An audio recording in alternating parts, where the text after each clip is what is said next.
The Death Scythe, once used by the Reaper to harvest lives. Everyone thought this was just an ordinary scythe, yet I spent all my savings to buy it. The people watching nearby thought I must have lost my mind. Little did they know that the moment I touched the scythe, I clearly felt the power of the Death God. This scythe is actually one of my exclusive growth-type weapons. It turns out this is a world where games and reality are combined. Everyone has to participate in the class advancement ceremony upon reaching 18. However, 99% of people awaken lifestyle classes. Compared to popular support classes, they are practically useless. Combat classes are what everyone dreams of. Today happens to be the day for the school's unified class advancement, as the advancement formation slowly rises. However, the first student actually advances into a lifestyle class, a farmer. He looks as if he has been struck by lightning. He is destined to remain at the very bottom as a farmer for the rest of his life. The formation master nearby frowns slightly at the sight. It seems it will be difficult for your school to produce even a single combat class. But when it is School Belle Xiaoshue's turn, he wears a shocked expression. This student's mental power is actually more than double that of the others. She is very likely to advance into a mage. As soon as he finishes speaking, Xiaoshue triggers a phenomenon in the heavens and earth. Two huge elemental magic orbs appear above her head. This indicates at least a rare class. This made both the principal and the array master praise her endlessly. Then it was my turn to step up for class change. A terrifying surge of energy kept pouring out from beneath my feet. Right after that, a pillar of light soared straight into the sky. Seeing this, the principal and the master immediately realized that this triggered a heaven and earth phenomenon. And it was even more shocking than the phenomenon triggered by Xiaoshue. Meanwhile, Xiaoshue watched that direction with a nervous expression. Suddenly, a student pointed at the sky and shouted that there was something up there. Thousands of dark shadows slowly emerged from the dark clouds. Their ferocious and terrifying appearance made people feel like they came from hell. The timid students were so frightened that they collapsed onto the ground. At this moment, the dark shadows in the air uniformly saluted me. Then they turned into wisps of necromancy power and surged into my body, thus allowing me to awaken the unique hidden class, Necromancer. But this also provoked jealousy and fear from quite a few people. I paid no attention to this at all and immediately prepared to head back to school. The array master hurriedly called me to stop. I quickly opened my class skills, only to find that I could only summon a single black iron grade skeleton warrior. With a thought in my mind, the students on the side showed expressions of terror upon seeing this. Suddenly, the master pointed a beam of light toward the skeleton warrior. As a result, the murderous intent of the skeleton warrior instantly escalated. This made the master feel quite surprised. He was already a level 52 practitioner. Yet a summoned skeleton from this kid, who was only level 1, actually developed hostility toward him. However, the stats of the summoned creature are just average. After resolving the confusion in his heart, the master thanked me. Then, with a thought, I recalled the skeleton warrior. But in the next second, the system prompted me that the summoning space is 10. At this moment, I finally understood. What I saw right after awakening was real. As long as a necromancer levels up and expands the summoning space infinitely, they can reach a level where they can instantly kill dragons. Before I could think more, Xiaoshue ran over and said she wanted to compare exam scores with me. I just gave an O and turned around to say goodbye. But soon after getting home, a system prompt appeared before me. Detected that the host has awakened the Necromancer class. Class meets the requirements, and the strongest talent system is binding. Acquired talents, comprehensive amplification, and skill damage transfer. All skill effects are increased by 5 times. Damage taken is borne by summoned creatures. I quickly summoned the skeleton warrior. Under the same level, I will be in an invincible position. The next day, my classmate wanted to party with me, but I refused. I stated that I want to enter Xiaojing Academy. Soloing dungeons is the fastest way to level up. Principal Yin Yin was shocked. To be admitted to Xiaojing Academy, one must reach level 12 or above before the exam. Reaching level 12 and above is as hard as ascending to heaven. Yet I am unconcerned, showing that I have confidence. After that, I get ready to enter the beginner dungeon. To my surprise, Campus Belle Xiaoshue wants to compete with me on leveling speed. I am left speechless, thinking she is such a strange woman. Once inside the dungeon, I immediately use up my mental energy to summon 4 skeleton warriors. Then I use my mind to control them and hunt monsters separately. Treat the monsters here like cutting vegetables. Soon, my experience points shoot up rapidly. In less than half an hour, I level up. Passive skill damage transfer, along with the skill level and the number of summoned skeleton warriors, has increased. The all attributes of the skeleton warriors also surge to 125. Next, the speed of killing monsters is greatly improved. At this moment, a stray monster appears in the bushes nearby. This gives me a chance to test out my active skill. The skill with a 5-fold amplification instantly kills it in seconds. At the same time, I reach level 3. As a result, my summon count increases by 3 more. Furthermore, the all attributes of the skeleton soldiers are boosted to 175. In less than an hour, I level up once again. At this rate of leveling up, I can reach level 8 before being forcibly teleported out of the dungeon. He expresses that Xia Shui has the highest chance of getting into Xiaojing Academy. He believes that if she reaches level 5 after leaving the beginner dungeon, she will have a chance. That is because both Su Qianxing and Lin Moyu had rare classes in the past, and both of them were already level 5 when they cleared the beginner dungeon. Even so, this is still far from my goal. So I take my skeleton warriors and start searching for higher level monsters. Suddenly, a tree branch shoots through the air. I am instantly sent flying back several meters. Looking up, the stats of a level 8 whip tree appear before my eyes. With a single thought on my part, a skeleton warrior slashes heavily against the tree trunk. Yet the instant kill I imagined does not happen. Counting it up, it takes 4 strikes to finally take it down. At this rate, the leveling efficiency will be much slower. Fortunately, I do not need to search around for monsters here at all. There are as many as several hundred whip trees visible just to the naked eye. This is practically a treasure trove tailored for leveling up. So I summon all of my skeleton warriors. In an instant, all of them rush forward into the woods. After that, I am forcibly teleported out of the dungeon. Seeing this, the principal hurriedly asks if something went wrong. I simply reply calmly that I finished killing everything and came out. When he sees my level, he instantly wears a look of shock. Yet I tell him it is not over yet. I want to apply to head to the outskirts of Shihai City to keep leveling up. The principal, snapping back to reality, is overjoyed. All right, I will issue your city exit permit right away. Then, returning to his seat, the principal begins boasting about my battle results to everyone. When the other teachers heard I reached level 7, they broke out in a cold sweat. Right then, I found a quiet spot and started meditating. My summon space has now reached 70 slots. However, my current mental power is only enough to summon 24 skeleton soldiers. It seems filling up the summon space will take quite a bit of time. Just at that moment, Xia Shui reached level 5 and walked out of the novice dungeon. She was still feeling rather pleased with herself for tying the novice record. But when she saw me meditating, she was instantly struck with shock. How is this possible? How could he possibly reach level 7? Just then, her father came over to pick her up. He noticed his daughter's troubled thoughts. So he told her about how I cleared the novice dungeon in 10 hours. Hearing this, Xia Shui looked completely shocked. If there were more monsters inside, wouldn't he be able to reach level 8? The next day, I came to the Xinxia Empire Exchange to verify my identity. This would allow me to freely take on quests and leave the main city. Quest difficulties are divided into normal difficulty, as well as nightmare difficulty and insane hell difficulty. I immediately left the main city and headed for the outskirts of Shihai City. Scarcely had I walked a moment when a goblin targeted me. It raised its wooden club and lunged forward. Seeing this, I moved my mind. As a result, it was completely dumbfounded. Its wooden club smashed onto the skeleton soldier's head without dealing any damage at all. In the next second, it was instantly killed by a skeleton warrior with a single slash. Afterwards, I summoned all my skeleton soldiers to search for monsters. For a time, windows for slaying monsters and acquiring materials kept popping up. At this rate, reaching level 15 before the major exam should not be a problem. My level has reached level 10, and my comprehensive talent amplification has also increased by 1 level. At the same time, my mental power also achieved a qualitative improvement. Not only that, but the summoned bronze-grade skeleton warriors actually gained active skills as well. Just as I thought I could walk sideways across this region without a care in the world, an arrow suddenly shot over explosively. Because my passive reflexes failed to dodge in time, I was hit in the right shoulder. At the same time, a black figure brushed past me. Yet after our eyes met, I realized she was not the person who harmed me. Soon after, 2 strangers appeared in front of me instead. It was obvious the archer among them was the one who shot and injured me.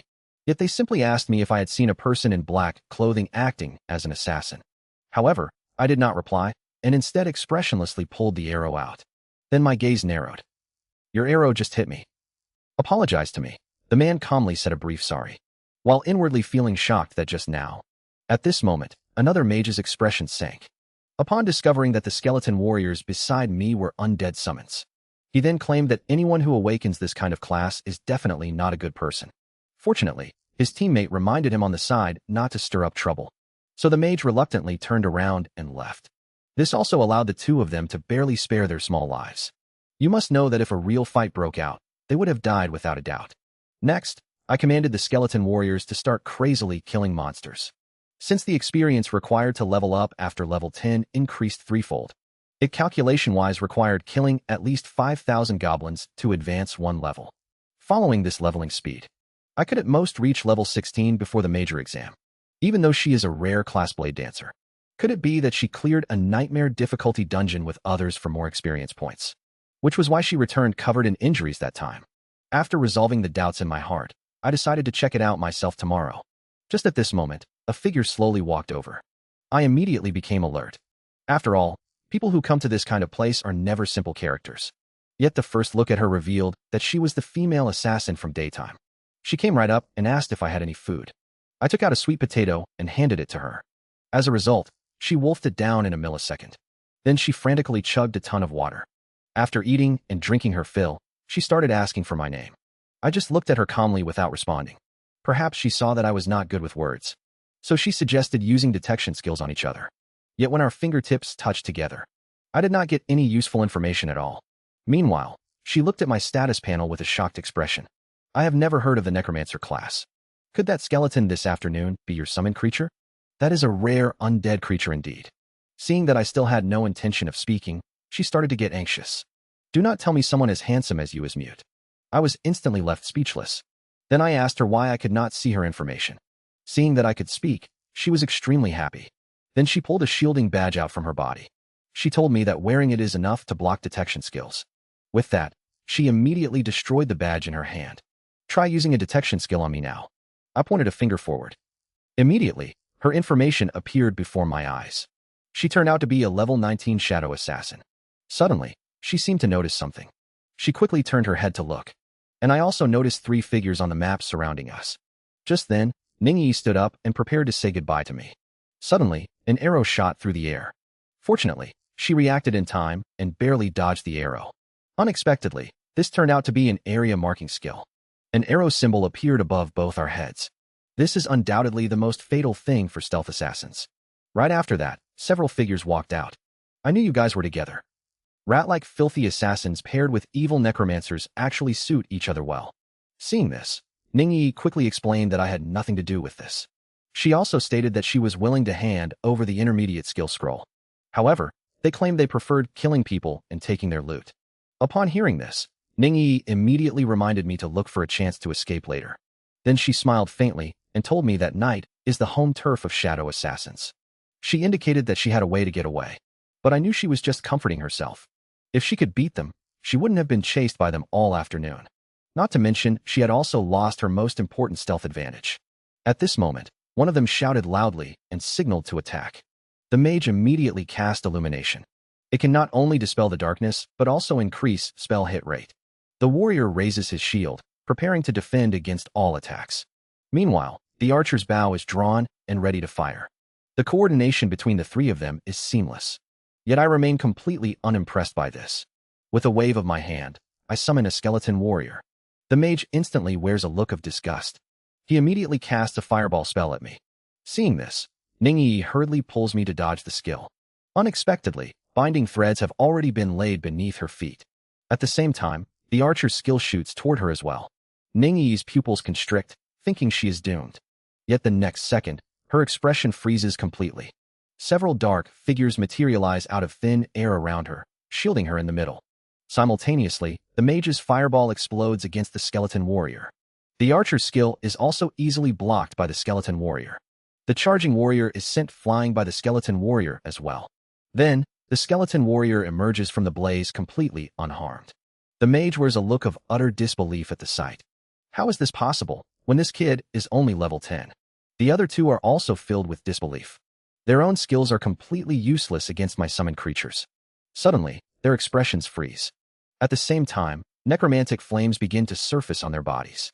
Dozens of skeleton warriors surround them right in the middle. Ningyi beside me drops her jaw in complete disbelief. With a thought in my mind. Seeing this, the mage instantly activates his magic shield. It only takes a single touch from a skeleton warrior for cracks to appear. The mage finishes chanting his fire magic spell. And a wave of intense heat. explodes outward with him at the center, sending 2 skeleton warriors flying instantly.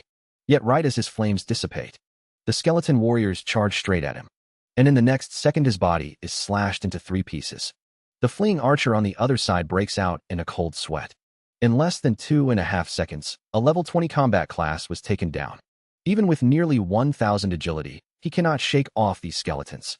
Meanwhile, the knight is forced to use his ultimate skill, ultimate defense, which can temporarily withstand double his own damage threshold. He then uses a charge skill, trying to break through. How could I possibly let him escape easily? I raise my hand and command the skeleton warriors to use their active skill. In an instant, the aura of the skeleton warriors surges dramatically. The knight's face turns pale with shock. What kind of freakish monsters are these?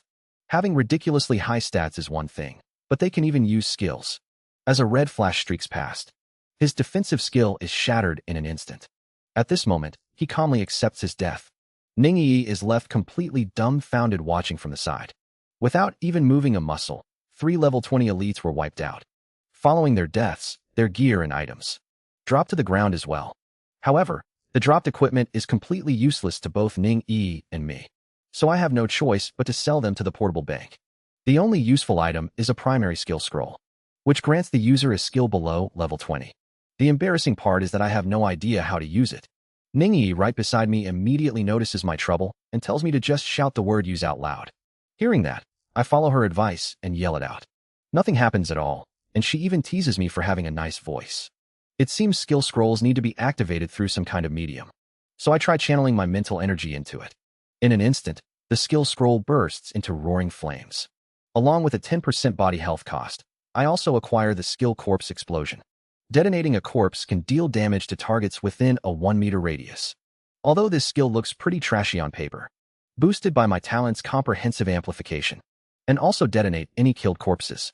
This is simply a divine skill for area damage. Waking up from meditation, I see Ning Yi's flawless, smiling face. My favorable impression of her increases quite a bit. At this moment, she hands a treasure chest over to me. Consider this a thank you gift for saving this young lady. Opening it, I discover that it is actually an intermediate skill scroll. It can awaken skills between level 40 and 70. Its value is 100 times that of a beginner scroll. I feel very confused in my heart. She was clearly being hunted down by people over this very skill scroll. Yet now she is handing it over to me without hesitation. It seems she is not a materialistic girl after all. At this point, she tells me another secret. It turns out these treasure chests randomly refresh across various dungeons. She found this treasure chest by accident. Opening it rewarded her with an intermediate skill scroll. Unfortunately, 3 guys happened to spot her. That is why she had to flee from Zhaohai City to Shihai City. Then she asked which academy I planned to take exams for. I told her it was Xiaojing Academy. Yan Yan told me that I must remember to visit Xinxia Tower. The first challenge at Xinxia Tower gives double rewards. This way, I can earn a lot of points. As we talked, she fell asleep right beside me. I took this chance to enter meditation and restore my mental energy.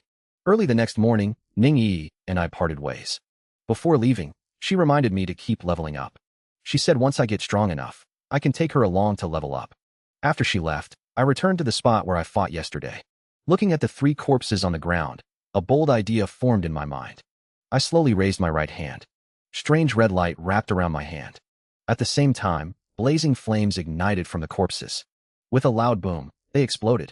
Corpse explosion, fully enhanced by my talent, is truly a god-tier area of effect skill. With this overpowered skill, I have a massive advantage in clearing the Shihai Mine dungeon. Soon, I arrived at the dungeon entrance. I could hear countless voices shouting to recruit team members. It seems the difficulty coefficient of this dungeon is quite high. Then I swaggered into the crowd with a skeleton warrior.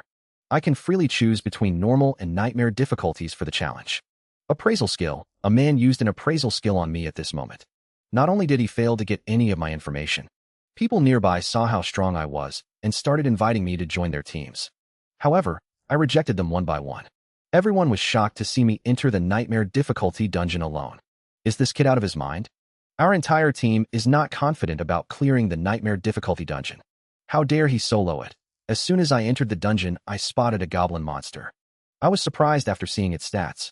It is several times stronger than monsters in regular dungeons. Still, compared to the stats of the skeleton warrior, it is not worth mentioning. I decisively summoned all my skeleton warriors. I also gained 4,200 experience points. This is 10 times the experience points of a regular dungeon. Determined to clear every corner of the cave, leaving not a single little cute monster behind. Notifications for killing monsters and dropping materials kept pouring in. In less than 5 minutes, I leveled up. The number of my skeleton warriors also reached 56. And I also found that my base stats increased after reaching level 10. What surprised me was that only the corpse explosion skill did not level up. If Ningyi were here, she might know what was going on. Suddenly, an angry roar ahead interrupted my thoughts. A massive mine wolf king appeared right in front of me. It was the elite boss of this dungeon. Its stats were much higher than those of my skeleton warriors. However, my advantage lay in numbers. At my command, all the skeleton warriors swarmed forward.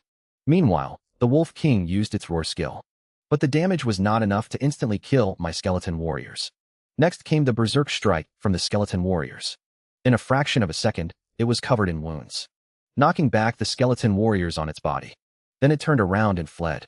At the same time, the gate to the room beside me slowly opened.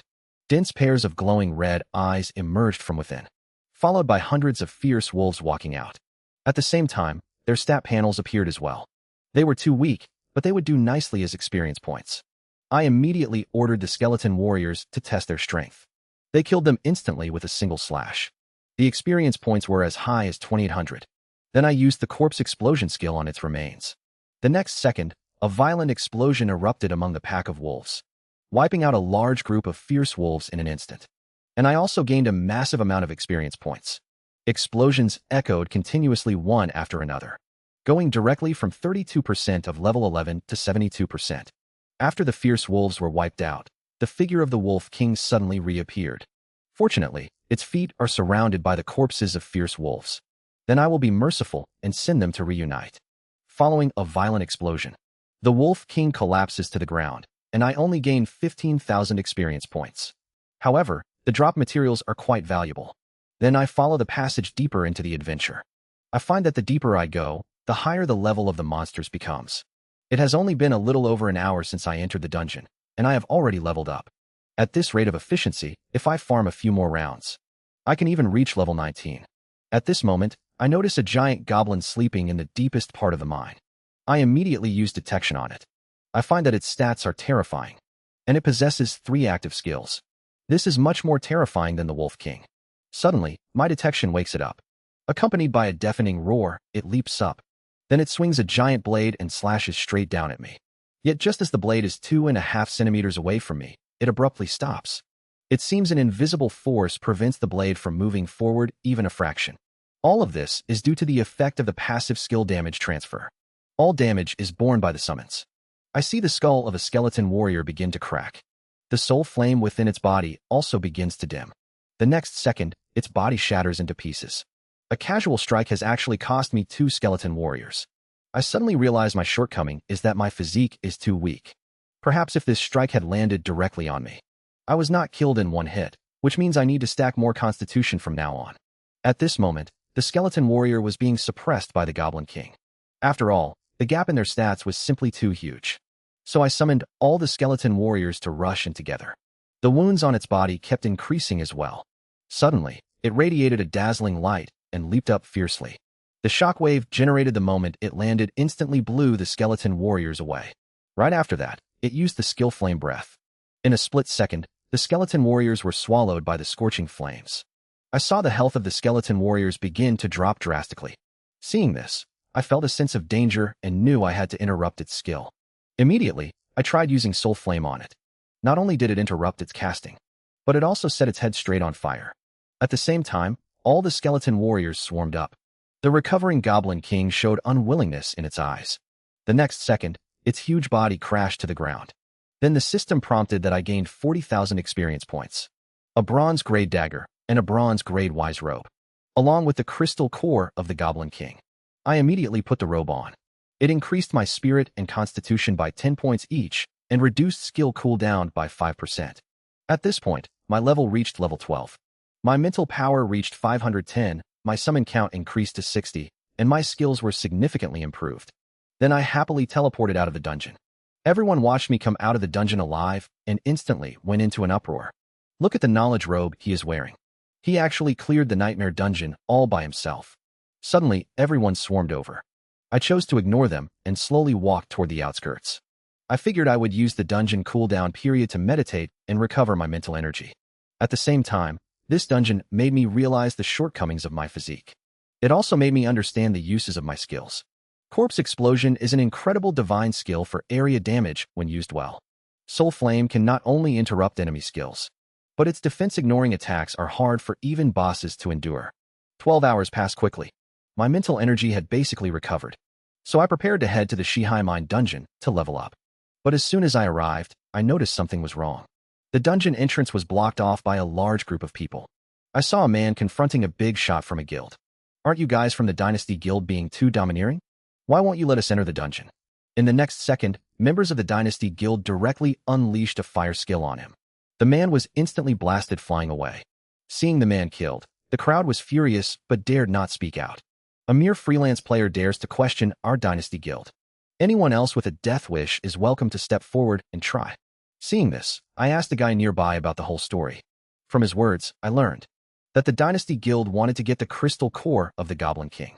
However, the crystal core only has a chance to drop in nightmare difficulty dungeons, and it only drops once every 100 days.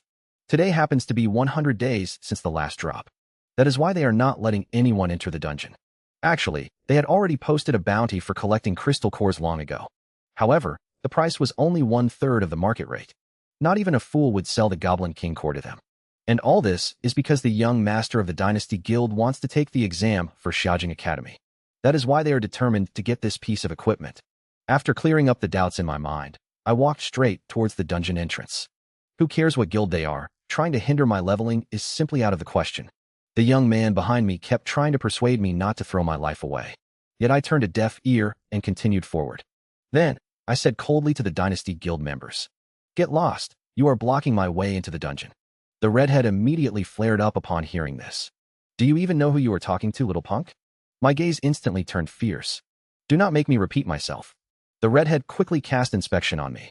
Turns out he is just a level 12 rookie, and I have never even heard of this class. Suddenly, my gaze made his body tremble. Why would this kid's gaze make me feel such palpitation?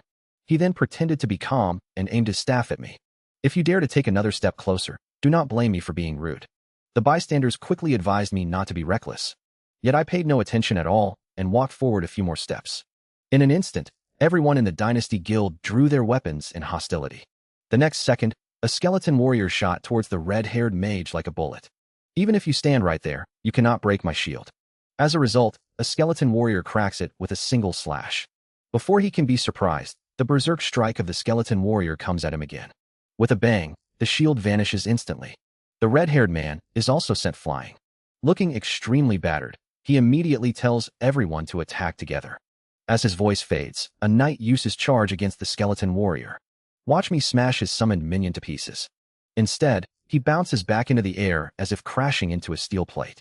Seeing the strength of the skeleton warrior, the red-haired man immediately shouts, "As long as we kill that brat, these disgusting summoned minions will automatically disappear." Hearing this, everyone in the guild turns their hostility toward me. The next second, a barrage of sharp arrows shoots toward me. The onlookers on the side immediately shout to be careful and dodge quickly. Yet I show no intention of dodging at all. I raise my hand and summon a few skeleton soldiers. Clang, clang, clang, all the arrows are successfully blocked. At this moment, everyone is shocked. There is actually more than one summoned minion.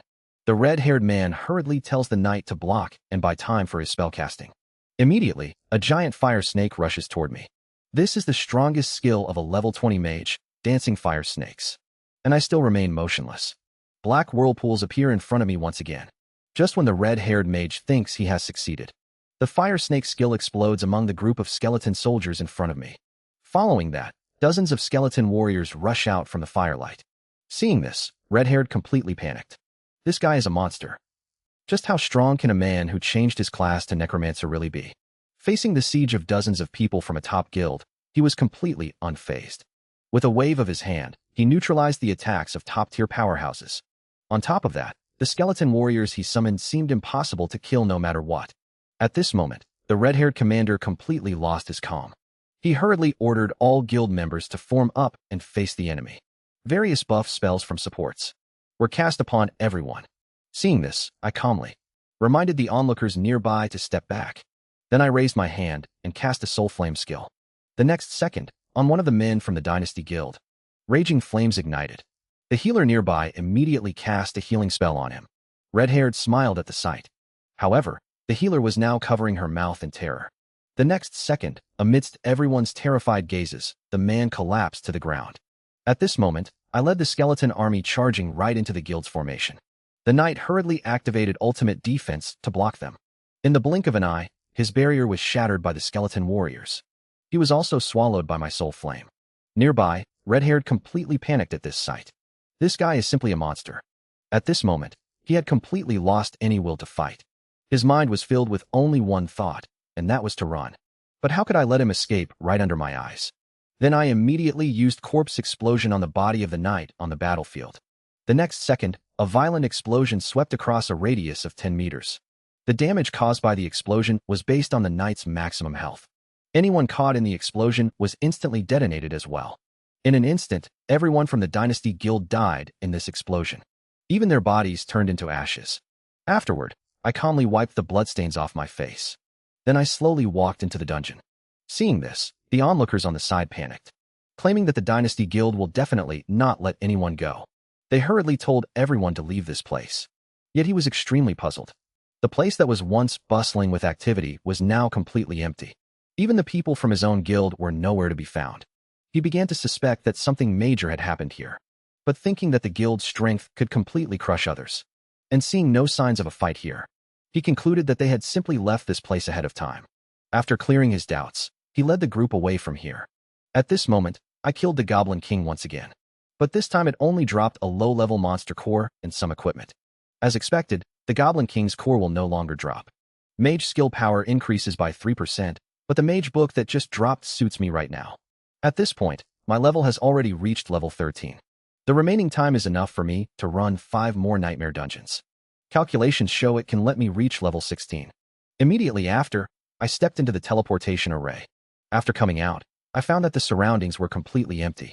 I immediately realized that leaving was their best choice. Otherwise, they might bring trouble upon themselves. Early the next morning, Xia Shui, who had reached level 10, came right over to challenge the Shihai Mine dungeon. But when she saw me entering the dungeon completely alone, she was utterly shocked.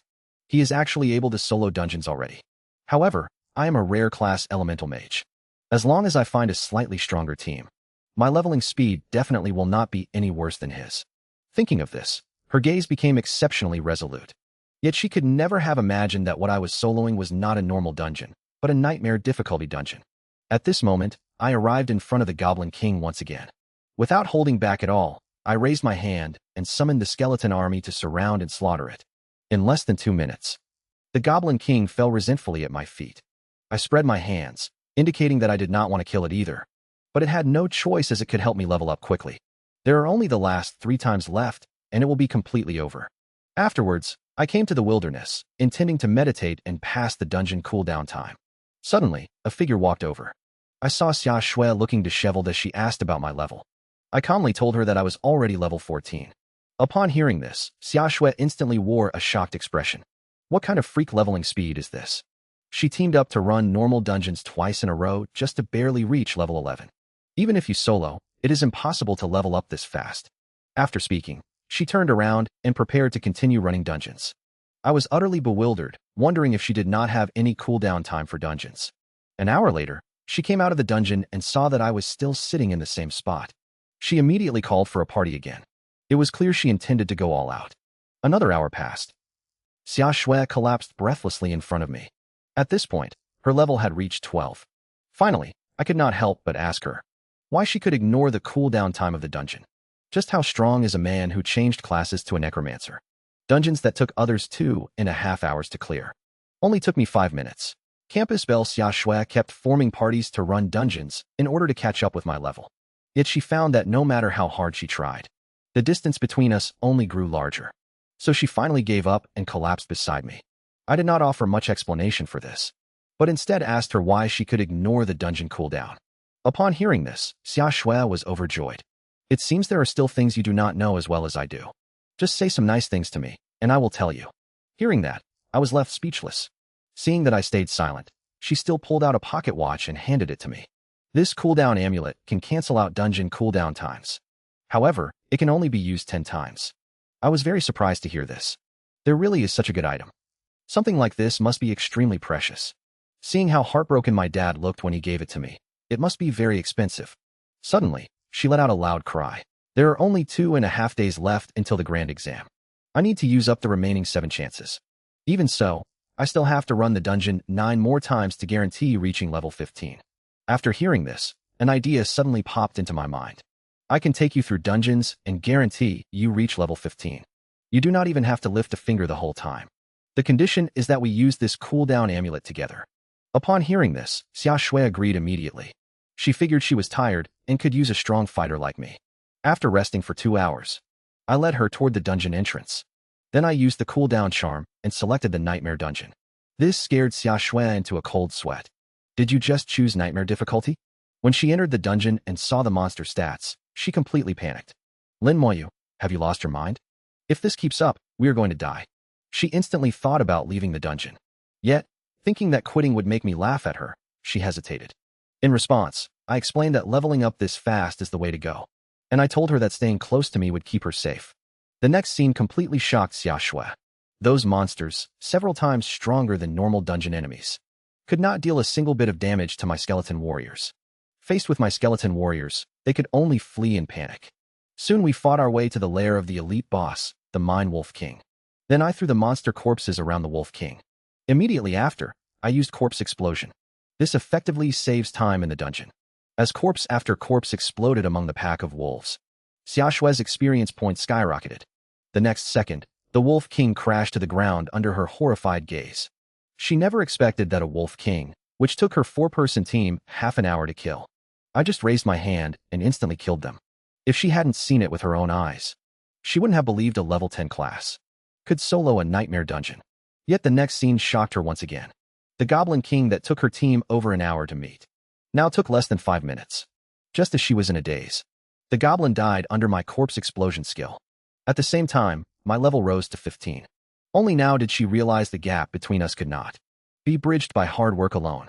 Then she walked up to the dropped items. Pity the dropped weapon wasn't a staff. You must know the goblin staff was the best gear for mages before level 20. Although the exchange had them, she didn't want to ask her dad for money now. Yet the next second, I threw the previously dropped staff to her. Seeing Xia Shui's confusion, I pulled out my magic book, indicating I didn't like staves. Hearing this, Xia Shui clenched her hands tightly. Perhaps she didn't care about this bit of attribute bonus from the gear at all. Then I squatted down and patted the Goblin King's head. Sorry, I still need to kill you 5 more times. With that, I left a dumbfounded Xia Shui and walked toward the teleportation array. However, Xia Shui felt this action of mine was very cute. Over the next half hour, we cleared the dungeon 5 more times. The cooldown amulets were completely used up. Xia Shui, whose level rose to 14, was overjoyed. It seemed getting into Xiaojing Academy was a sure thing now. Now you're almost level 16. Do you want to try and aim for the top spot? Becoming the provincial top scorer not only earns you a lot of points, but also gives you a chance to join Chuangshan Academy. You should know that Chuangshan Academy is the most prestigious academy in the Xinxia Empire. They only recruit the most elite geniuses. The only person from Shihai City to get in is Senior Su Qianxing from our school. If you can successfully get in, the principal would probably wake up laughing in his sleep. Hearing this, I immediately became interested. Just then, I noticed my best friend Gao Yang trying to form a team, but everyone was rejecting him. After all, he's only a level 11 knight. His level is too low to tank the monsters. Even ordinary teams require at least level 13. Seeing this, I said I'd take him along to clear dungeons. Xia Shui also said she didn't mind. Meanwhile, the guild master of the Dynasty Guild was furious. Has a dog eaten your brain? You actually thought of blocking the dungeon entrance. Do you think the practitioners of the Xinxia Empire are just for show? Just stay at the guild for the next few days and don't go anywhere. Anyway, you've already reached level 16. Just relax and wait for the big exam. However, the Vice Guild Master asked what to do about Zhao Ji and the others. I've already sent people to investigate who could make us lose so many experts at once. That person's strength is not for you to worry about. On the first day of the mock exam, I was targeted by the examining teacher. They tried to make my assessment harder by arranging high-level monsters for me. As a result, I just used a single soul flame skill. The high-level monster instantly turned to ashes. The proctor who saw this scene was completely stunned. Just a moment ago, Xia Shui and I invited our close friend Gao Yang to clear a dungeon together. Hearing that 2 big shots were going to carry him to level up, he was deeply moved. You guys are truly my great benefactors. Suddenly, he looked at us with a mischievous grin. Tell me more about the gossip between you two. Xia Shui instantly flew into a rage upon hearing this. If you do not shut your mouth, I will tear it apart. Seeing this, Gao Yang quickly struck a gentlemanly pose. From now on, I, Gao Yang, am willing to follow the lead of both big shots. In the next second, Gao Yang made a gesture of confidence. Keep it up, Lin Moyu, and try to win Xia Shui over tonight. As soon as he finished speaking, a fireball blasted straight toward him, scaring him into a panicked escape. Xia Shui was so angry that she put her hands on her hips. This sharp-tongued guy really asks for a beating. Soon, we arrived at the dungeon entrance. Seeing that I selected the nightmare difficulty dungeon, Gao Yang was so scared that his soul nearly left his body. Big brother, are you sure you did not pick the wrong dungeon level? If a nightmare difficulty monster even touches me, I am done for. Seeing him act so cowardly, Xia Shui said impatiently. You are not the one tanking the mobs. What are you afraid of? At this moment, a corpse explosion skill allowed me to instantly kill the Goblin King. Gao Yang looked at the boss's corpse on the ground in utter disbelief. The nightmare difficulty boss that I did not even dare to look at died just like that. Then he directly hugged my thigh. Boss, I will follow you from now on. If you tell me to go east, I definitely will not go east. Xia Shui started to mock him upon seeing this. You are a knight after all. Can you have some knightly spirit? Next, it is time to wait for the college entrance exam to begin. At this moment, the principals of various schools appeared on the city wall, waiting for their students because tomorrow is the day of the exam. Among them, the highest level student from high school number 3 is a level 12 sword gladiator, and school number 3 has a level 13 eagle-eyed archer. Seeing that the students from school number 1 still had not appeared, principals of other schools started to feel smug. Principal Liu, I heard that your school has 2 geniuses aiming for Xiaojing Academy. But looking at it now, they can only stop here. Principal Liu started to worry after hearing this. Could something have happened to them midway? Just at this moment, a few figures slowly appeared in the direction of the sunset. Seeing us return, the principal immediately breathed a sigh of relief. At this time, Gao Yang's level had already reached level 12. Xia Shui's level had also risen to level 15. Seeing this, teachers from other schools wore looks of envy. The highest in our school is only level 13. Yet someone in your school, Old Liu, actually reached level 15. But the next scene shocked them even more, because my level had already reached an unprecedented level 16. When they saw the ultra-rare weapons we had dropped, they finally understood how many times we had run the dungeon. Then the principal cheerfully sent us onto the bus heading home. The next day, the highly anticipated major exam officially began. The principal handed out teleportation stones to us. Crushing it would teleport us directly to the examination grounds. As soon as I teleported to the exam grounds, I found that countless candidates had already gathered in the plaza.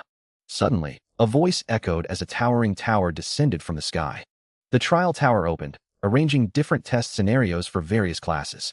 Combat classes would be assigned to combat battlefields. Passing the basic assessment would grant the right to choose difficulty levels. Different difficulties and scores would yield different points.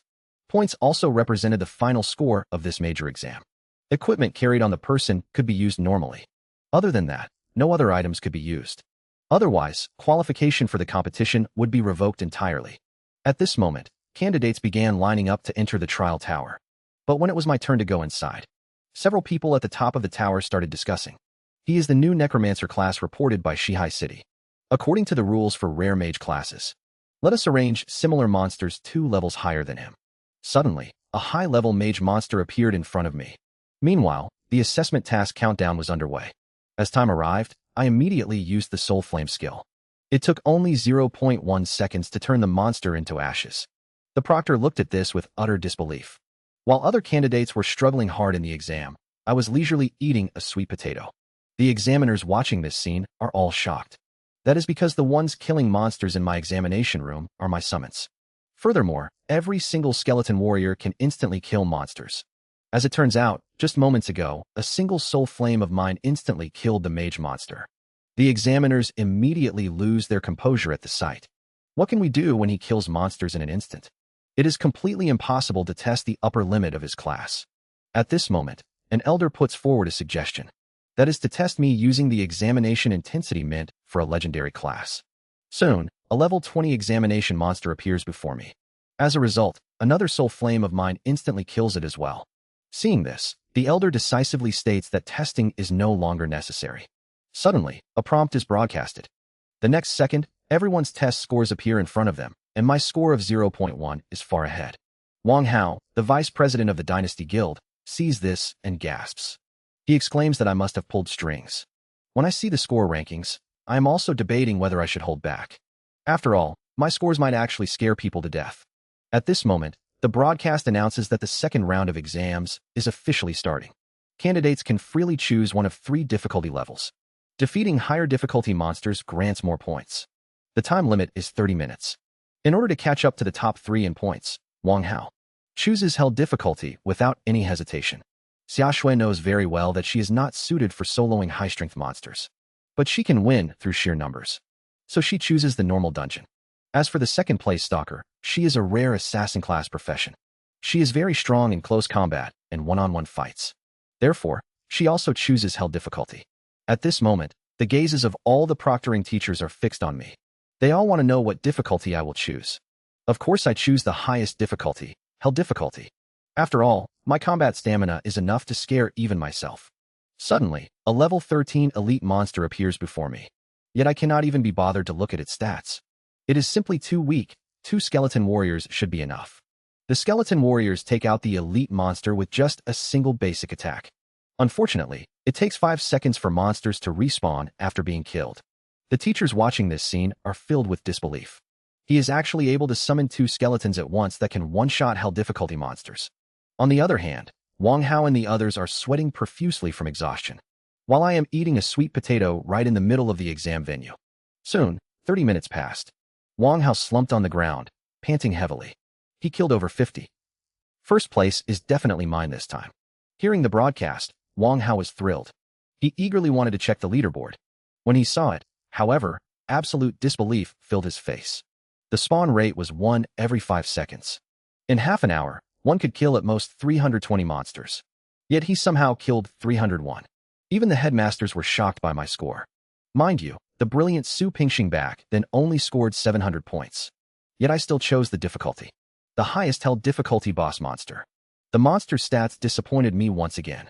Hopefully the next 2 rounds of exams will offer some challenge. Instantly, a skeleton warrior used Berserk Strike to instantly kill the monster boss. Seeing this, the teachers were shocked once more. It was their first time seeing summoned creatures that could use skills. My score still far surpassed all other contestants. Then the broadcast made an announcement. The difficulty of the 4th trial will increase significantly. Each of you will face attacks from 10 waves of monsters.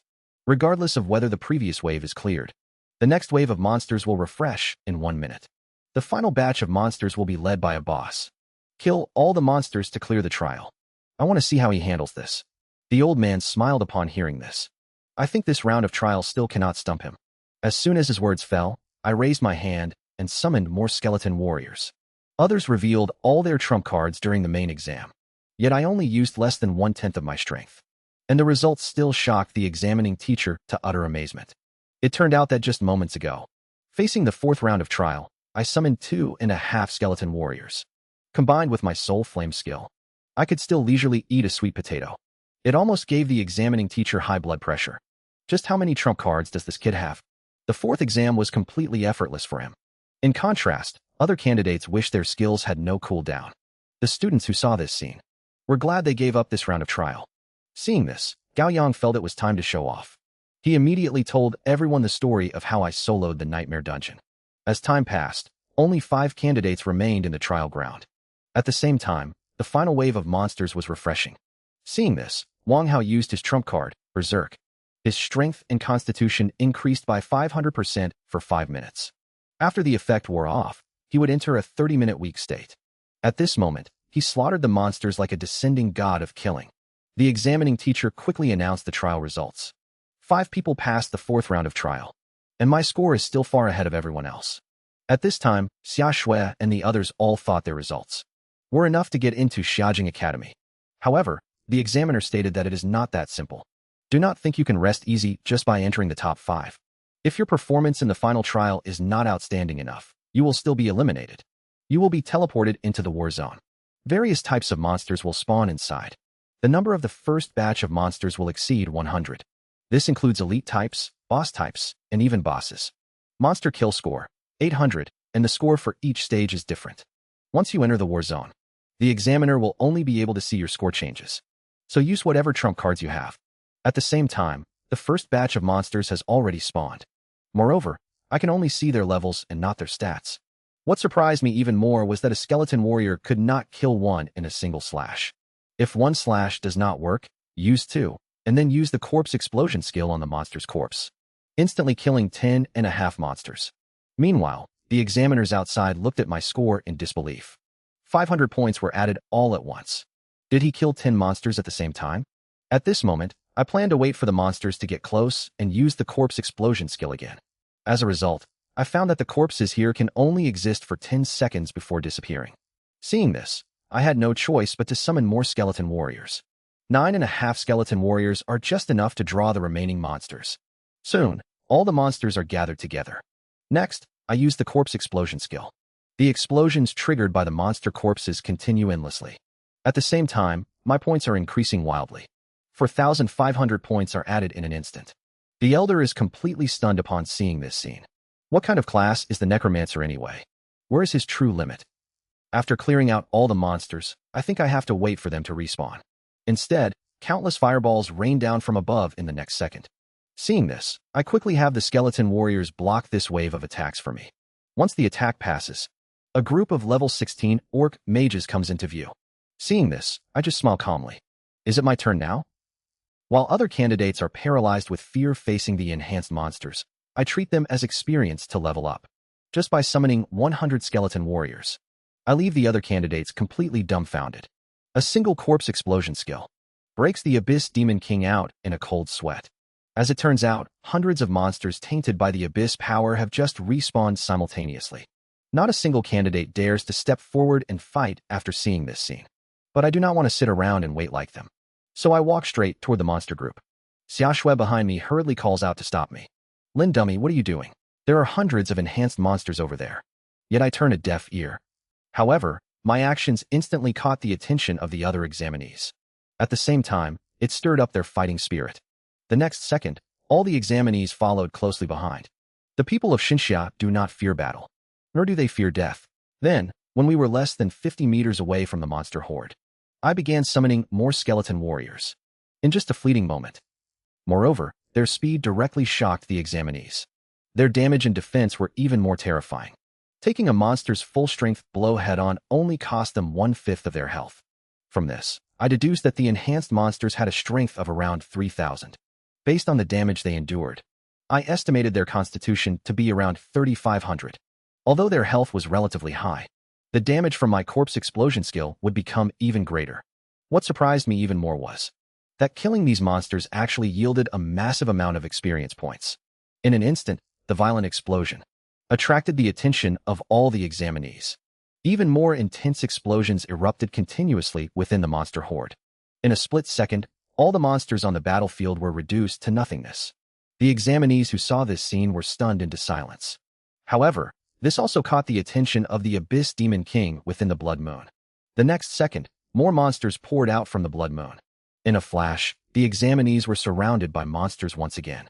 After seeing this, I instantly realized that if I want to save everyone, I must defeat the demon inside the Blood Moon. I immediately throw a monster corpse toward the Blood Moon in the sky. Then, as the corpse reaches it, I use the corpse explosion skill. At the same time, I release the soul flame skill. The next second, a spine-chilling scream echoes across the entire battlefield. It is absolutely impossible for a class that can burn my soul to exist in this world. Meanwhile, the powerhouses repairing the trial tower outside sense something. The mysterious elder wears a look of shock. The interference of abyssal power is rapidly weakening. Hearing this, Baishin instantly erupts with a suffocating aura. Could it be that all the candidates inside the tower are dead? Seeing this situation, the elder quickly explains. Instead, the aura of the abyssal demon consciousness has weakened a lot. It seems like it was heavily injured. Hearing these words, Baishin finally breathes a sigh of relief. Remember to finish all your words at once next time. You almost scared me to death. How could those teenage candidates possibly pull that off? At this moment, a pillar of golden light shoots into the sky inside the tower. At this moment, a dark, overwhelming horde of monsters swarms toward me from behind. Seeing this, I smile instead, saying they came at the right time. Just in time to test my upgraded corpse explosion skill. While other candidates are scared out of their wits, I figure this level is not even enough to make me go all out. Level 16 orc mages have spawned in my exam area. Seeing this, I summoned 10 skeleton warriors. They are more than enough to deal with these high attack and low health mage monsters. The result is even easier than I expected. The skeleton warriors take them down with a single slash. Combined with my corpse explosion skill, dozens of monster corpses explode at the same time in an instant. This directly turns a radius of 100 meters into a dead zone. Over 100 monsters die in this explosion. At the same time, my score increases by 600 points. The proctor is stunned at the sight of this. His summons were already this strong.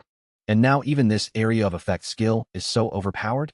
They immediately conclude that my class has surpassed the legendary tier, and can even rival those few classes. At this moment, the death aura in the battlefield intensifies again, meaning the second stage is about to begin. The next moment, 40 orc troops spawn simultaneously. This time the monsters are divided into two types, one being high health and high defense fighters. Such a combination is practically impossible to clear for other candidates, but it should be no difficulty for me. Right now, the proctors in front of the screen begin to get nervous, because in the history of the Xinxia Empire examinations, only one practitioner has ever passed the third stage of the war zone. So they expect me to pass the third stage and make history. At this moment, my points skyrocketed by another 20,000. Seeing this, the proctor could no longer sit still. Could he have already awakened a talent? If that is really the case, it would be an incredible blessing for humanity. If he can awaken a new talent upon reaching the second tier, then he will be a 1 in a million dual talent holder. Meanwhile, the trial tower floating above the Xinxia Empire began to emit a faint purple glow. A dark purple beam shot straight toward the trial tower. At the same time, a booming voice echoed from within the tower. How bold, as a golden giant hand instantly reached out from the tower. Seeing this, the avatar of the abyss demon smiled seductively. You cannot stop me, and the next second, two terrifying forces collided. Although the avatar of the abyssal demon was quickly crushed by the golden giant hand, the trial tower was inadvertently infected by abyss energy. Three powerful figures joined forces to purify it, only to find out it would take at least an hour. What worried them most were the candidates taking the exam inside. At this moment, all the monsters in my battlefield suddenly vanished. Furthermore, the candidates inside the war zone were teleported together. Just as we were feeling bewildered, a man who called himself Zishan appeared above us. At the sight of him, everyone screamed in shock. Zishan had actually descended upon the exam site. However, the proctor understood all too well what his appearance signified. Something must have gone wrong in the war zone. Sure enough, Zishan then revealed the truth to all the candidates. Demons from the abyss world had invaded the war zone. Their sole purpose was to wipe out the genius candidates of the Huaxia Empire. It will take us about an hour to fix the space rules, so you must protect yourselves in the next hour. Hearing this, the proctors instantly panicked. This clearly wants to completely cut off the future of our Xinxia Empire. At this moment, most candidates were scared silly, because even the weakest demons in the abyss world are level 70. They are simply no match for this group of people. However, I did not have too much worry. If level 70 demons really descended upon the war zone, we would all be dead in less than an hour, and the gods would not go out of their way to warn us. At this time, a candidate pointed at the sky and shouted that they are coming. I saw a blood moon hanging in the sky above the war zone. Wisps of abyss power poured out from within. Seeing this, all the warrior classes rushed to the front of the team. If you want to hurt my teammates, you will have to step over our corpses. Hearing this, an infected orc warrior let out an evil laugh. As expected of geniuses of the Xinxia Empire. Pity that you will not live past today. Everyone breathed a sigh of relief when they saw the monsters were only level 19. Fortunately, they cannot break through the level limit of the war zone. But as the voice fell, a dense crowd of monsters corrupted by the abyss stepped out from the blood moon. Seeing this scene, Xia Shui tightly grabbed my arm. With so many of them, can we do this? Although it is troublesome, I can still handle this level of trouble. Clearly just a level 17 novice candidate who has not yet graduated.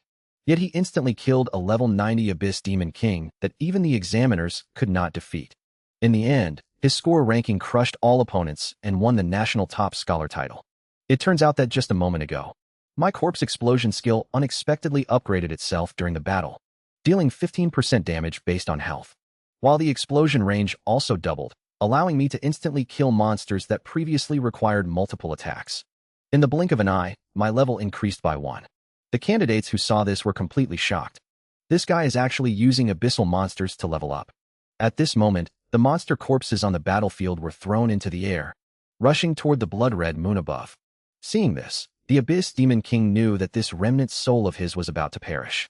I will remember you, and when you come to the abyss, I will definitely tear you to pieces. As soon as its voice fell, loud explosions went off all around it. In an instant, its body turned into countless fragments. Meanwhile, the war zone also returned to normal. The powerful figures outside the tower also sensed that the abyssal consciousness had been eliminated. However, what shocked them was that not a single candidate was injured. This was completely different from what they had anticipated. They urgently wanted to know what had happened in the war zone. So, a few of them decided to teleport the candidates back first, and then review the events that occurred inside the war zone. Just as Xia Shui was asking about my condition, a divine projection descended upon the war zone. Since the abyssal power has disappeared, you will all be teleported back to the plaza to await your exam results. However, just as we were being teleported out, several powerful figures began to review what had happened inside the war zone. They discovered that it was I who single-handedly eliminated the Abyss Demon King. My strength left all of them in shock. They did not expect this kid to be able to turn the tide all by himself. With a powerful class and his own tactical mind, he already has what it takes to become a top expert. A moment later, my name prominently appears at the top of the square display screen, ranking first with a score of 34,605 points. Seeing this, the principal jumps up with excitement. Lin Moyu, you kid, you really brought honor to our school. Amidst his excitement, he sees that Xia Shui's score is also ranked high. The principals of other schools are filled with envy. Soon after, the scores of the other 3 people also appear. Wang Hao is completely dumbfounded when he sees this. His evaluation is actually poor. That way, let alone Xiaojing Academy. Even the top 20 academies in the empire will not want him. At this thought, he instantly loses his mind. Why did I get a poor rating? In the next second, he is sentenced for violating competition rules and expelled from the examination hall. However, just as the examiner is about to announce the provincial top scorer for this grand exam, an emergency message suddenly arrives from the empire. Upon hearing this news, the principal first suffers a brief brain oxygen shortage and stands frozen in place. Then he is so overjoyed he feels like he is floating on air. When the people nearby learn that I am a student from First High, they all express that they will send their children to First High in the future. Yet when I return home and share the good news in front of my grandmother's portrait, the principal brings a mysterious person to find me. An aura that takes one's breath away radiates from the mysterious man. Sensing danger, I quickly summon skeleton warriors to block in front of me.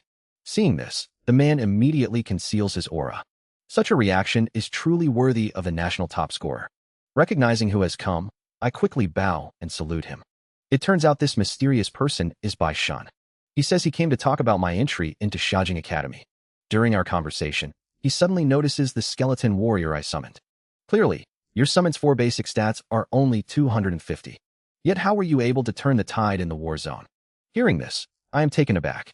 Could it be that others cannot see the boosted stats of the skeleton? However, Bai Shun clearly does not believe such stats could defeat the Demon King. So he asks me what talent I awakened. The principal nearby also asks in pleasant surprise if it is true. One that can amplify all skills. Hearing this, Bai Shun reveals that he came here for 2 matters. The first is to give me the reward for Xiaojing Academy. The second is to hope I participate in a trial the day after tomorrow. However, he cannot reveal the contents of the trial. He can only tell me this trial is extremely rare. Hearing this, I immediately agree to join the trial. I never expected that the skeleton warrior, which once crushed all prodigies in the major exam, would now be looked down upon by ordinary students in the academy. As a result, the skeleton warrior uses just a single glance to scare the man into retreating repeatedly. It turns out right after I agreed to join the trial, Bai Shun handed over the reward for the national top scorer. This includes a 100,000 point card and 2 skill scrolls. In addition, there is also an entry qualification for the Xinxia Tower. This is also the most precious of all the rewards. Even Bai Shun reminds me to make thorough preparations before entering the tower. After settling all of this, he leads me to Xiaojing Academy and personally escorts me to the male dormitory. The dorm manager is shocked when he sees this scene. He knows he has never heard of Lord Zishan paying such attention to a freshman, and my tone toward Lord Zishan was extremely cold. He immediately guesses that I am the top scorer of this year's national exam. He suggests that since I just entered the academy, I should save points where I can. I can just make do with a 4-person or 2-person dorm. However, I ignore his advice and choose a single room. Although the man is shocked, he does not try to stop me. He leads me to the single room and takes out a card reader. When he sees the balance on the card, he is shocked once more. Holy crap, over 100,000 points. No wonder I chose a single room without blinking an eye. Seeing his terrified look, I quickly explain that this is the reward for the national top scorer. The man leaves the room seemingly calm. But inside, he takes a heavy blow. Ever since he started working at the academy, he has not earned a fraction of this. Comparing yourself to others will just make you angry. Then I start meditating to restore my mental energy. I do not wake from meditation until someone knocks on the door the next day. When I open it, I find it is Ning Yi, whom I have not seen in a while. So I give her the Goblin King's crystal core as a welcome gift. This surprises even Ning Yi, who is usually used to wealth. You must know that this crystal core can be used to forge a tier 5 core piece of jewelry. If sold, it would be worth at least 1 million gold coins or more. I do not think much of it. After all, this thing is of little use to me. After completing the admission procedures, Ning Yi tells me to follow her to meet someone. Soon we arrived at a classroom. It turned out we were meeting the other students participating in this trial. Among them, level 23 Jiang Taodao was the leader of this team. But when the male sorcerer heard I was only level 17, he immediately lost his composure. You must be joking. Even if we are bringing someone along, we should not just pick up any random nobody. Ning Yi, hearing this, immediately told him my identity as the national top scorer. Yet after hearing that, the man became even more arrogant. It is not like we have never seen past national top scorers before. Compared to our hidden dragon team, they are nothing. After saying that, he walked up to me and said coldly, "Do not think you can do whatever you want just because you were introduced by Bai Shun. In the Hidden Dragon Squad, we care about strength. We can take you along for this trial. However, you had better shut up and not make a sound. And do not hold us back, or I will be the first one to show you no mercy."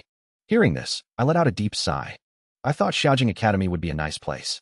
I never expected them to accept idiots as well. Hearing these words, the mage instantly flew into a rage. The next second, a scorching fire skill was unleashed from his hands. Seeing this, Jiang Taodao quickly stepped in to block the attack and warned the man to stop immediately. Otherwise, he would lose his qualification for the trial. Hearing this, the man finally calmed down a bit.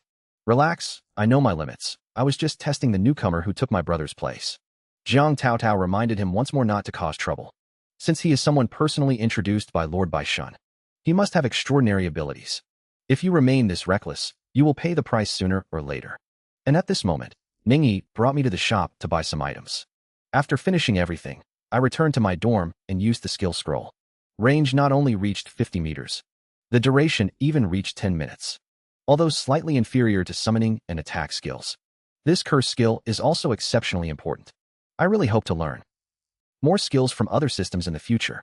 The next day, all members of the trial squad assembled. We then stepped into the teleportation array heading to the trial grounds.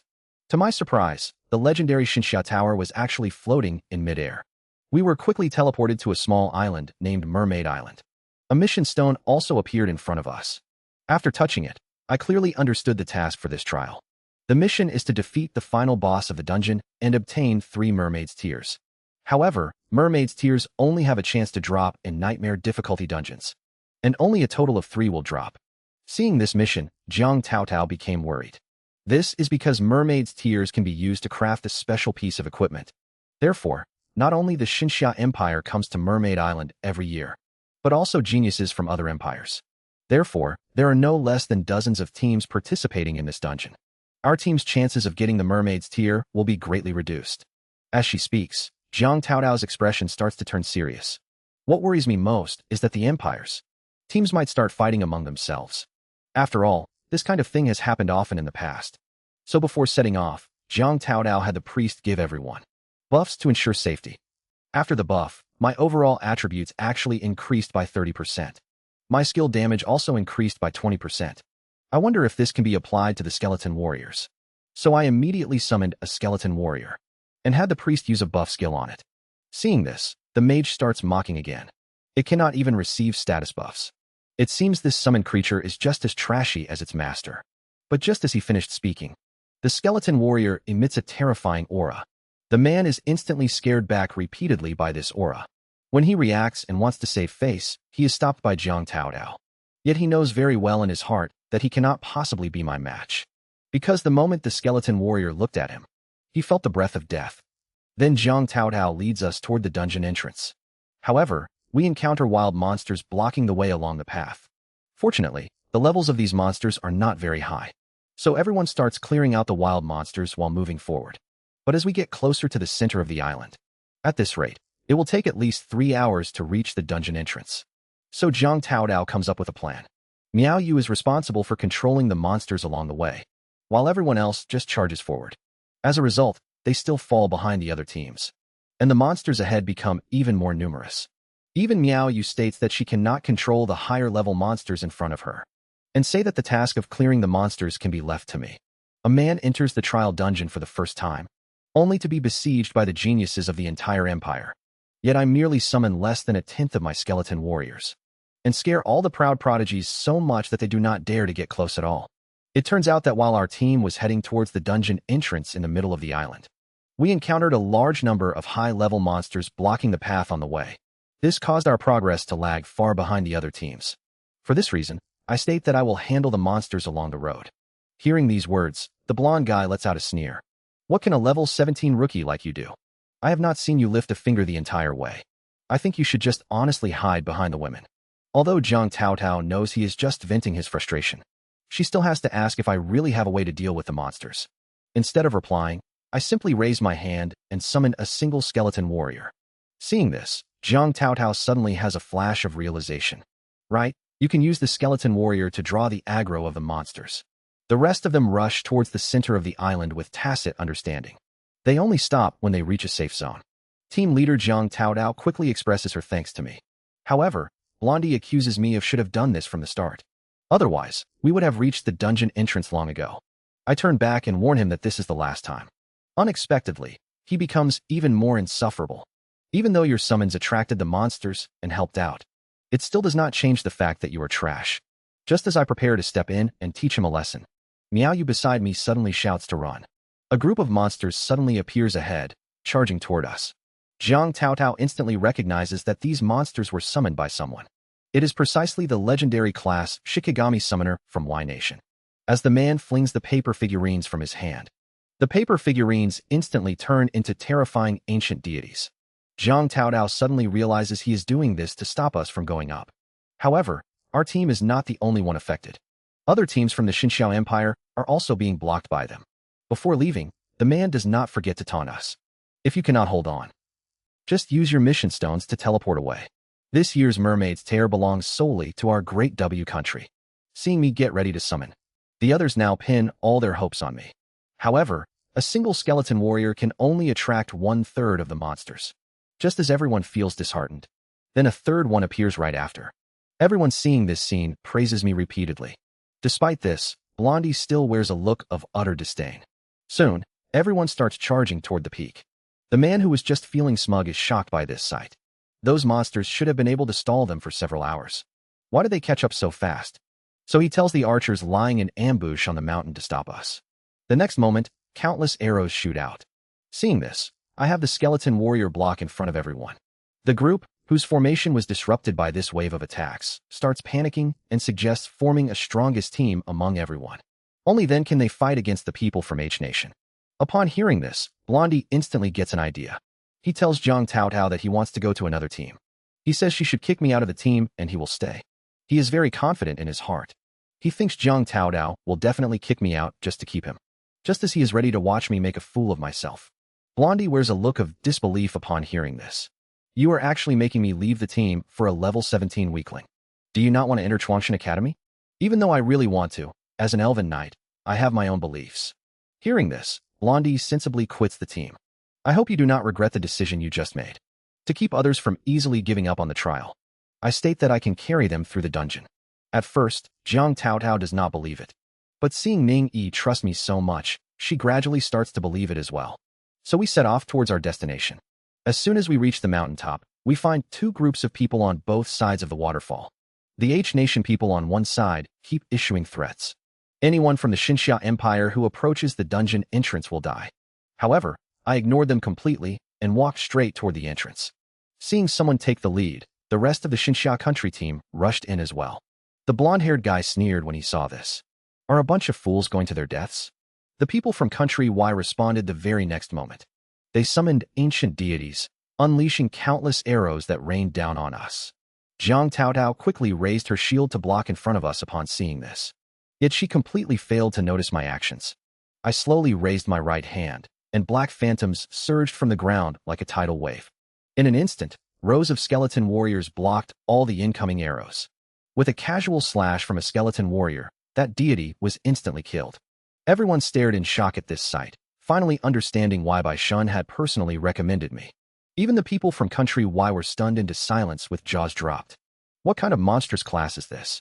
To be able to summon so many terrifying skeletons all at once. Even our legendary class Shikigami Summoner could never pull that off. While they were still in shock, I had already reached the dungeon entrance. To avoid getting entangled with them any further, I decisively chose the nightmare difficulty. The next second, our figures vanished instantly. The thwarted Country Y members gritted their teeth in frustration, while the others were discussing strategies for defeating monsters. Notification boxes for slaying wild monsters inexplicably popped up above their heads. Before they could even react, I had already started having the skeleton warriors hunt down more monsters. Ningyi hurriedly urged the 3 people behind her to keep up. I decided to do the same thing I did when clearing the Goblin King dungeon, directly summoning dozens of skeleton warriors to clear the path ahead. As for the rest of the group, they followed closely behind in a daze, picking up experience. In less than 5 minutes, we fought our way to a valley. We saw a huge elite boss circling in the pool. Its terrifying stats were even higher than the Goblin King. Jiang Taotao, who had the highest defense, intended to step up and tank the monster. I shook my head and told him to just stay here.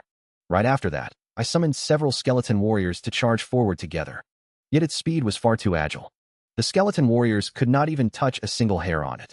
Fortunately, the slow curse skill I learned last night came in handy.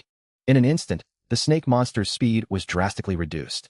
In a brief moment, its body was pierced by sharp blades all over. At its dying breath, it still wanted to use venom attacks to turn the tables. However, it could not deal a shred of damage to the fleshless skeleton warriors.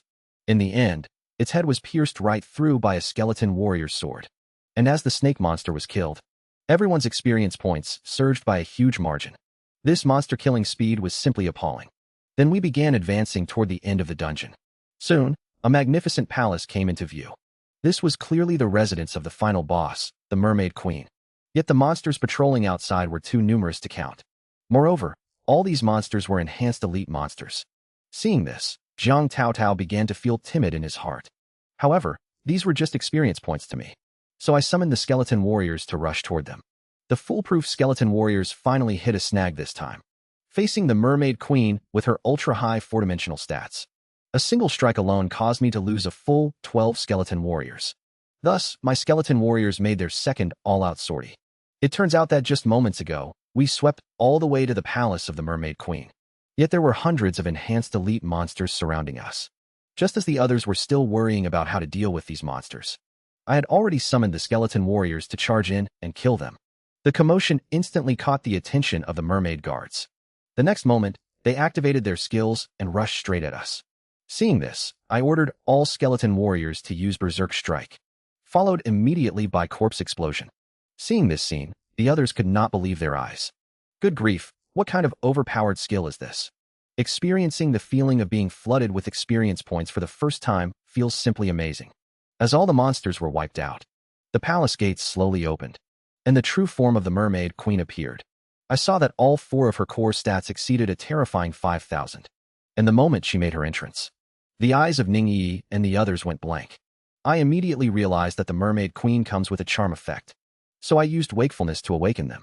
However, after waking up, their core stats were also temporarily reduced.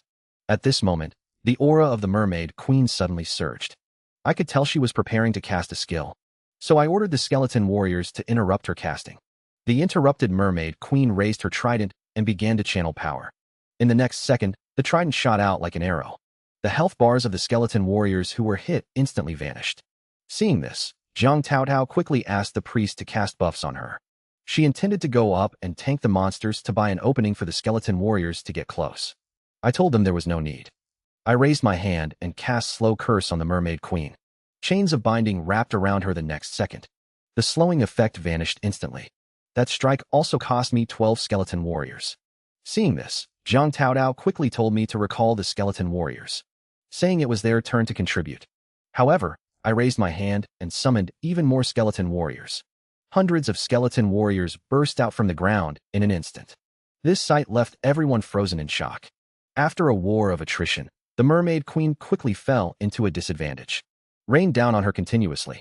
After a brief moment, she fell to the ground with a reluctant cry. Thus, the first mermaid's tear fell into our hands. Just as everyone was celebrating the successful completion of the mission, I asked Ningyi if she had a cooldown amulet.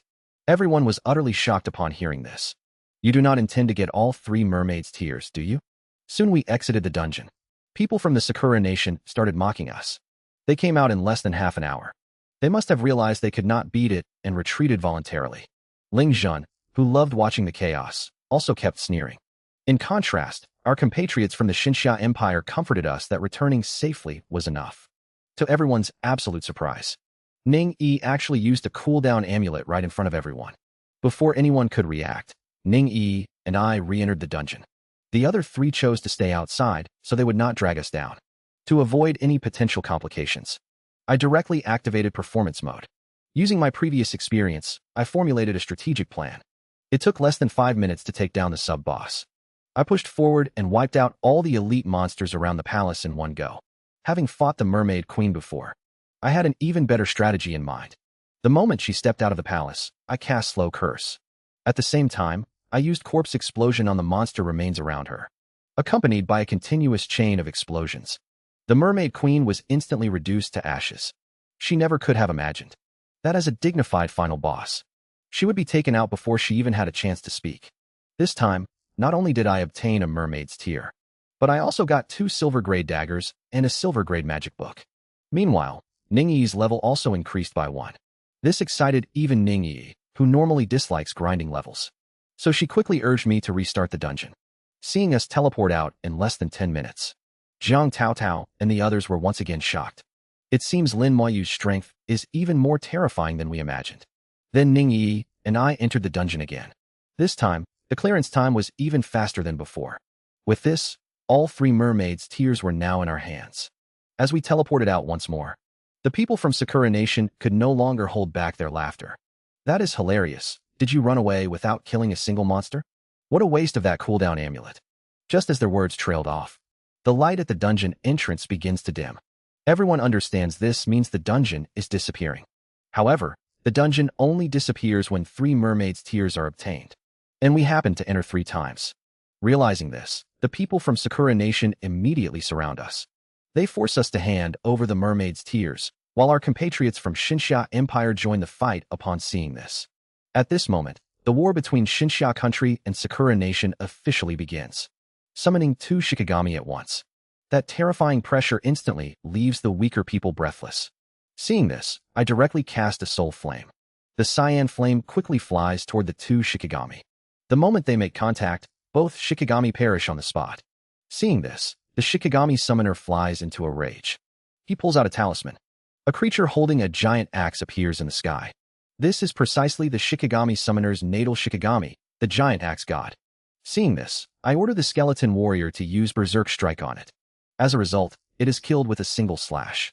Everyone who sees this wears a look of shock. Meanwhile, I am dumbfounded, thinking it is far too weak. Because his natal Shikigami was destroyed, the man also suffers backlash. At this, I order the skeleton warrior to finish him off in one go. The man was so scared that he quickly rode his Shikigami to flee. Seeing this, the people of the Sakura Nation instantly lost their will to fight. After all, even the strongest legendary class among them had been defeated. Yet I was still unsatisfied with my leveling speed. That was because I had received the requirements to enter Chuangshan Academy from Baishun. The first condition was to reach level 30.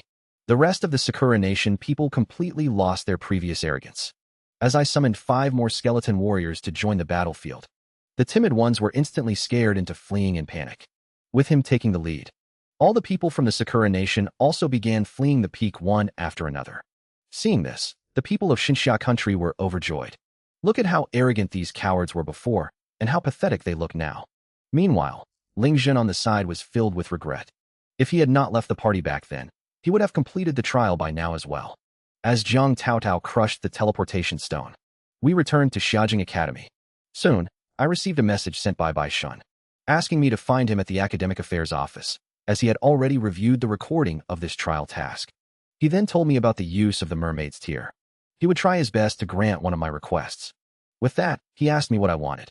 Mentioning the reward instantly made me think of my inexplicably missing sister. So I asked him about her whereabouts. Bai Shin replied that he could not reveal any news about her, because she joined Chuangshan Academy at the beginning of the year. All student records at Chuangshan Academy are kept completely blank. Even I cannot break the rules to leak their information. So he told me that if I wanted to find her, I had to enter Chuang Dash. With that said, he sent me the conditions for joining Chuangshan Academy. Since I cannot meet this requirement of yours, you can make another request. After thinking about it, I ultimately chose a cooldown amulet. After all, this way I can level up much faster, and thus join Chuangshan Academy as soon as possible. Bai Shin readily and cheerfully agreed, on the condition that I reach level 20 and complete a task first. With that, he took out a crystal and handed it to me. This is the teleportation stone for the dungeon hall. If you are in a hurry, you can go there to level up first. The next moment, I appeared inside a grand hall. Everywhere you looked, people were searching for party members. At this moment, I checked the requirements for joining Chuangshan Academy. Then, to clear the Hellgrade level 30 dungeon, Abyss Frontline. Finally, contribution points must reach 1,000. Just as I was wondering how to obtain contribution points, a yellow-haired girl behind me interrupted my thoughts. She saw at a glance that this was my first time entering the dungeon hall, and offered to introduce all the conditions within the hall to me. After saying that, she raised a single finger. Just 100 points will be enough. Hearing this, I transferred the points over without a second thought. The girl who received the points immediately beamed with joy. Then she started introducing things to me. There are a total of 95 dungeons in the dungeon hall. Different levels are categorized by different colors. Moreover, every dungeon has a corresponding completion record. Creating a new record allows you to win rewards. The mysterious building in front of me, constructed with 5 different magic orbs, is the task center here. After listening to her introduction, I still did not get any news about contribution points. So I asked her how to acquire contribution points. The blonde girl Yin Yin was somewhat surprised. However, she still told me the method to acquire them. That is, you need to participate in trials and tasks organized by the Academy to get them. However, getting contribution points is simply too difficult. Tasks posted by the Academy are usually completed by others in no time, because joining factions within the Academy requires a lot of contribution points. Yet just as she finished speaking, my wristband notified me that 50 contribution points had arrived. These were the points obtained precisely from participating in the trial task of the Mermaid Dungeon. Everyone around looked at me in disbelief upon hearing this. After expressing my gratitude to the blonde girl, I placed my hand on the magic stone to select the task dungeon. It finally stopped on the level 17 task dungeon, Mutant Forest. Seeing this, I chose the nightmare difficulty without hesitation. Yet when everyone saw that the dungeon I entered was only level 17, they started talking. I thought he was a big shot.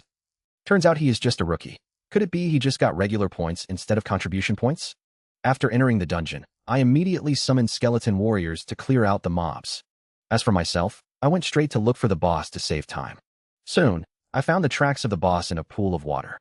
The disturbed mutated flood turtle rushed out of the ice with a roar. Little did I expect that its super defense skill would be this terrifying.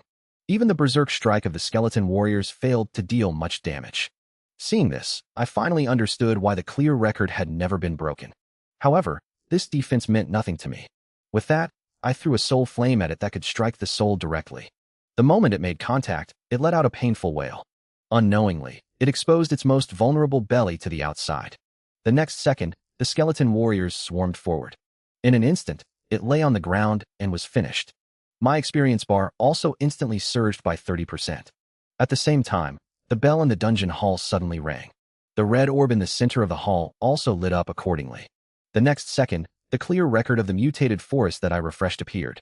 The crowd below was so shocked by this sight that they were dumbfounded. What kind of monster is this guy?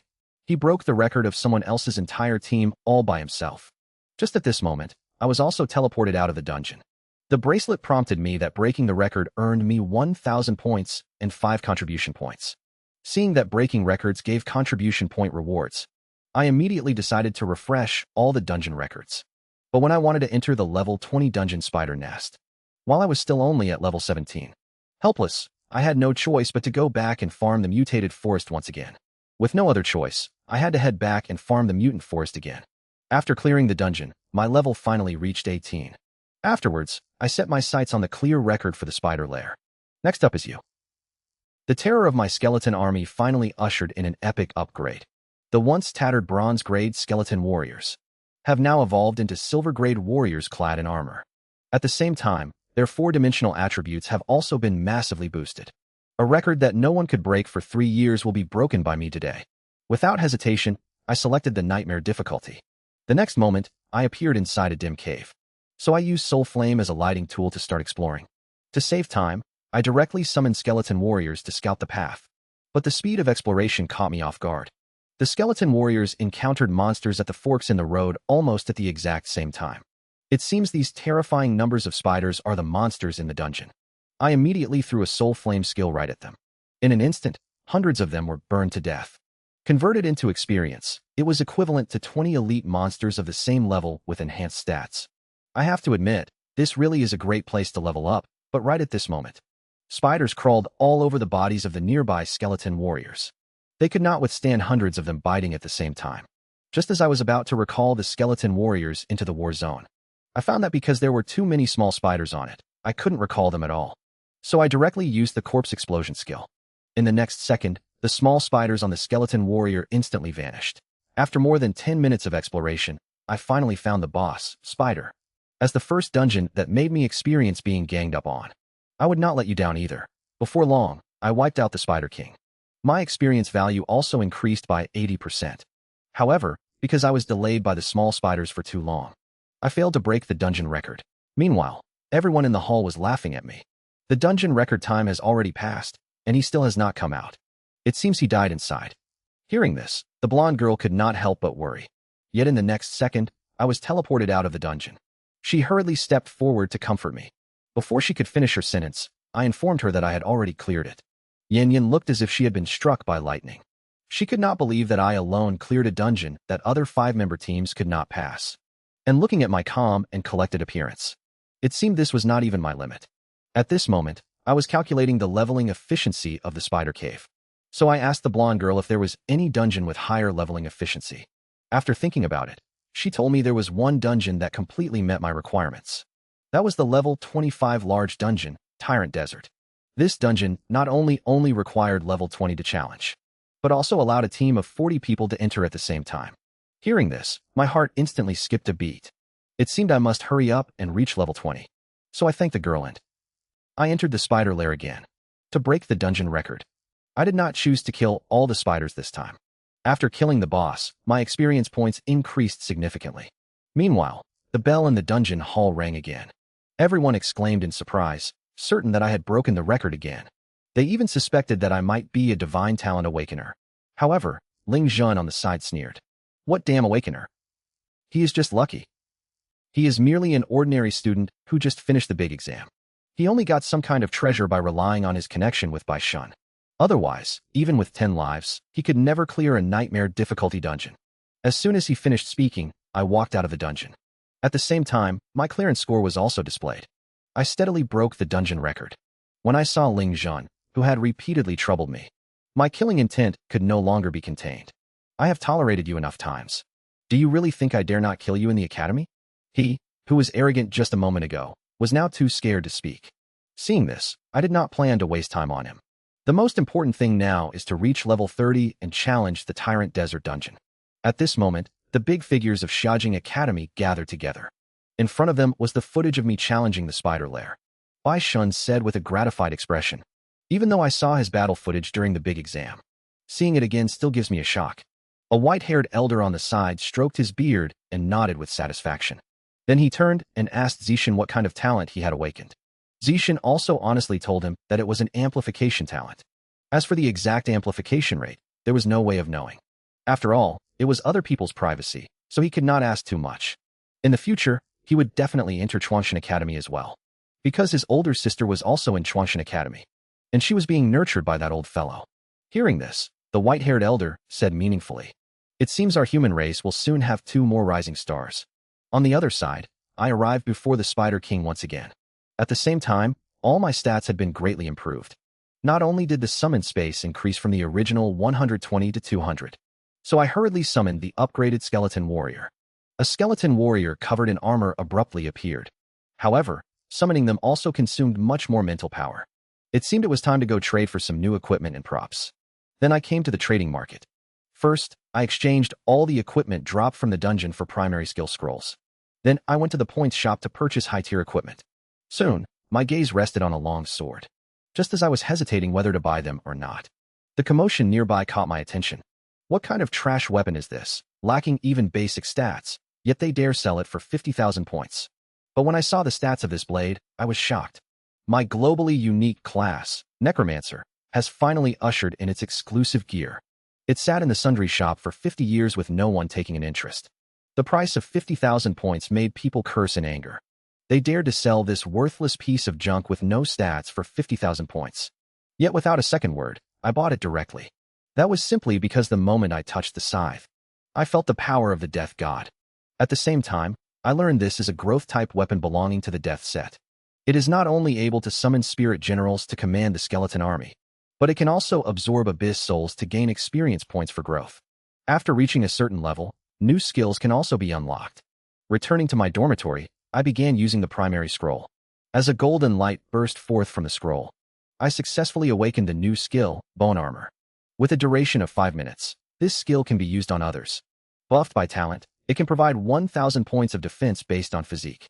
It happens to make up for my weakness of having thin health and low defense. The skill I learned next filled me with even greater surprise. What I obtained was the exclusive skill to summon skeleton mages. So I immediately used the skill. In the next second, a skeleton draped in a black cloak abruptly appeared. In this way, my skeletons now possessed a ranged attack method. The next day, I went to the academic affairs office to find Bai Shun to accept missions. Seeing me reach level 20 so quickly, Bai Shun could not help being surprised. It was much faster than back when he was my age. He then pretended to be calm and said, "The task is actually very simple. That is to enter the level 20 large dungeon, Tyrant Desert. Then kill the boss within the specified time and bring back the Tyrant Heart. However, as a large 40-player dungeon, I will help you get a primary cooldown amulet. You must know that cooldown amulets cannot be compared to dungeon halls. The cooldown time of some top dungeons is even as long as several months. When you encounter those kinds of dungeon runs, that is when the cooldown amulet truly plays its role. Also, the reason I am giving you 3 days is because 3 days later is the day the Academy holds its opening ceremony. I hope you can rush back before then." After I left, an elderly man slowly walked out from the room. "Are you so sure he can bring back the Tyrant Heart within 3 days? With his personality, I do not even have to guess to know he is definitely going to solo it. Remember when you soloed it at level 30, you crawled back in a sorry state." Hearing this, Bai Shun was left speechless. At this moment, I had already arrived at the entrance of the large dungeon, Tyrant Desert. The onlookers nearby cried out in shock. Does he even want to break the record of a large dungeon? The moment I touched the dungeon teleportation stone, the team information for clearing the dungeon record suddenly appeared. It was created by 40 people from the Academy. Just as I was preparing to enter the dungeon, a blonde girl suddenly stepped forward to ask, "Are you planning to go to Tyrant Desert to level up?" Hearing this, I told her about my task to acquire the Tyrant Heart. The girl was shocked upon hearing this. That is a treasure dropped only by slaying the final boss. It can be crafted into an ultra-powerful accessory, the Tyrant Necklace. Moreover, this item only drops once a year. The last time was 2 years ago. Then she suddenly noticed something was wrong. "Wait, where are your teammates? You are not thinking of soloing the Tyrant Desert, are you? You must know that back then, Phylong Academy exhausted all its geniuses just to clear this dungeon." Just as she finished speaking, a man wearing golden holy armor walked over from the crowd. He was followed by a massive team. Turns out they were students from Bailey Academy. In order to break the record of the Tyrant Desert dungeon, they specially prepared a large amount of gold-grade equipment. Seeing this, I realized I needed to hurry. So under the gaze of everyone, I walked into the dungeon portal. The leading man glanced at me disdainfully, daring to enter the Tyrant Desert alone. He must be a rookie who just entered the academy. Then he began to command his teammates to enter the dungeon. As for me, the first thing I did after entering the dungeon was summon skeleton warriors to scout the map. Before long, the skeleton warriors encountered wild monsters. I saw a weird withered tree drill out from the ground. The skeleton warriors were caught off guard and almost sank into the ground. At that moment, the attributes of the withered tree also appeared. As expected of a large dungeon, even the stats of the minor monsters rivaled the boss of the mermaid dungeon. If the skeleton warriors had not upgraded to silver grade, they would have been really hard to deal with. After a long 2.5 seconds, the desert ghost tree was finally eliminated. To my surprise, the experience points reached hundreds of thousands. To be on the safe side, I immediately cast bone armor. Then I continued exploring the dungeon. Soon after, I discovered an oasis ahead. Knowing that such places might be monster gathering grounds, I sent the skeleton warrior to scout ahead. Before even getting close to the oasis, it was attacked by a scorpion monster. However, the current skeleton warrior is not to be trifled with. It took down the monster with just a single berserk strike. The commotion of battle immediately attracted more scorpion monsters. At the same time, I noticed certain fruits growing on the vegetation. So I quickly summoned more skeleton warriors to pick the fruits. I found that these fruits can restore mental power. So I tried taking a bite. The next moment, my mental power began recovering rapidly. Unfortunately, these fruits can only be stored for 5 minutes after picking. It seems I can only use this place as my main battlefield. It happens to be a good place to practice my newly learned skills. So, relying on the recovery effect of the fruits, I started continuously summoning skeleton mages. In just 2.5 hours, the skeleton mage summoning skill reached level 20. The previously ragged mages transformed into silver-grade element mages. They possessed 4 elements: wind, fire, ice, and lightning. With up to 8,000 mental power, they possessed extremely strong damage output. I looked at the monsters on the battlefield with a charming smile. Did the skeleton warriors have fun killing you earlier? Now it is my turn, right? This large dungeon is one that the Academy poured all its geniuses into yet still failed to clear. Yet I slaughtered a whole city by myself and found it too easy. The time it took me left the Academy's powerhouses utterly shocked. It even drove all the students wild.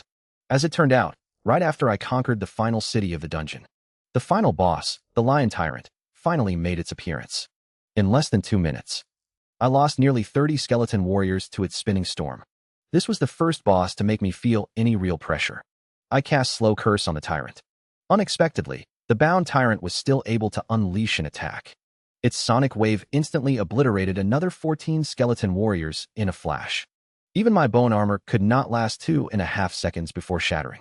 Before I could react, the tyrant launched its furious leap attack once more, and it was coming right at me.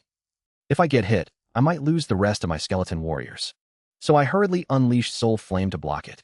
Luckily, this strike interrupted the tyrant's skill and knocked it to the ground. The skeleton warriors seized the opportunity to counterattack. In an instant, skeleton warriors covered its entire body. Meanwhile, I kept continuously releasing Soul Flame at it. Combined with the relentless elemental attacks from the skeleton mages, the tyrant's health began to plummet rapidly. A moment later, it met its end.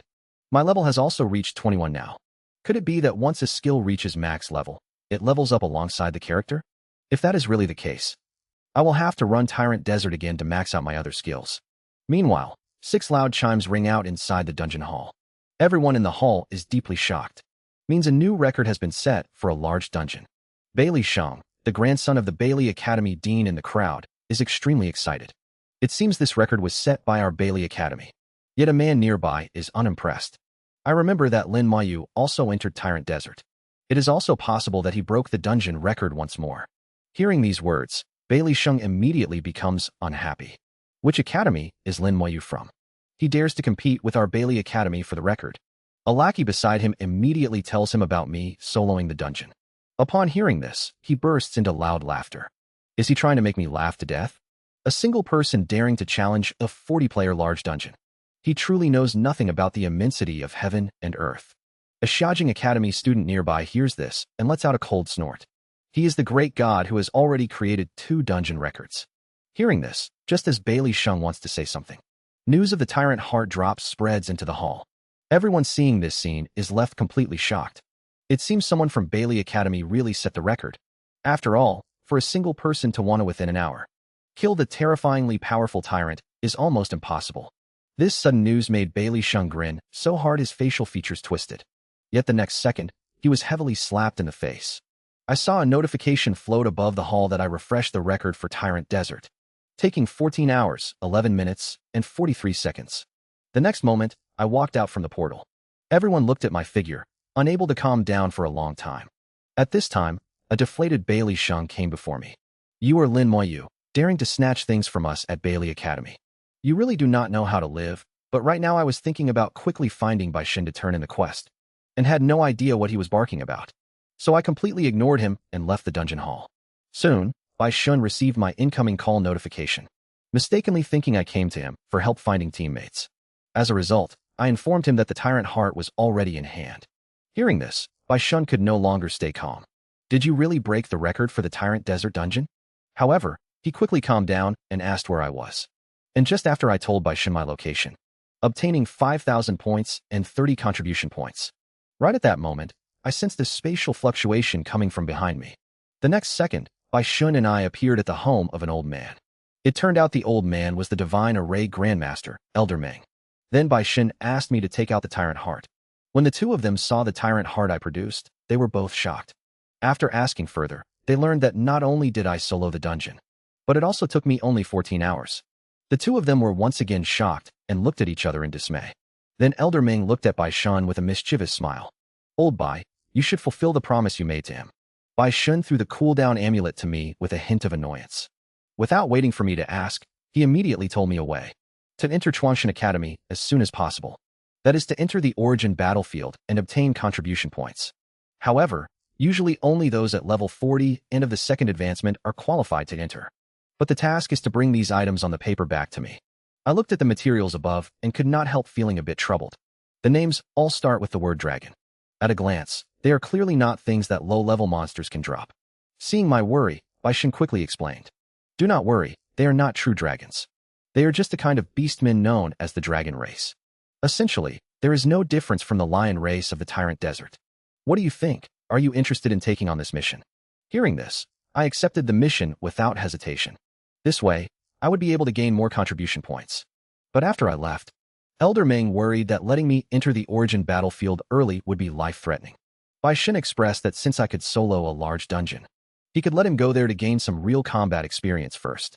Meanwhile, inside the dungeon hall, the team from Bailey Academy had just come out of the dungeon. They cleared the dungeon in less than 16 hours, making them mistakenly believe they had broken the record. Yet just as they were feeling smug, the onlookers nearby were snickering. Realizing something was wrong, everyone quickly looked at the records in the hall. They found it was not their team's clearance record. Instead, it was the record of dropping the tyrant heart.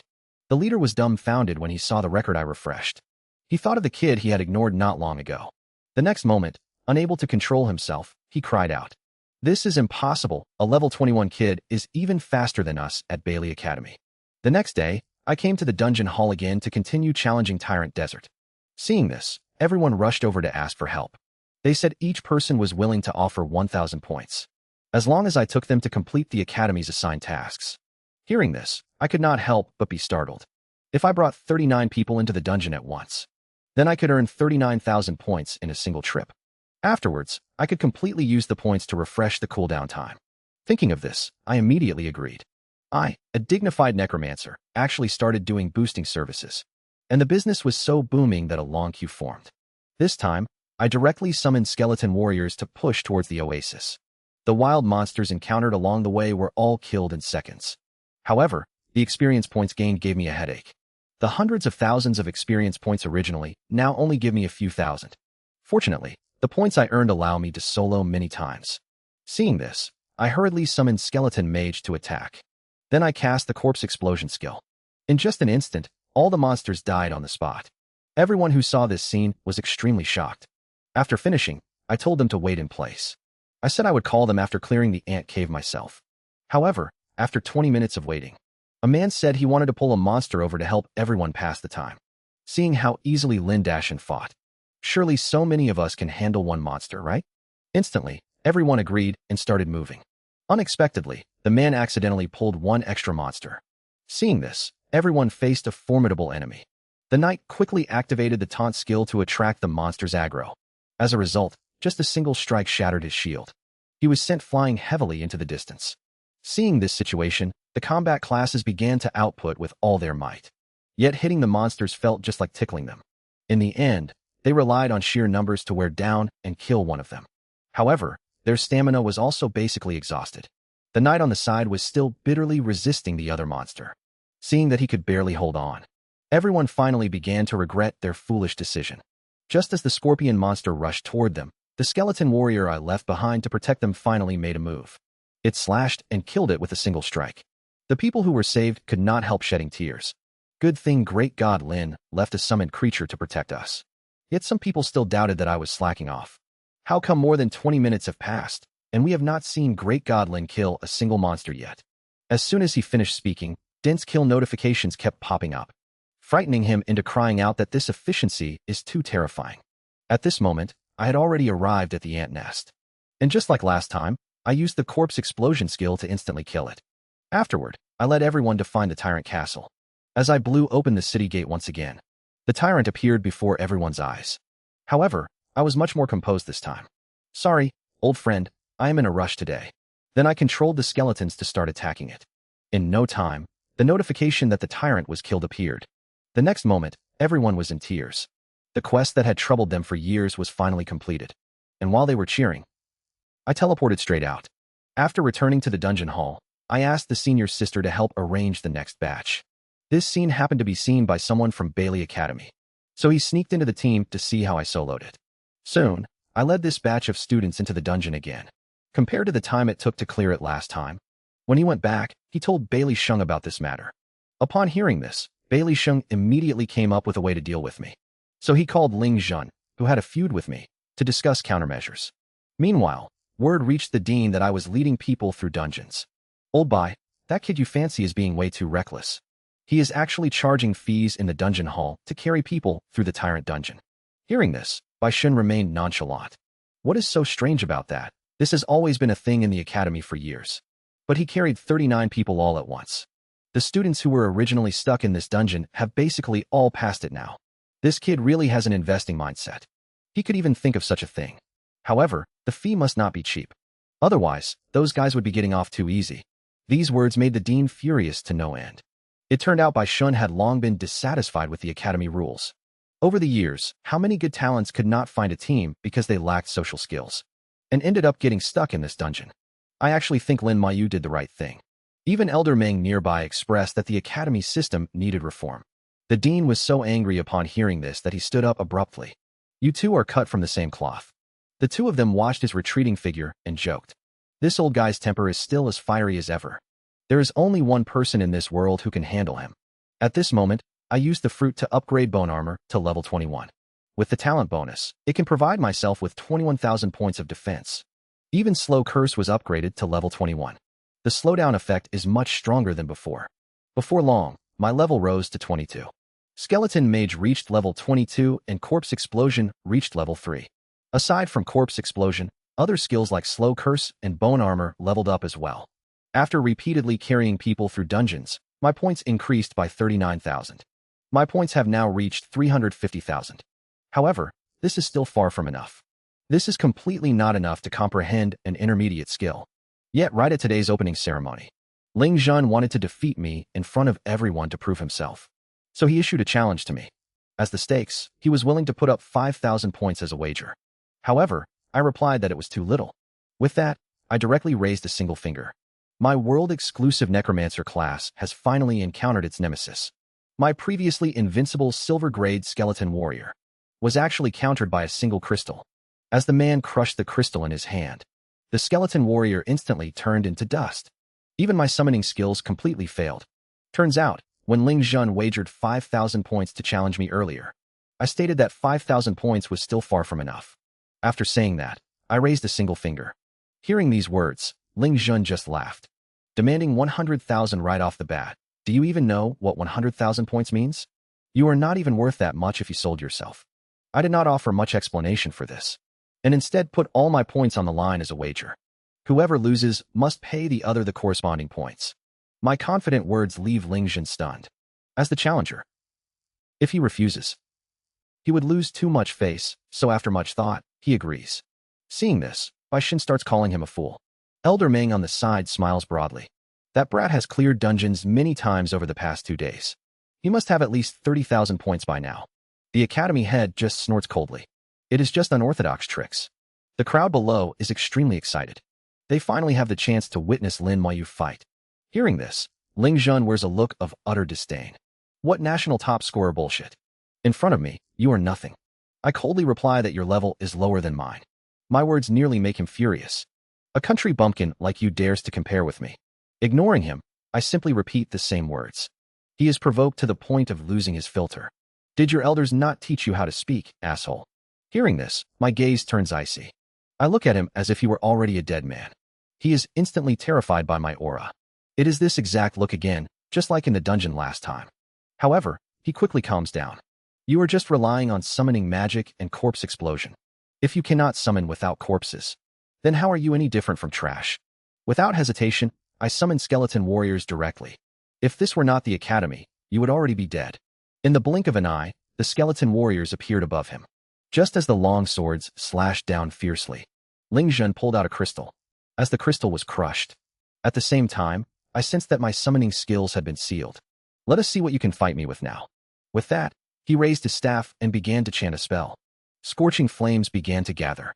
Seeing this, Elder Ming immediately guessed that someone behind him wanted to deal with me, because he could never obtain an intermediate-level summoning seal talisman on his own. As soon as his voice fell, a rain of fire rushed toward me. I calmly activated bone armor. As the flames completely swallowed me up, Ling Zhen laughed out loud. How does it feel to be burned by the flames? But after the flames slowly dissipated, I had not suffered a single bit of damage. How is this possible? My strongest skill had no effect on him at all. Unwilling to accept this, he released even more skills at me. Yet I did not dodge or evade, letting the attacks land on me. The result still could not harm me in the slightest. Feeling tired of this, I said indifferently, your skill is too weak. With that, I immediately hurl a soul flame directly at him. The next second, a terrifying scream bursts from his throat. In the blink of an eye, blood begins to stream from his 7 orifices. Fortunately, a god-tier healer arrives in time to narrowly pull him back from the brink of death. The onlookers in the audience are frightened into a cold sweat. This freshman is way too terrifying. He took down a senior with just 1 skill. At this moment, I slowly walk toward him. Controlled by fear, he hurriedly drops to his knees and begs for mercy. As long as you do not kill me, I am willing to give you all my points. Just as he finishes speaking, the referee declares me the winner of this match. According to the agreement, student Ling Zhen needs to pay student Lin Moyu 358,000 points. As soon as these words are said, Ling Zhen is completely dumbfounded. Are you kidding me? How many days has he even been at the academy? The question referee gives him a cold look. Are you implying that I am talking nonsense? Realizing his slip of the tongue, Ling Zhen quickly lowers his head to apologize. Since that is the case, hurry up and pay the points. However, he simply does not have that many points on hand. Therefore, the referee has no choice but to transfer his current points to me first, and make him pay off the rest of the points within half a year. Otherwise, he will be expelled from the academy. Soon, 128,000 points are added to my account balance. Then, I slowly walk past Ling Zhen and step off the arena. Right at this moment, Bai Shun sends a message, telling me to set off for the origin battlefield in 1 hour. So I head over to the exchange market to sell the excess gear on me. I sold everything for a total of 2 million gold coins. After that, I went to find Bai Shun. Guided by Elder Ming's power, Bai Shun and I appeared outside Xinxia Tower. Through another pull of power from Xinxia Tower, we finally arrived at Origin Battlefield.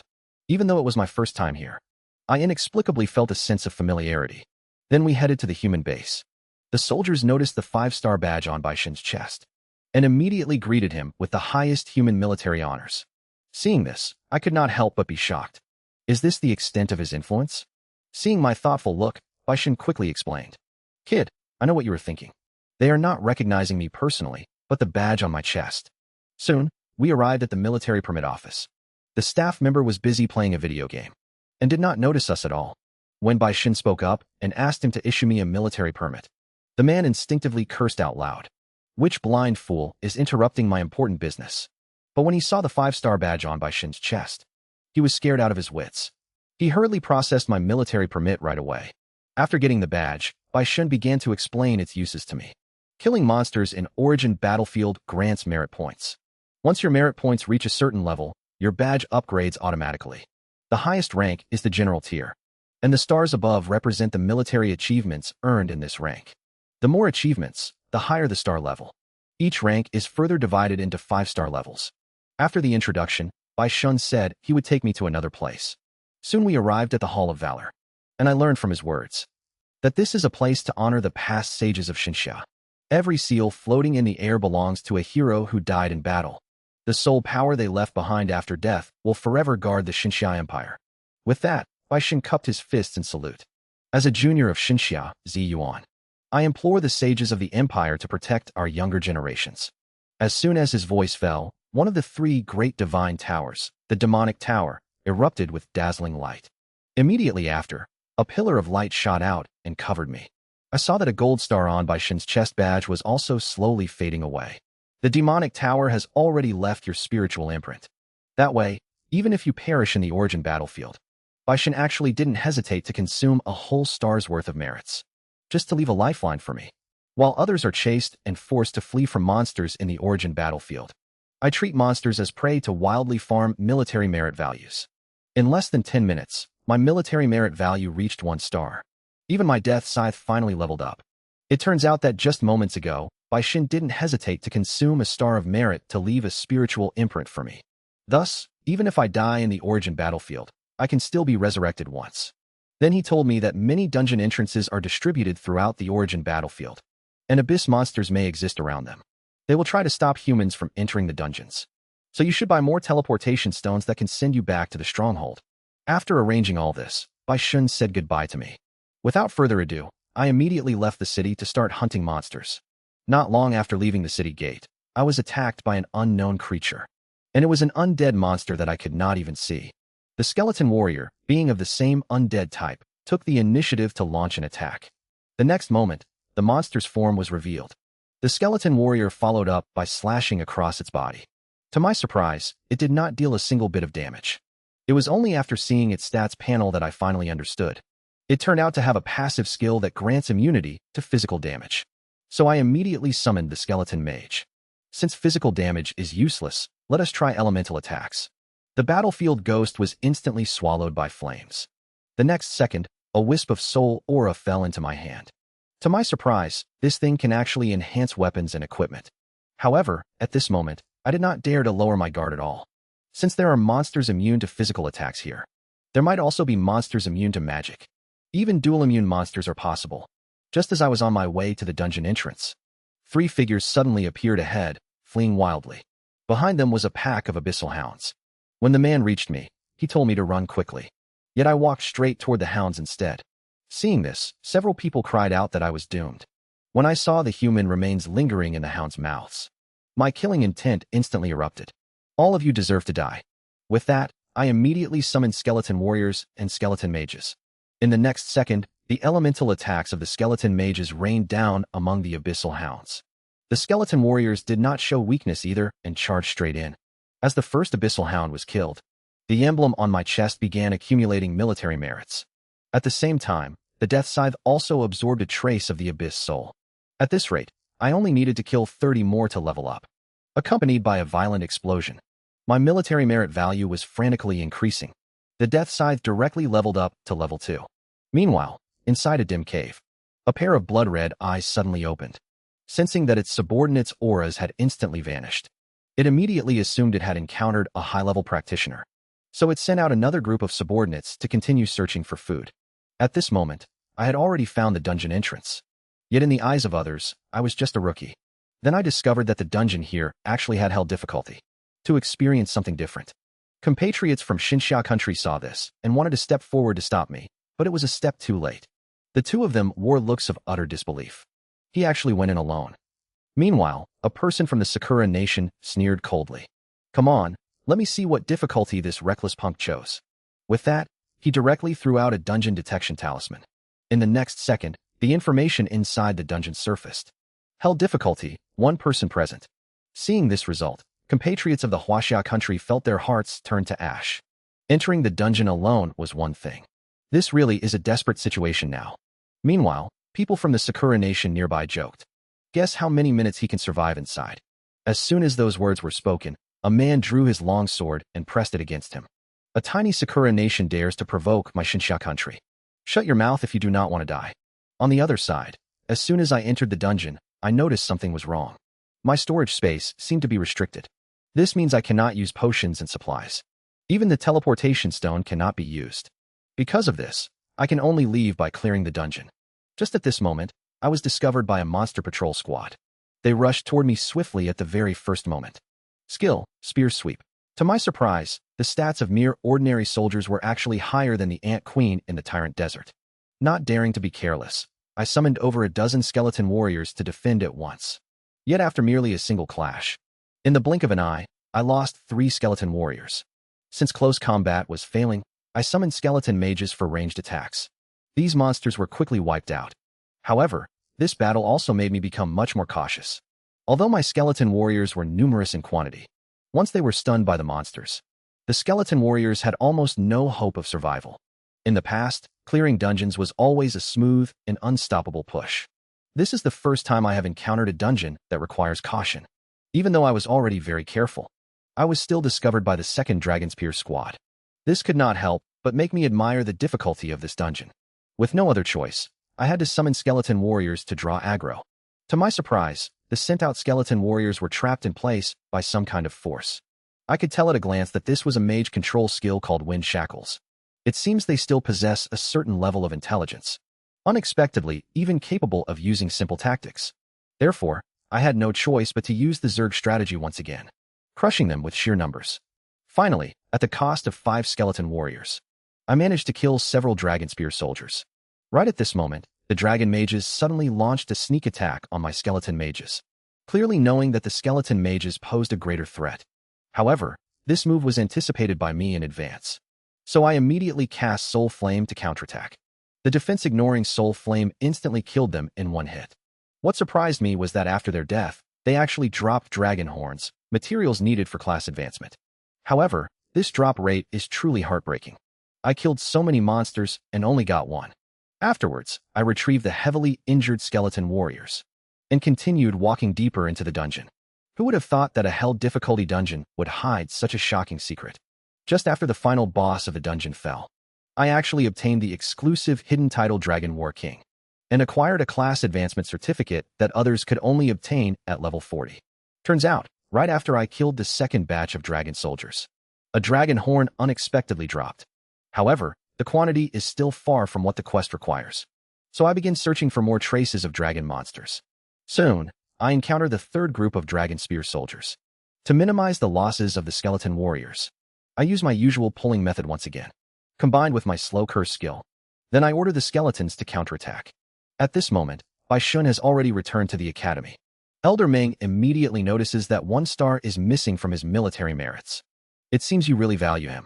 You actually did not hesitate to consume a military merit to plant a brand on him.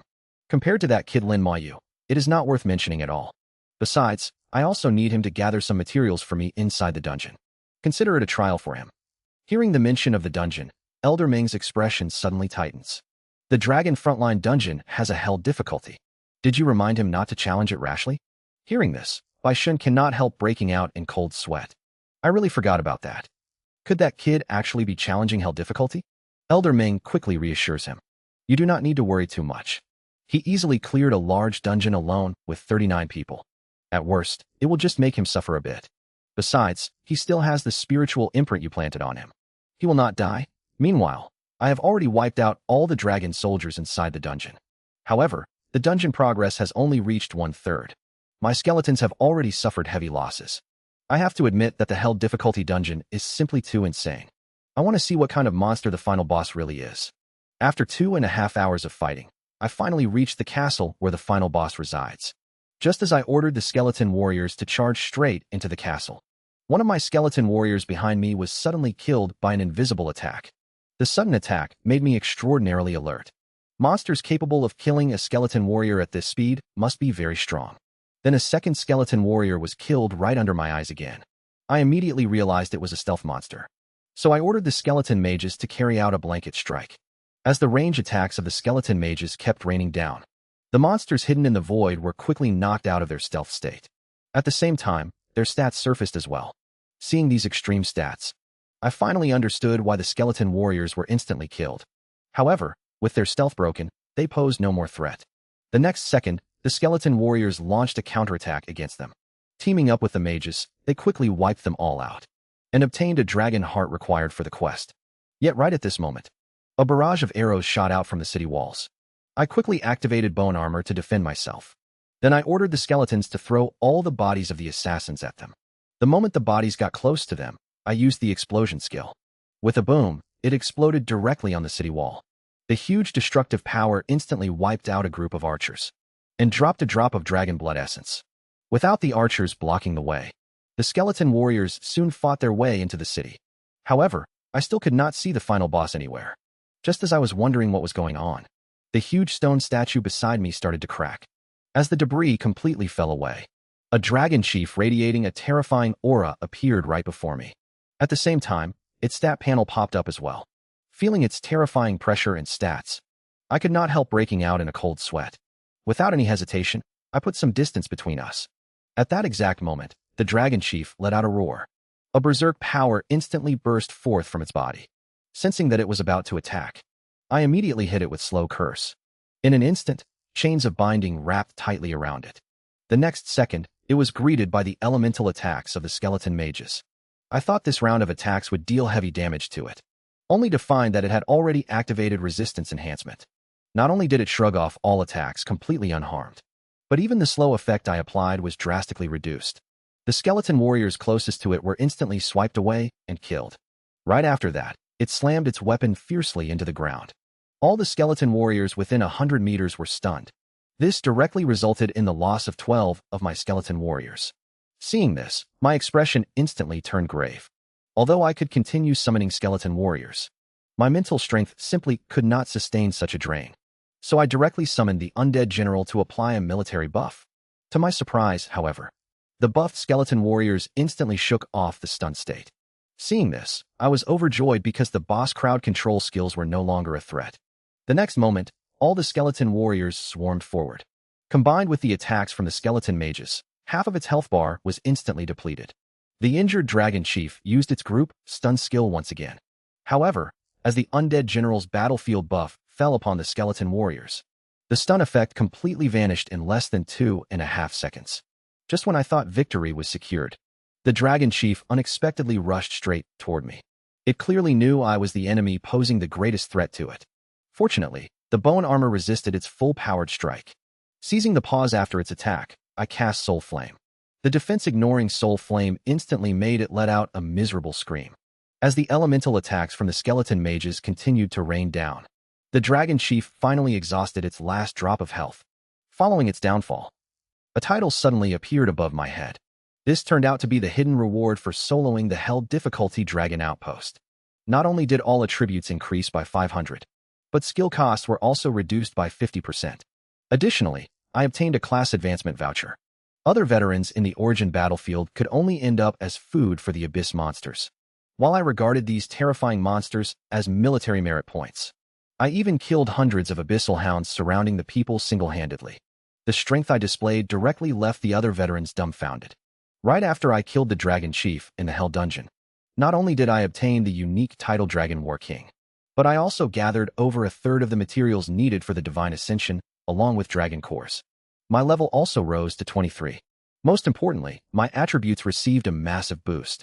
My skill mana consumption was reduced by 50%, meaning I can summon twice as many skeletons as before. This will also greatly reduce the difficulty of clearing the Hell Dungeon.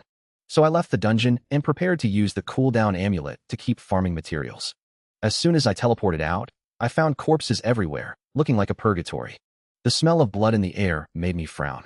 I quickly activated bone armor, just in case. Right at that moment, several hounds rushed from behind to pounce on me. An even larger group of hounds appeared behind them. Seeing this, I immediately summoned skeleton warriors to repel the hounds around me. However, just as I was about to summon skeleton mages to fight, an attack suddenly landed around me and blew the hounds away. An attack suddenly landed around me, blasting the abyssal hounds away. A man was seen leading a team to provide backup. "Young man, hurry over here. This place is already surrounded by abyssal hounds." After securing me, they told me to use the teleportation stone to return to the stronghold. Not only did I ignore them, but I also asked why they stayed behind and risked their lives instead of leaving. After all, given their strength, they could easily break through. It turned out they were waiting for the Shinsha country people who had not yet come out of the dungeon. On the other hand, the Sakura Nation people abandoned by their compatriots could only become food for the hounds. At this moment, the priest detected that there was no one left inside the dungeon. So he quickly notified everyone to start retreating. Yet I stood still without moving a muscle. "You guys go first. After I clear them out, I need to continue farming the dungeon." With that, I directly summoned my skeleton army. As the skeleton mage began chanting spells, the next moment, Violent elemental attacks continuously rained down upon the pack of hounds. The skeleton warriors took charge of finishing off the hounds with low health. In a brief moment, a large number of hounds were killed. The people who witnessed this scene wore looks of utter shock. They could never have imagined that the terrifying hounds would be so vulnerable before the young man in front of them. Yet the scene that followed directly upended their understanding. I slowly raised my hand, and a red glow coiled around it. The next second, a violent explosion whipped up a torrent of energy across the battlefield. The visual effects and lethality it brought left the people behind me completely dumbfounded. And the military merits gained after slaying a massive number of hounds directly elevated my military rank to a 1-star private. Even the death scythe rose to level 3 after absorbing the abyss souls, and granted me an attribute bonus of 300 points in mental power. Having tasted success, I used the explosion skill again to clean up the remaining abyssal hounds. Seeing this, the others figured I must be a genius from some top academy. But right then, one of the men seemed to realize something with a horrified expression. He looks like that kid who entered the hell difficulty dungeon. And while they were in shock, my military rank rose to a 2-star private. The death scythe also upgraded to level 4. The mental power attribute gained after leveling up was also getting higher and higher. This made me even more excited about what kind of surprises further leveling would bring. Then, looking at the corpses of the abyssal hounds scattered across the battlefield, I still wanted more. It is a pity there were only a couple of hundred hounds. It would be great if there were more abyss monsters. After the intense battle, the others sat on the ground with lingering fear. They all muttered that the origin battlefield was simply too dangerous. The leader of their squad walked up to me to express his gratitude. He introduced himself as a level 31 paladin from Xiaojing Academy. Hearing that he was from the same school as me, I politely shook his hand. A level 23 necromancer. The man, Yin Yin, was somewhat curious. He wondered which year Junior was from. I told him I only attended the opening ceremony yesterday. As soon as those words fell, the shield in the man's hand slammed heavily onto the ground. You mean you were just a freshman? The Hell Difficulty Dragon Chief, once regarded as the Death Reaper by others, was now reduced to a toy in the palm of my hand. Until its last drop of blood was exhausted, it could not harm me at all. It turned out that just moments ago, I agreed to take Ning Yi with me to level up. But when she heard me say we were going to clear a Hell Difficulty dungeon, Ning Yi was instantly shocked into dumbfounded silence. After all, the level 30 Zhou Lexing only offered to carry her through the nightmare difficulty. At this thought, she instantly transformed into a little fangirl, looking at me with admiration. Meanwhile, Zhou Lexing standing nearby was secretly gloating in his heart. He thought this was just my trick to pick up girls and deceive people. He figured Ning Yi would soon have to obediently run back to find him. Soon, Ning Yi and I arrived at the dungeon teleportation entrance. Then I took out the cooldown amulet to reset the dungeon cooldown time. As our figures disappeared into the dungeon entrance, the crowd watching on the side was once again shocked into dumbfounded silence. Damn, did I see that right?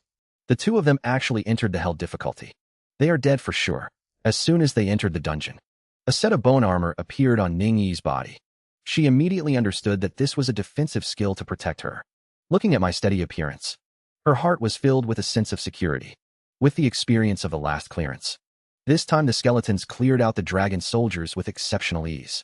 Yet this speed made Ning Yi's eyes shine bright. Looking at how at ease you are. Hearing this, I calmly said that this dungeon is indeed not difficult. Ning Yi could not help sticking out her tongue and teasing me. Other people struggle for their lives just fighting a nightmare dungeon, while your Hell difficulty feels even easier than a nightmare one. Subsequently, my skeleton army swept all the way through the dungeon, and the progress of the Hell difficulty dungeon advanced rapidly. Soon we arrived at the castle where the final boss was located. Before going in, I asked Ning Yi if her quest needed anything else besides the dragon crystal core. Hearing this, Ning Yi handed a ring out in front of me and said the first part of the quest was already done. This ring was precisely the Goblin King ring. As the best accessory below level 40, it possessed the powerful attribute of +1 to all skills. Just as she was showing off, I suddenly pulled her away. The next second, a dragon assassin appeared right where she was standing. Ning Yi was so startled by this that she broke out in a cold sweat. She did not expect such stealth monsters to exist inside the Hell dungeon. Fortunately, her class happened to have a skill to see through stealth. Thus, she immediately activated her detection skill to search for the hidden assassins. Before long, all the surrounding assassins were completely wiped out. Ning Yi looked at me with a proud expression and said, "This young lady is still somewhat useful, right?" Suddenly, she saw that I was already a 2-star private and looked utterly shocked. Then she angrily raised her small fist and pounded it on my chest.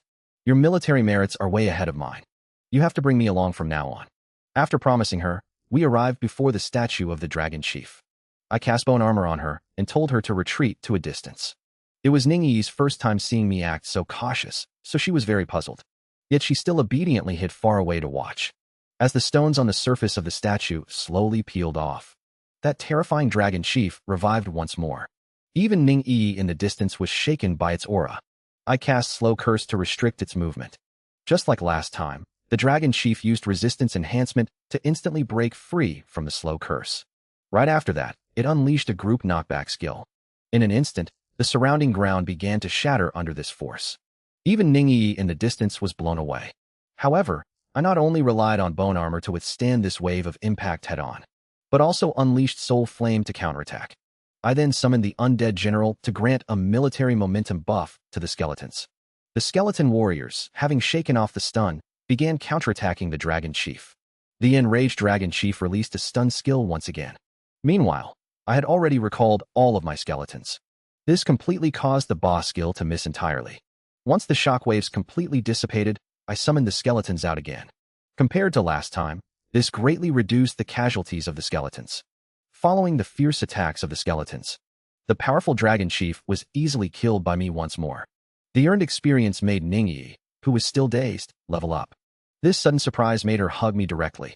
That is great, I got a class change certificate. After the excitement passed, she shyly stepped aside, hurriedly explaining that she was just too happy. Just as I gave the golden dagger dropped by the boss to Ningyi, Shishingen and his team stood at the dungeon entrance with grim expressions. A high-tier demon was seen leading abyssal hounds to surround them. The abyssal demons that were unshakable in the eyes of others were like mere ants in front of me. Even with all their might, they could not break through my defense. Yet I took it down in a single second using only Soul Flame. This scene made everyone present look at me in a new light. It turned out that just moments ago, to avenge its child, the desert death god personally descended upon the origin battlefield. Yet it failed to detect my presence among the human camp. In its anger, it ordered its abyssal hound children to devour everyone. Screams soon echoed throughout the human camp. Right at this moment, Zhou Lixing's team happened to teleport out from the dungeon. The hounds rushing right at them left them completely dumbfounded. Without a second thought, he quickly activated the paladin defensive skill. Golden light spheres instantly enveloped his teammates. Their formidable defense allowed them to escape disaster for the moment. Yet upon seeing the overwhelming horde of hounds across the battlefield, they could not help breaking out in a cold sweat. Shishingen then warned them that there were demons in the sky. An abyssal demon had already reached above his head. Watching the demon prepare to launch an attack against him, Zhou Lixing smiled and told it to save its effort. You cannot break my defense aura at all. Before he could finish speaking, the demon's giant axe ignored his defense and smashed into his shield. The terrifying force sent him flying backward instantly. He only stopped after crashing heavily into a stone wall. This single strike nearly killed him instantly. Everyone witnessing this scene could not help covering their foreheads.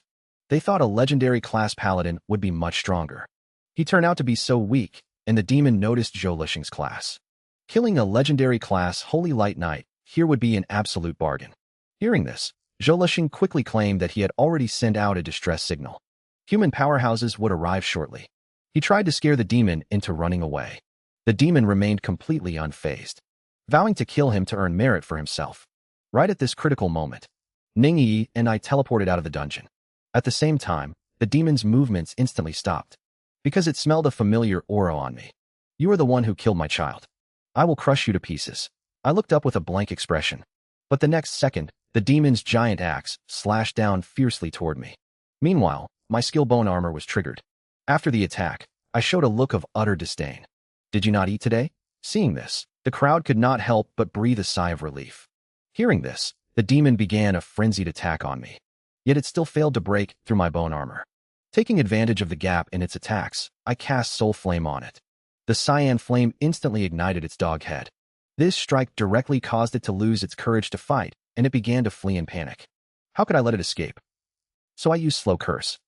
The demon was instantly frozen in midair and unable to move, along with all the abyssal hounds across the entire battlefield, which were also frozen in place. The demon struggled desperately, only to find it could not shake things up by even a fraction. Seeing this scene, Ningyi let out a soft laugh. She had already anticipated this result. After all, ordinary monsters in the Hell Dungeon were even stronger than this. At this moment, I summoned the skeleton army to start clearing out the abyssal hounds. At this moment, the demon fell into complete despair. Soon, corpse explosion skills continuously detonated among the pack of hounds. In the end, only the tattered and ruined demon was left sitting paralyzed on the ground. Using the materials to craft equipment, and acquiring the rare material demon blood, which contains abyssal power. My death scythe also rose to level 7, increasing my mental power by 2,100 points. After this battle, my military rank also rose directly to a 5-star private. Even Ning Yi received a large share of military merit. Seeing me standing above the clouds and enjoying the respect of everyone, Zhou Lexing, blinded by jealousy, completely forgot that I was the one who saved him from the demons. He swore to himself that sooner or later he would make me kneel before him and beg for mercy. He even vowed to make Ning Yi his woman. Furious, the mysterious demon hiding in the void grew angry. Yet it scared the experts of the guard team out of their wits. That was because it was the flame demon, one of the 7 demon kings. As it turned out, right after I took care of all the abyssal demons, I immediately asked about the condition of Shishingen and his team. Hearing this, Shishingen patted the golden shield in his hand and said he was fine. Thanks to your shield, I managed to complete my set. Just then, a troop arrived from the distance. They had clearly rushed over after receiving the distress signal. Yet to their surprise, the battle had already ended before they even arrived. Seeing the corpses of the abyssal hounds scattered everywhere left them utterly shocked. Filled with doubts, they began to ask everyone what had happened here. They also inquired who had sent out the distress signal just now.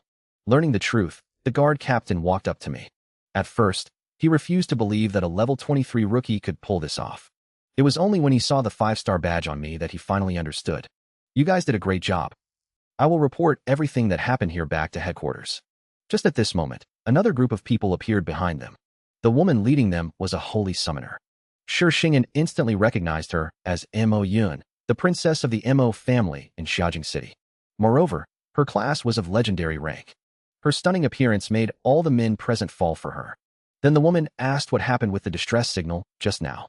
After learning from the guard captain that everything was fine, she prepared to leave.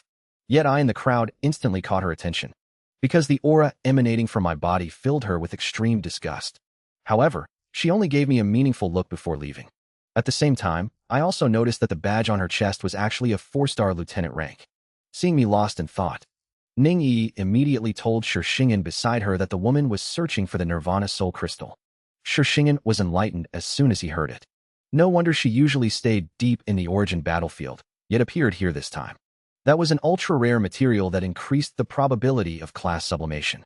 Practitioners would further clarify their class direction during their second transition. At the same time, there was also a slim chance of class sublimation. For instance, my rare class, Holy Knight. However, relying solely on oneself for sublimation had far too low of a probability. But the Nirvana Soul Crystal could greatly increase the chance of sublimation. It was currently known that deep in the origin battlefield. At this moment, Ning Yi added a sentence. I know a boss called Battlefield Ghost King drops it. Hearing this, Shishingen sighed. Moreover, it is a world-class boss. Mo Yun is already a legendary class, yet she can still ascend. Could there be a higher rank above the legendary class? Just then, a pair of crimson eyes peered out from the void. The hound actually died again. It seems an extraordinary class has appeared on the human side. Furious, it planned to send a higher-level demon to test the waters again. Meanwhile, human powerhouses felt its anger and were all shocked. That aura just now seemed to belong to the Flame Demon King. What on earth happened to make it this angry? No matter what, we must quickly report what happened here to the superiors. On the other side, Bai Shen anxiously asked Elder Meng what happened. Elder Meng quickly comforted him. He is fine. I saw his image after communicating with the Hall of Heroes and the Demon Extermination Pagoda. That kid not only wiped out quite a few abyssal hounds, but he is already a 5-star private now. Most importantly, he actually managed to kill an abyssal hound demon. Hearing this, Bai Shen could not help being surprised. In just 2 days, he has achieved such feats. It seems the upcoming practitioner tournament will definitely be very exciting. At this time, Elder Ming looked astonished upon seeing Ning Yi by my side. I did not expect them to be together. Hearing this, Bai Shen quickly asked what else he saw. I really look forward to seeing old Ning's exasperated expression. At this moment, Ning Yi and I cleared the Hell Difficulty Dragon Guard Tower dungeon once again. My level also rose to 24. Even Ning Yi's exclusive guard tower set was almost complete. The surrounding crowd pointed in one direction and exclaimed that it was a Shikigami. I saw a beast pulling a small cart, slowly walking this way. The people on the cart were none other than the team from Sakura Nation. The leading captain was the Shikigami summoner who had a feud with me before. Everyone guessed that they were here to clear the hell difficulty dungeon to obtain the hidden title. Little did they know that this unique hidden title had already been obtained by me. At this time, the Shikigami summoner found Ning Yi and me a bit familiar. After a moment of thought, he realized that he had run into his enemy. The Abyss army descended upon the war fortress. While everyone else was afraid of fighting and saving their lives, I applied to take the initiative as a level 24 recruit. The team from Sakura Nation smiled immediately upon seeing my level. Was he prepared to be extra food for the abyssal demons? However, the Shikigami summoner on the side was extremely shocked. You must know that I was only a little over level 10 when we were at Mermaid Island. In just a few days, I had already risen to level 24. He knew the strength of my skeleton army very well. If he could not deal with me this time. When his teammate saw his thought, he quickly dissuaded him and told him not to make a move. He stated that the Shinsha country people here far surpassed them. Once they made a move, they would be the ones to die. Hearing this, the Shikigami summoner swept his gaze around, noticing the hostile gazes fixed on him from all around. He had no choice but to suppress the killing intent in his heart, stating that he wanted to settle the score at the practitioner tournament, and hoping I would not disappoint him by then. With that, he turned around and walked toward the dungeon entrance. Ning Yi realized they wanted to attack, but were wary of the surrounding people from Shinsha country. However, I calmly stated that I did not care. Even alone, I could easily handle them. What truly sparked my curiosity was the practitioner tournament he mentioned. Hearing this, Ning Yi explained the details of the competition to me. It turned out that a world-class practitioner tournament was held every 5 years in this world. Each class system would have its own respective competition events. Countless powerful practitioners would come to participate when the time arrived. You definitely cannot miss this, and I will be participating in the tournament with you. The competition was further divided into team and solo matches. The team matches required forming a 5-member squad to participate. Furthermore, the rewards for the solo match champion were extremely generous. You must remember to sign up when the time comes. Right at this moment, the badges on our chests suddenly emitted a golden light. Ning Yi immediately realized this was a military decree from Shinsha. The next second, a series of resounding voices echoed across the entire Origin battlefield. All Shinsha soldiers are to return to the war fortress for assembly. As soon as the words fell, everyone began being forcibly teleported back to the war fortress. Seeing this scene, the people from Sakura Nation could not help but sigh in amazement. Is this the cohesion of Shinsha country? This kind of unity would be absolutely impossible to happen in our country. So I immediately asked Sir Shingen what was going on. Suddenly, a beam of light shot out from the magic eye in the sky. The direction was precisely where the abyss was located. This meant a large number of monsters were about to attack. That the magic eye was not only used to observe the movements of abyss monsters, but it was also said to take full command of every large-scale battle. Those voices from just now were emitted by it. At this moment, the voice of the magic eye came over again. All practitioners below level 30, get on the city wall. Right after that, teleportation vortexes appeared around us. The next moment, we appeared on top of the city wall. At this time, a figure on the city wall attracted everyone's attention. Because he was the exclusive legendary class overlord of the Ni family. He could be called a godlike existence in the military. At this moment, everyone's morale instantly soared. Also at this moment, the man raised the long sword in his hand. Obey my command, from the Legion. Under the blessing of this skill, everyone's skills would not accidentally injure friendly forces. The next moment, a buff appeared on everyone's body. All 4-dimensional attributes increased by 50%. Feeling the power continuously pouring into my body, I was quite helpless. It was just that these statuses had already been overwritten by my buff talent. This caused my skeleton army to be unable to receive this buff. At this time, Ning Yi beside me pointed in a direction and told me to look quickly. I saw that divine summoner riding a white horse standing on the front line. She looked expressionlessly in one direction. A dense swarm of monsters is rapidly closing in. Casting away fear and boosting morale, defense and attack power are increased by 30% for 10 minutes. At this moment, a ball of energy rapidly condenses in front of Moyu. The next second, it turns into a beam of light and slams directly into the pack of abyssal hounds.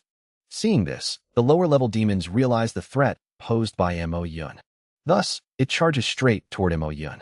Yet Moyu remains completely unfazed. She controls her mount to beat it back. Meanwhile, countless elemental attacks rain down upon the monster army. Immediately after, skeleton warriors stream down the city walls under everyone's gaze. Oh my god, whose summoned creatures are these? The number of them is just too massive. In an instant, thousands of skeleton warriors charge into the monster army to slaughter them. A single slash is all it takes to instantly kill an abyssal hound. However, the frontline practitioners are no match for the demons and suffer heavy casualties. Watching them get thrown into the packs of hounds as food one by one, I realized that taking the initiative to go out and fight might reduce a lot of casualties. So I walk up to Nanai Xiong and say calmly, I request to leave the city and join the battle. While others are still struggling desperately against the monsters on the battlefield, I single-handedly wipe out the entire Abyss army. This causes the Abyss Demon King to personally descend upon the fortress. As a result, it uses just a basic skill to instantly shatter my bone armor. Even the transfer damage makes me lose all of my skeleton warriors. It turns out just moments ago, after the officer allowed me to leave the city to join the battle, Ning Yi looked at my leaving figure with a worried expression. After all, there are quite a few low-level demons outside the city. Yet in my eyes, these monsters are merely military merits and experience for myself. Shi Xingyan also wore a puzzled look when he saw me appear. Junior Lin, you are only level 20-something. Why did you come out of the city to fight? I calmly replied to him that I was here to clear the field. With that, I directly summoned the skeleton army.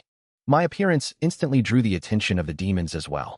The abyssal hounds still in combat immediately broke away from the fight and came toward me. They were sworn to avenge their offspring. Watching the swarm of monsters charging in, I remained completely unfazed. I raised my hand and cast Slow Curse. In an instant, all the monsters and demons were locked in place. My greatest reliance was the corpses of monsters on the battlefield. They could maximize the use of my corpse explosion skill. As a trace of red light rose from the monster corpses, a violent explosion instantly swept across the entire battlefield. The low-tier demons that reacted quickly began fleeing for their lives. Yet in the end, they could only be swallowed by the blazing flames. Moyu stared at this scene in complete shock. Are these his skills? How can they be so terrifying? And some people were even frightened into dropping their weapons right away. Goodness, even second transfer practitioners cannot clear a field by themselves.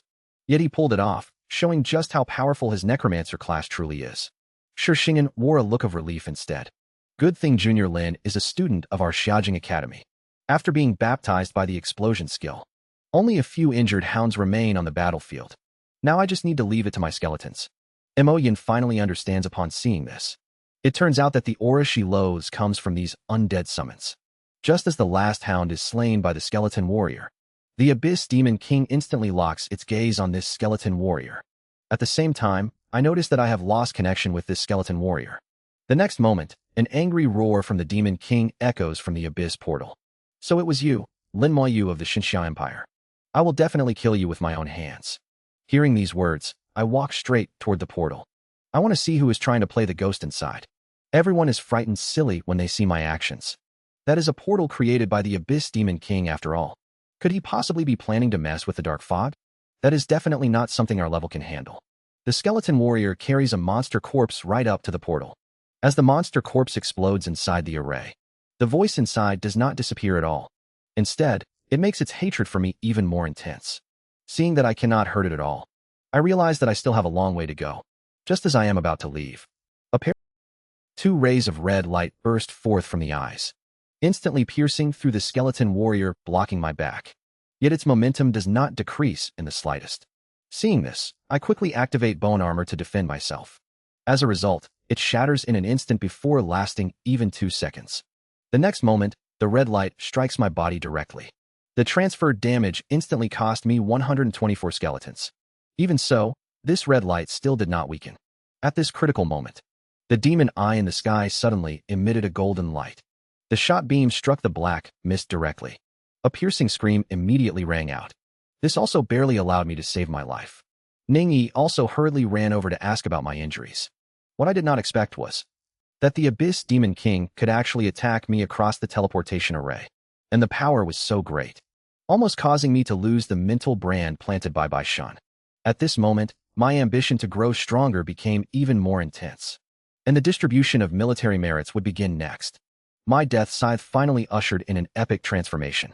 Originally, it could only summon the skeleton army for battle. But now it can assemble a boss army to fight. It can record the souls of all bosses killed by me, and consuming mental energy allows me to summon these souls for battle. It turned out that right after the demon, I repelled the Abyss Demon King. And Xiong announced that this defense battle was a great victory, and started distributing points. This battle eliminated 10,000 Abyssal Hounds, for a total of 25,000 military merits. However, among the 1,000 practitioners, aside from Lin Moyu and Moyun, Lin Moyu receives 3,500 military merits. Hearing this, Moyun smiles slightly. He is the man I admire the most. It is only fair that he gets so many military merits. Other practitioners also express their full approval. This great expert deserves this many merits. 80% of the monsters on the battlefield were killed by him. If not for him, we would have lost countless geniuses. Yet Holy Knight Zhou Lushing finds it hard to accept this result. He fought the monsters with all his might. In the end, his military merits do not even reach a fraction of Lin Moyu's. This is simply a huge humiliation. At this moment, my attention is entirely on the death scythe in my hand. I notice that after absorbing a massive amount of Abyss souls, it is undergoing a transformation. Meanwhile, many practitioners see their military ranks rise after gaining merits. My rank also rises rapidly. It only stops when the badge turns silver. Everyone is shocked at this sight. Oh my god, it is a silver second lieutenant badge. Then Ning Yi playfully salutes me. Greetings, officer, you are now a Xinxia second lieutenant, and probably the youngest second lieutenant ever. Just as she finishes speaking, Xiong slowly walks toward me. He is specially awarded the title star of Xinxia. The next second, a title appears above my head. All attributes increased by 300. Skill cost reduced by 20%. You actually have other titles? Where did this Dragon Chief title come from? Hearing this, I had no choice but to answer honestly.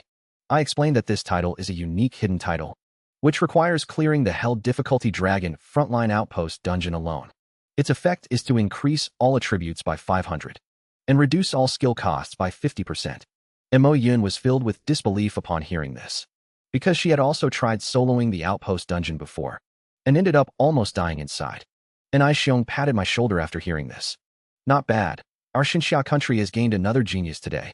As a reward, I specially authorize you to use the military facilities in the fortress. However, using these facilities requires consuming a certain amount of military merits, so you need to spend them wisely. After settling everything, I returned to the fortress. At this moment, the Death Scythe had also finished its transformation. I found that its level had reached the cap of 25, and it increased my mental power by 3,000 points all at once. However, to continue leveling it up, I must unlock the set items. It seems I must seize any opportunity to gather information on other set pieces. After this transformation, the Death Scythe gained an extra skill called Soul Summoning. It can record the souls of all bosses killed. By consuming mental power, one can summon these souls to fight for a duration of 3 minutes. I was instantly startled upon seeing the skill description. With this ability, as long as I kill enough bosses, I can build an entire army made of bosses. It looks like I still need to keep farming the Hell Outpost dungeon. Later, I learned from Shishingen that several war fortresses of Xinxia country were attacked this time, and even the fortresses of other countries suffered varying degrees of attacks. And our fortress number 1 is the farthest away from the Abyss. There are still 9 other fortresses along the way blocking the power of the Abyss for us. So the strongest enemies this time are only low-level demons. But there is no guarantee whether demons skilled in stealth and assassination have appeared. Hearing this, Ning Yi looked at me with a worried expression. You have been marked by the Abyss Demon King this time. You must be very careful when operating in the Origin battlefield from now on. Just at this moment, the communicator in her hand suddenly rang. Opening it, she saw that her grandfather was looking for her. Soon, an old man walked slowly towards this side. But the moment I saw him, my pupils suddenly dilated.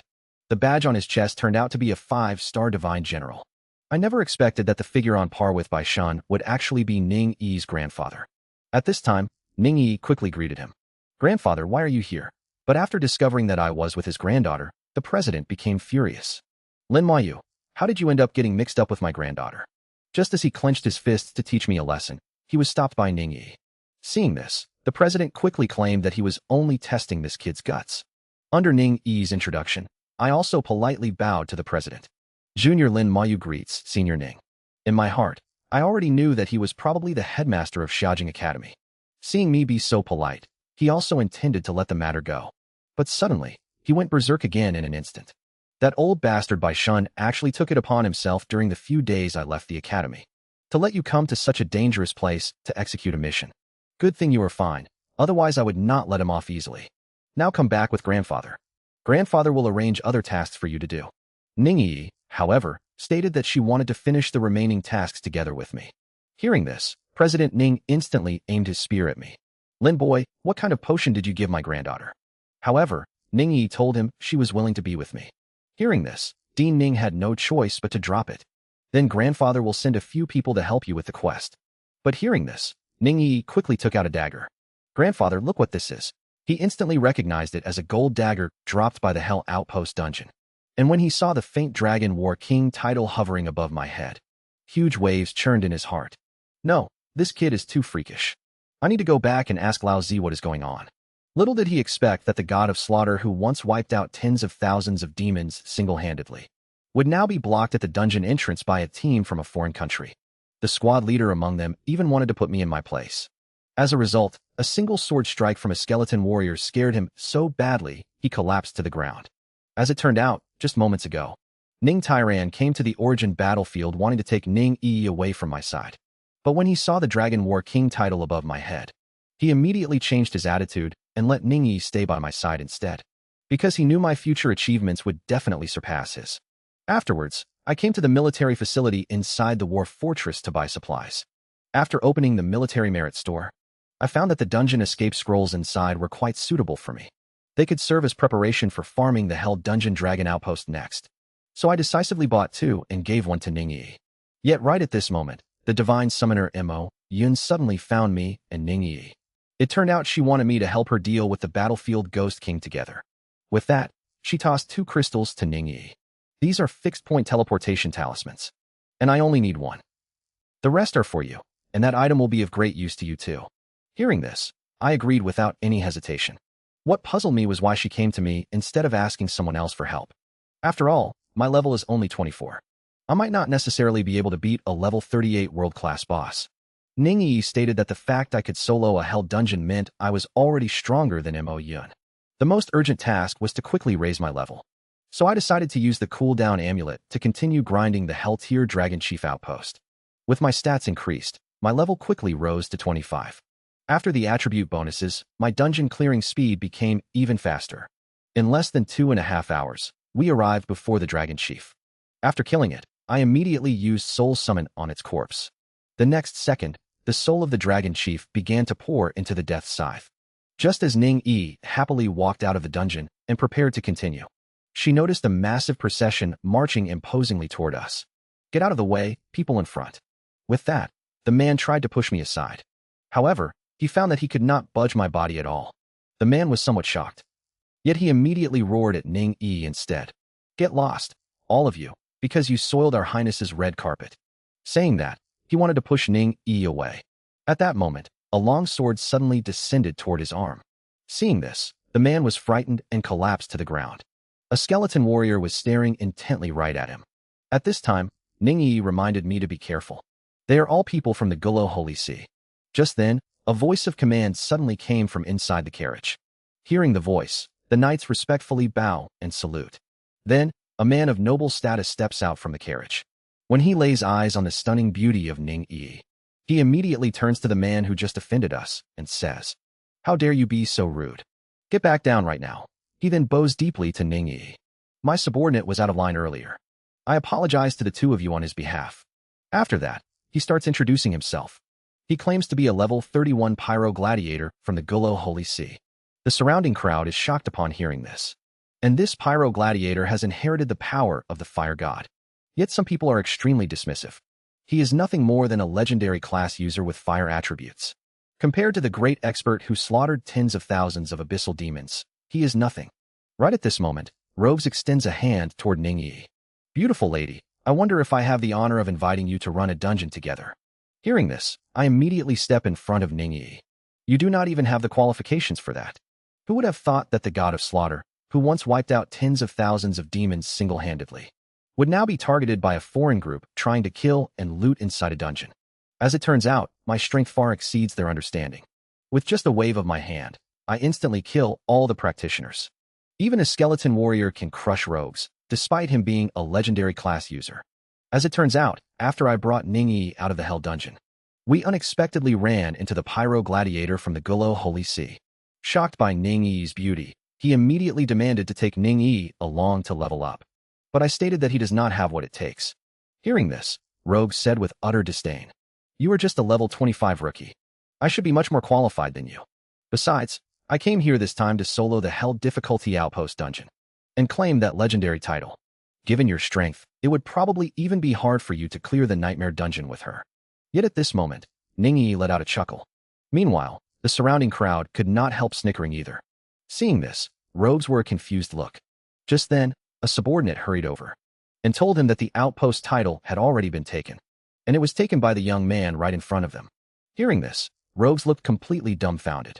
But immediately afterwards, he quickly told everyone to gather around him. Soon, they hashed out a plan. One of the squad leaders said with a worried expression, "This is the territory of the Xinxia Empire. If we do this, will it trigger a war between our two countries?" Hearing this, Rogue sneered. "As long as we are discreet enough, nothing will go wrong. Even if they die, others will just assume they died inside the dungeon." Watching Ningyi and me enter the dungeon once more, Rogues hastily crushed a dungeon tracking scroll.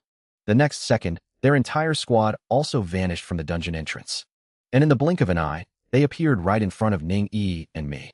Rogue said with a smug smile, "Did you not expect us to follow you here? If you want to blame someone, blame yourself for taking the title that belonged to me. I will just have to kill you and take it back." With that, he directly crushed a teleportation sealing scroll. The next second, Ningyi found that the dungeon escape talisman in her hand had already failed. Having succeeded, Rogue started to grow arrogant. "Do not waste your energy, you cannot escape. This is the consequence of offending our Gullo Holy See." Suddenly, he leaned close to Ningyi and said, "However, I cannot bear to kill you. I will make you my plaything." Hearing this, I smiled instead. "Since you used a teleportation sealing scroll, it means you cannot use dungeon teleportation talismans either. And what makes you think we are the prey?" With that, I directly summoned the skeleton army. "Since you ran in here to throw your lives away, stay here forever." However, seeing this, Rogues was extremely disdainful. "You actually think some trash skeletons can kill me? I am a legendary class Vulcan Doloa." With that, he activated his battle form, Vulcan Body. In this state, all my attributes are increased by several times. Skill damage is increased by 3 times, and damage reduction is 300%. Furthermore, I am immune to all crowd control skills. How can your trash skeletons fight me? Seeing this, I could not help but be slightly startled. Compared to other legendary classes, his class was especially terrifying. Fortunately, the others do not have immunity skills. I released Slow Curse to control the rest of them. Then I ordered the skeleton army to deal with these people first. Seeing this, Rogue still wanted to block the skeleton army by himself. As a result, as soon as they clashed, he was sent flying by a sword strike from a skeleton warrior. Everyone seeing this scene feels completely hopeless. These skeletons could not even be beaten by His Highness. How could people like them possibly handle this? Soon the skeleton army charges right in front of them. In just a brief moment, the skeleton army wipes everyone out. Seeing this, I smile slightly, saying it is your incompetence that caused all your subordinates to die a miserable death. Hearing this, Rogues flies into a rage. "I will definitely make you and them pay with your lives." Yet I take out the Death Scythe and say calmly, "Were you not going to solo the Hellgrade Dragon Watchtower? Then use yourself to test out my new skill." The next second, Dragon Chief appears before him in the form of the undead. I mastered the power of soul summoning in less than half a month. Even the undead I control can crush foreign geniuses. A single strike was enough to beat him down to his knees begging for mercy. It turns out that while I was bringing Ningyi to continue farming the Hell Dungeon, Rogues used a tracking scroll to follow along with an entire squad. As a result, in less than half a minute, I dealt with all of his subordinates. Afterwards, I directly summoned the undead of the Dragon Guardian to fight him. And Rogues wears a look of utter shock upon seeing this. He cannot believe that I can actually summon a boss from Hell difficulty. Before he can think much, Dragon Chief has already arrived in front of him. The next second, a massive dragon blade lands fiercely on his longsword. The terrifying force knocks him directly against the stone wall. Getting up in a sorry state, he finds that his God of Fire avatar status has already disappeared. At this moment, his will to fight begins to collapse. Yet right now, the great blade of the Dragon Guardian is once again ready to fall upon him. Seeing this, Rogues completely abandons his status and starts begging for mercy. "I am the divine son of the Fire God Temple of the Gullo Holy See. As long as you do not kill me, I am willing to hand over anything I have. Hearing this, I did not show the slightest bit of emotion. The next second, the dragon chief's attack slammed down. Afterward, Ningyi looted the items while saying dismissively, I thought this holy son was supposed to be so high and mighty. I never expected him to beg for mercy right before dying. But speaking of which, you just killed a holy son from the Gullo Holy Sea. Aren't you afraid of their retaliation? Before I could even speak, she continued. No matter what happens, I will stay by your side. A stone statue began to undergo strange changes. Everyone who witnessed this sight was deeply shocked. Lord Rogues is in trouble. Quickly go find the high priest. On the other side, Ning Yi and I teleported out of the hell dungeon once again. Since our cooldown amulets both needed recharging, we decided to head back to the academy. Then we went to the trading post to sell off our excess gear. The staff members were utterly shocked when they saw the equipment I was selling. Goodness me, which powerhouse is this? They are actually selling gear from the Hell Outpost. As soon as I stepped out of the trading post, I received a call from Bai Shun. You brat, you came back without even letting me know. Get over here right now. When he saw my level, he was taken aback. Damn it, how did you reach level 26 so fast? I replied that if I had not been carrying someone else through the Hell Dungeon, I might have already hit level 27. Hearing this, Elder Ming burst into hearty laughter. I bet the person you carried was the Dean's precious granddaughter, right? Learning that I soloed the Hell Difficulty Dragon Outpost, Bai Shun asked with curiosity, Did you manage to get that legendary title? Hearing this, I quickly displayed the Dragon War King title above my head. Not only did I get this title, splendid, you truly live up to being the person chosen by me. Afterwards, I took out the cooldown amulet for him to help charge, and handed over dragon materials so he could have someone craft the tyrant necklace. As payment, Bai Shun stated that he had a small request. That was to win the championship of my group at the practitioner tournament 10 days later. Once that was settled, I took out the Vulcan set from Rogues. Bai Shun looked surprised at the sight. How did the Vulcan set of the Gullo Holy Sea end up in your hands? However, Elder Ming on the side immediately figured it out. Seeing this, I had no choice but to tell them everything that happened in the dungeon. As soon as I finished speaking, a terrifying aura erupted from Elder Ming's body. The released aura made the entire backyard tremble. How bold, to dare intercept and kill our students on the territory of the Xinxia Empire. I heard they have a method of resurrection using divine statues. Perhaps that fighter kid is still alive. At this moment, Bai Shun also slowly stood up. It has been a long time since I last made a move. It seems some people have forgotten my other name. It turned out that Bai Shun's other identity was the god of slaughter of Huaxia. Seeing this, I could not help recalling the history I had read in books. Back then, Bai Shun not only single-handedly slaughtered H Nation, and killed 2 of the 3 top powerhouses. They even almost wiped out the entire H Nation. Soon, a scorching fireball appeared above the Gullo Holy Sea. In the next second, 2 figures appeared around the fireball. Dean Ning shouted angrily, Kabate, get your ass out here. They were furious. Bai Shun and Ning Tairan were finally furious. They actually destroyed the divine sun and divine statue of the Gullo Holy Sea in one stroke. It turned out that when Bai Shun learned that I and Ning Yi were hunted down in the dungeon, he came together with Ning Tairan to the Gullo Holy Sea to demand an explanation. Sensing the dangerous aura, the religious leader and elders instantly appeared. However, in the next second, he broke out in a cold sweat. The visitor was not only the god-tier practitioner Ning Tairan, but also Bai Shun, known as the god of slaughter of Huaxia. Seeing this, he quickly lowered his posture to apologize to the 2 of them. Welcome, esteemed guests. If we have offended the 2 of you in any way, I apologize to both of you on behalf of the Gullo Holy Sea. The disciples of the Holy Sea below looked at this scene in sheer disbelief. At this moment, Ning Tairan said with a look of anger, Your Holy Sea has a guy named Rogues, right? Get him out here. Hearing this, the religious leader quickly had the elders bring over the newly resurrected Rogues. Then he asked cautiously, I wonder how Rogues has offended the 2 adults. Thinking to himself that Rogues was the divine son of the fire god temple. If possible, he should try his best to protect his life. However, Ning Tairan just gave him a cold glance. He did not offend us. He offended my precious grandson and Bai Shun's precious apprentice. Hearing this, the church members were instantly terrified, thinking they were completely finished now. This was even more terrifying than offending them personally. What on earth had this damned Rogues done? At that moment, the elders had already brought Rogues over. However, seeing this scene, he thought the god of fire he worshipped had descended. As a result, the next second he was sucked into the air by a force. Then the church quickly explained that this was the person the 2 were looking for. He had just been resurrected a few days ago. Seeing this, Ning Tairan immediately unleashed mental pressure on him. as a surge of power flooded into Rogues' mind. The hatred in his heart was instantly magnified. That brat actually dared to kill me. I will kill him sooner or later. I will kill him sooner or later, and even his woman will only become my plaything. Hearing these words, the elder instantly felt that something was terribly wrong. Oh no, Rogues' inner thoughts were completely exposed. He just wanted to plead for him, but was scared into silence by just a look from Bai Shun. You must know that he almost single-handedly wiped out the entire H nation. If he was angered, it might bring disaster to the entire Gullo Holy See. At this moment, Ning Tyrant calmly said, since he can revive after dying once, it means his imprint remains in the holy statue of the church. With that, he slowly raised his hand, and a scorching fireball descended towards Rogues and the church beneath his feet. Seeing this, the elders hurriedly told everyone to run for their lives. However, seeing this, Rogues burst out laughing instead. You cannot kill me. I can still revive, but in the next second, before he even had time to scream, he was turned to ashes. Immediately afterwards, a violent explosion erupted directly inside the church. The elders who witnessed this scene were also helpless, only hoping that the two adults before them would vent their anger and let it go. Looking at the expectant eyes of the elders, he could only let out a helpless sigh. As long as the others can live, that is enough. Given the temper of those two adults, it is already considered merciful that they did not wipe us out.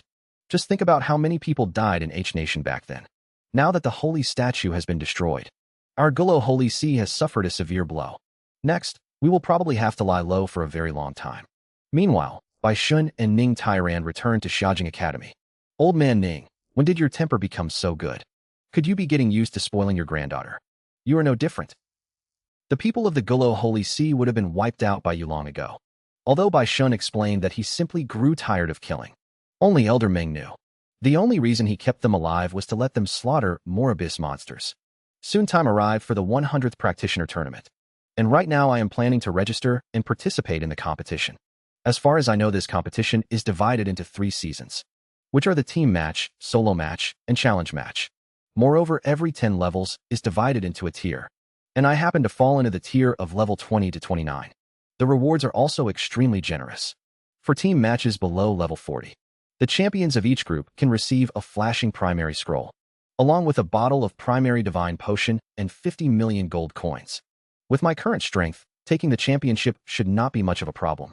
I just wonder what the rules and rewards for the challenge match will be. Right at this moment, I happened to run into Xia Shui and the others. They curiously asked about my current level. I told them I had already reached level 26. They were completely dumbfounded upon hearing this. Damn, what kind of freak leveling speed is this? I struggled bitterly for a month just to reach level 17. We are done for. Bailey Shang, the grandson of the Bailey Academy Dean, is finally going to die. Just then Ning Yi also rushed over. Seeing this, Xia Shui curiously asked. Before I could explain, Ning Yi stammered and introduced herself as just my friend, and told everyone her class and level. Hearing this, Xia Shui was shocked once again. Ning Yi quickly stated that all of this was thanks to my help. Xia Shui immediately realized that I must have been carrying her through levels. A hint of jealousy welled up in her heart. Even so, she politely introduced herself as my high school classmate. The other 2 people chimed in from the side, joking. So being too outstanding comes with these kinds of troubles. Then Xia Shui and the others left to start looking for teammates. At this moment, Ning Yi felt an inexplicable sense of worry. Turns out that even before meeting her, there was already such a beauty by my side. So she asked if my relationship with Xia Shui was very good. Hearing this, I quickly explained that we were just ordinary classmates. Ning Yi let out a chuckle upon hearing that. I definitely would have pursued her. With that, she got ready to leave. Duan Gao turned around and spotted Jiang Tao Tao and the others, who had fought alongside them on Mermaid Island. She quickly walked up and asked if they were here to participate in the tournament, and whether they had found a team yet. Hearing this, Miao Yu nearby said angrily, "Those guys think our levels are too low, and none of them are willing to team up with us." At this moment, I took the initiative to invite them to join our team. Jiang Tao Tao did not agree right away. She had long since heard that I could single-handedly carry people through the Tyrant Desert Dungeon, and thought that joining my team, winning the championship, would be a sure thing. However, she stated that she had one condition. That is, if they could win the championship, they only needed a small share of the Academy's contribution points. The other 2 quickly chimed in as well. That is right, we do not want anything else. After all, if not for you, given our levels, we might not even find a team. Hearing this, I instantly understood their resolve. If I did not agree, they probably would not consent to teaming up. so I had no choice but to agree to their terms. Then we came to the registration desk to sign up as a team.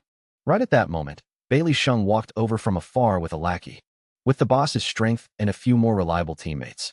The championship of this year's practitioner tournament is definitely the boss's. Yet the crowd nearby kept their distance when they saw him. They were terrified of offending the grandson of the Bailey Academy head. At this point, the figures of Ning Yi and me caught Bailey Sheng's attention. Why is Ning Yi teaming up with another man? He hurried over to block our path. Ning Yi showed an expression of disgust upon seeing this. This disgusting guy has appeared again. Why are you together with this fellow? Amidst his words, he noticed our intimate actions. Seeing this, his expression gradually turned ugly. At this moment, Ning Yi said with annoyance, "Who I am with is none of your business." Hearing this, Bailey Sheng flew into a rage. "Shut your dirty mouth. You came to propose and I rejected you. Then you went around telling everyone that I am your fiancé. Considering that our families are family friends, I did not make an issue of this with you. If you tell lies often enough, you even start believing they are true. If you cannot tell, you should find a healer to check your brain, lest you go around acting crazy in the future." It turns out Ning Yi was eager to explain because she was afraid I would mind. Yet deep down I knew that anyone who could make her this angry must be a terrible person. Besides, I had already witnessed Bailey Sheng's true colors back at the dungeon hall. At this moment, Bailey Sheng became even more aggressive and said, "This is not over. You are my woman. No one can steal her, Lin Moyu. Last time at the dungeon hall, you stole our Bailey Academy record." Hearing this, I could not even be bothered to look at him. So noisy, like a pesky mosquito. Hearing these words, Bailey Sheng instantly flew into a rage. "Brat, you are dead. I will kill you sooner or later." As soon as he said that, Ning Yi and the others drew their weapons to prepare for battle. Even for me, this was the first time I felt such a strong intent to kill someone. Yet right at this moment, Bailey Sheng suddenly wore a terrified expression. I saw a figure slowly descend behind him. "Who did you just say you wanted to kill?" I never expected that when I entered the Origin battlefield again as a recruit, I would be looked down upon by ordinary soldiers of the war fortress. As a result, I merely summoned a few skeleton warriors. And he was shocked into complete speechlessness. Respected Lord Baishan, I did not say anything. Seeing him so scared that he peed his pants, Baishan instantly lost interest in killing him. "Get lost, and if there is a next time, I will personally deliver your head to Bailey." Hearing this, Bailey Sheng fled from here without looking back. Then Baishan slowly landed in front of me and Ning Yi. "Kid, if I had not shown up, were you planning to make a move?" I told him instead that I would kill him directly. Hearing this, Baishan continued to ask, "Are you not afraid of the forces behind him?" His grandfather, Dean Bailey, is an 81st tier top-level practitioner. Yet I stated that I had already thought about the consequences. At worst, I would just return to the Origin battlefield. Hearing these words, Baishan patted my shoulder with satisfaction. "Good kid, you have the style I had back then. You really should not be timid and hesitant when doing things. Just like that holy son of the Gulo Holy Sea you killed. They did not even dare to make a peep. In this world, having bigger fists is the absolute truth. All the fear others have of you is earned through your own fighting." After speaking, he threw the recharged cooldown amulet to me. The method to upgrade the amulet has already been sent to your communicator. Once you collect the required materials, I will find someone to help you upgrade it. I have also sent you your new mission. After explaining everything, he left this place. Upon learning that Ning Yi and I had tasks to do, Jiang Taotao agreed with us to gather again when the tournament started. After they left, I began to check the task given to me by Baishan. To my surprise, it required me to go to battlefield number 3 to slay abyssal demons, raise my military rank to 2-star second lieutenant, and bring back the elemental crystals from the elemental secret realm outside the fortress. Seeing this, Ning Yi immediately told me the information about that place. The Origin battlefield outside battlefield number 3 is also known as the Elemental Plains. A large-scale battle once broke out there, where nearly 100 elemental mages above the 3rd transition cast over 1,000 forbidden-level spells. Ever since then, that area has been elementalized, and later many elemental creatures were born there. However, I have never seen these elemental creatures before. Seeing her curious look, I told her we would find out just by going to take a look. So I brought her to the Academy's teleportation platform to head toward our destination. The next second, we appeared on the teleportation platform of battlefield number 3. To save time on the mission, we immediately headed to the elemental plains outside the fortress. As soon as we reached the exit, we were stopped by the guards. The weakest monsters on the plains are at level 33. The highest among you two is only level 26. So do not go out there and throw away your lives. Just at this moment, The guard captain in charge also hurried over upon hearing the commotion. Where are your elders? Why did they send you here? This is definitely not a place where your level should come. Right at this moment, a monster appeared not far away.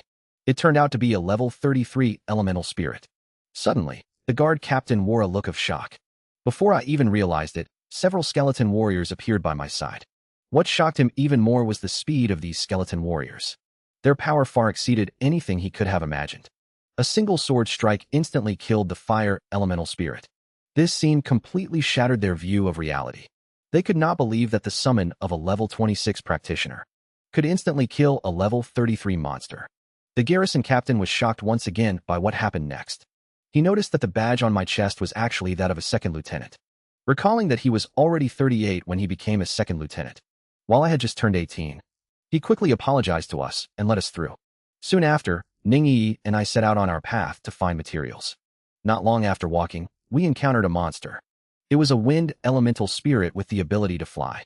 So I directly summoned skeleton mages, which counter flying monsters. While others could only run for their lives on the origin battlefield, I used less than 10% of my strength, yet ended up stunning everyone present. However, what annoyed me was that they simply dissipated upon death. This left my corpse explosion skill with no bodies to use. At this moment, the ground began to shake violently, as if something major was about to happen. Suddenly, a group of practitioners fled in panic from deep within the elemental planes, continually screaming for help.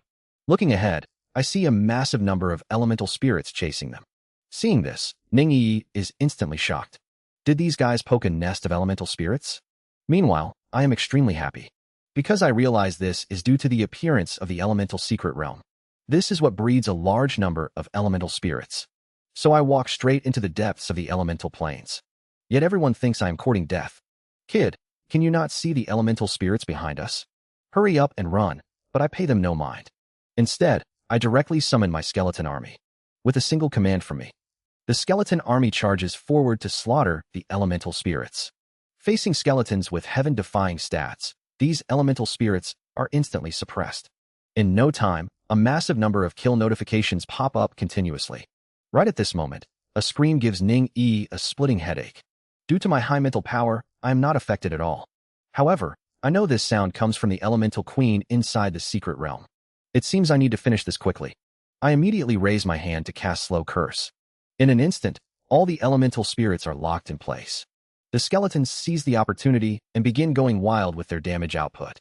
Meanwhile, the practitioners who ran far away are still rejoicing over surviving. They watch in confusion as the elemental spirits stop chasing them. Suddenly, a practitioner points at the distant battlefield and shouts to look. Watching the elemental spirits continuously fall to my skeleton army, the crowd that was just mocking me is left utterly shocked. This teenager's class is simply too terrifying. To think we laughed at him as a lunatic earlier. A portal appeared before our eyes. I immediately entered the secret realm with Ningyi. After entering, I found that it was actually an ice and snow world. There was also an ice palace in front of us. To save time, I directly summoned skeleton warriors to scout the path. It was not long before I found the location of the elemental queen, so we headed directly in its direction. Along the way, we met a man exuding a cold chill sitting on a throne. Then its attribute panel appeared. I was surprised to find that its agility attribute was actually 0. However, it possessed the trait of immunity to half of physical damage. Noticing the intruders, it immediately unleashed ice elemental attacks on us. Ningyi and I could only dodge everywhere. This also made me understand why its agility was 0. It was because he had already merged with the ice palace. So while dodging attacks, I summoned skeletons to counterattack. Although its physical immunity trait greatly reduced the damage of the skeleton warriors, my skeletons were in sufficient quantity. The next second, the elemental general released an area damage skill. Under the dense elemental attacks, the number of my skeletons began to decrease continuously. So I had no choice but to recall all the skeletons into the summoning space. Suddenly, I looked at the elemental general with a horrified expression. I saw that the wounds on its body were slowly healing. Could this be the recovery ability gained from having 0 agility? However, it is enough as long as the damage exceeds your recovery speed. So I directly summoned the undead of the dragon chief to fight. Its attributes were slightly higher than those of the elemental general, as expected of a boss from a hell difficulty dungeon. To end the battle as quickly as possible, I summoned all of my remaining skeletons. My heaven-defying combat power was finally revealed to the world for the first time. while others were still troubled by monsters in the origin battlefield. I swept through the entire elemental secret realm with an invincible posture, right on my way to search for the boss. What gave me a headache was that its skills actually countered my skeleton army. Because of this, I directly summoned the Wraith of the Dragon Chief to fight. In a split second, the Water Elemental General released its skill, Ice Whirlwind, once again. Countless ice spikes rained down toward the Dragon Chief head-on. As a result, these attacks landed on it without causing a single bit of damage. I understood that all of this was due to the effect of its passive skill, Resistance Enhancement. I summoned the skeleton army to counterattack it once again. Suddenly, a terrifying torrent of water like a flood surged out from its body. This was precisely its other large-scale AoE skill. In an instant, a radius of 100 meters was submerged by the flood. Seeing this, I could not help but sigh that these skills truly countered my skeletons. Fortunately, at this time, my skeletons had already transferred onto the body of the Dragon Chief. After the flood receded, the skeleton army charged toward the Water Elemental General once again. Meanwhile, the Dragon Chief, which had not acted for a long time, also shot forward explosively. Along with a huge blade aura slashing across the body of the Water Elemental General. Its body instantly turned into a puddle of river water and completely dissipated. Rewarded with 1.48 million experience points. And obtained 10 Water Elemental Crystals. After finishing up, I recalled the Wraith of the Dragon Chief. Next, I used the Soul Summon skill on the spot where the Water Elemental General had disappeared. However, there was no reaction at all. I suddenly realized that it might be because elemental life forms do not have souls. At this moment, Ningyi sensed that the level of elemental chaos here had decreased a lot. Then we continued toward our next destination, the Sea of Fire. When we reached the Sea of Fire, we found that it was even more dangerous than the glacier we just left. So, to play it safe, I cast bone armor on both of us. My heart was also filled with doubt. Perhaps we would have to go through a world of wind and a world of lightning next. Soon, we discovered a burning volcano in the central area. Suddenly, this flame opened its eyes. Right after that, an attribute panel popped up. It turned out to be one of the secret realm bosses, the Fire Elemental General. And it was another immobile elemental monster. However, there was no special method needed to deal with this kind of monster. We could only rely on the numerical advantage of the skeleton army to forcefully kill it. After falling, they turned into an indiscriminate area of effect skill. This was undoubtedly fatal for the melee skeleton warriors. So I summoned all the skeleton mages and ordered them to cast Freezing Storm on the Fire Elemental General and used its large-scale flame explosion skill once again. The ground within a radius of hundreds of meters shook violently the next second. Immediately after, scorching flames gushed out from the ground. Seeing this, I quickly pulled Ningyi and relocated to a safe place. At this moment, the attacks of the skeleton mages were still raining down continuously. Seeing that the Fire Elemental General is about to collapse, I quickly say to Ningyi beside me, "New Year is coming soon, so I will give you a fireworks show in advance." Instantly forming a brilliant patch of fireworks in the sky. Yet Ningyi looks at me with a touched expression. I never expected a blockhead like you to understand romance. Meanwhile, a team of practitioners from H Nation also discovers the entrance to the elemental secret realm. But after entering, they find not a single elemental spirit around. The captain tells them that someone may have already entered. Hearing this, the people behind him quickly express that they need to hurry up and catch up. Yet the captain just sneers. I can sense the residual aura of elements, which means they did not enter long ago, with them clearing the way ahead. We can also reduce unnecessary losses. I single-handedly crushed the 4 elemental generals, and even went head-to-head against the strongest boss of the elemental secret realm, the Elemental Queen. Yet I am ambushed in secret by a team of practitioners from H Nation. They found that all the surrounding elemental spirits had mysteriously vanished. Seeing this, the captain boldly guesses that someone has already entered. So he immediately thinks of a win-win plan, which is to use me to eliminate all the monsters along the way, and then kill me once we reach the location of the Elemental Queen. This way, they can drastically reduce casualties for their team. Thus, they follow closely behind us all the way according to our tracks. At this moment, Ningyi and I continue heading toward the center of the secret realm. Suddenly, a huge figure blocks our path. It is none other than the Elemental General, one of the secret realm bosses. What is more, it is a combination of wind and lightning elements. Seeing this, I immediately felt that things were bad. And it was a flying-type monster. This was extremely tricky for me. Just as I was thinking, a bolt of lightning suddenly struck me. Fortunately, my bone armor blocked all the damage. So I cast Slow Curse on it. In an instant, bound by iron chains, it lost its ability to move. However, the lightning power on its body kept crashing down to the ground. This also caused the skeleton warriors under my feet to instantly lose combat effectiveness. Even some skeleton warriors struck by lightning turned into a pile of bones. Fortunately, the skeleton mages in the distance were not affected. Countless elemental attacks poured out. As the lightning power dissipated, under the continuous strikes of my skeleton army, the elemental general quickly turned into two elemental forces and completely dissipated. At the same time, the system prompted me that I gained 1,520,000 experience points and obtained 10 wind element cores and 10 lightning element cores.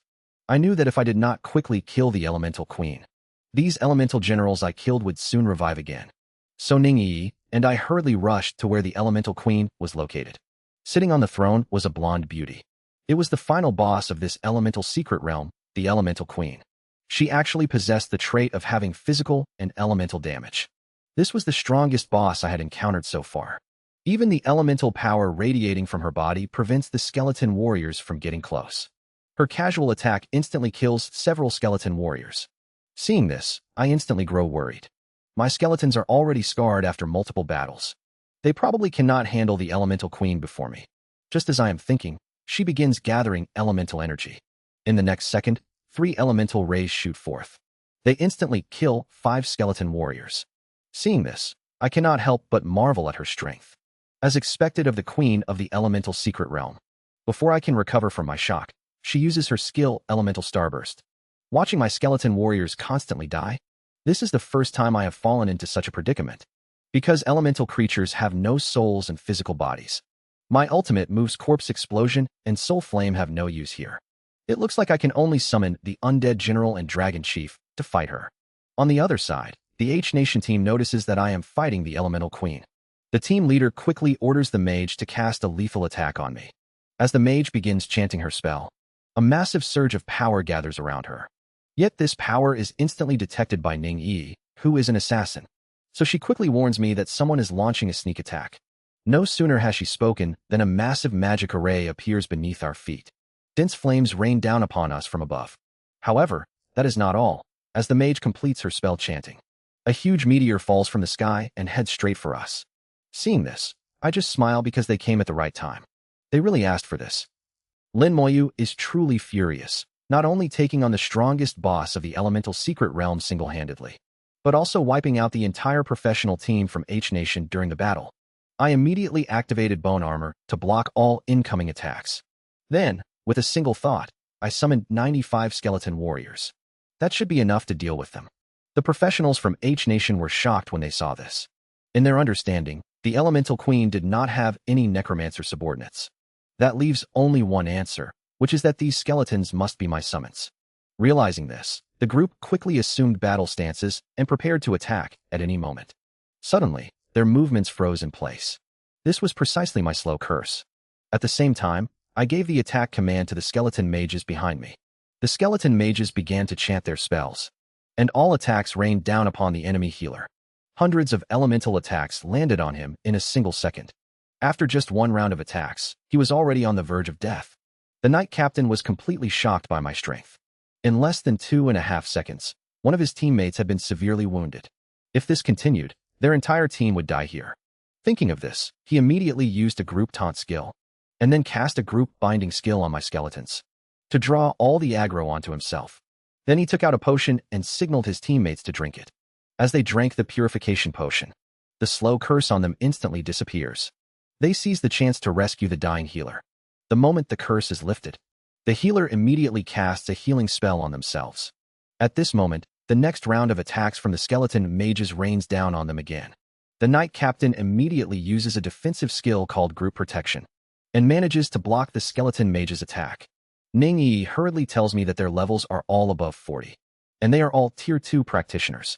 Hearing this, I cast Slow Curse on them again, but find that it has no effect at all.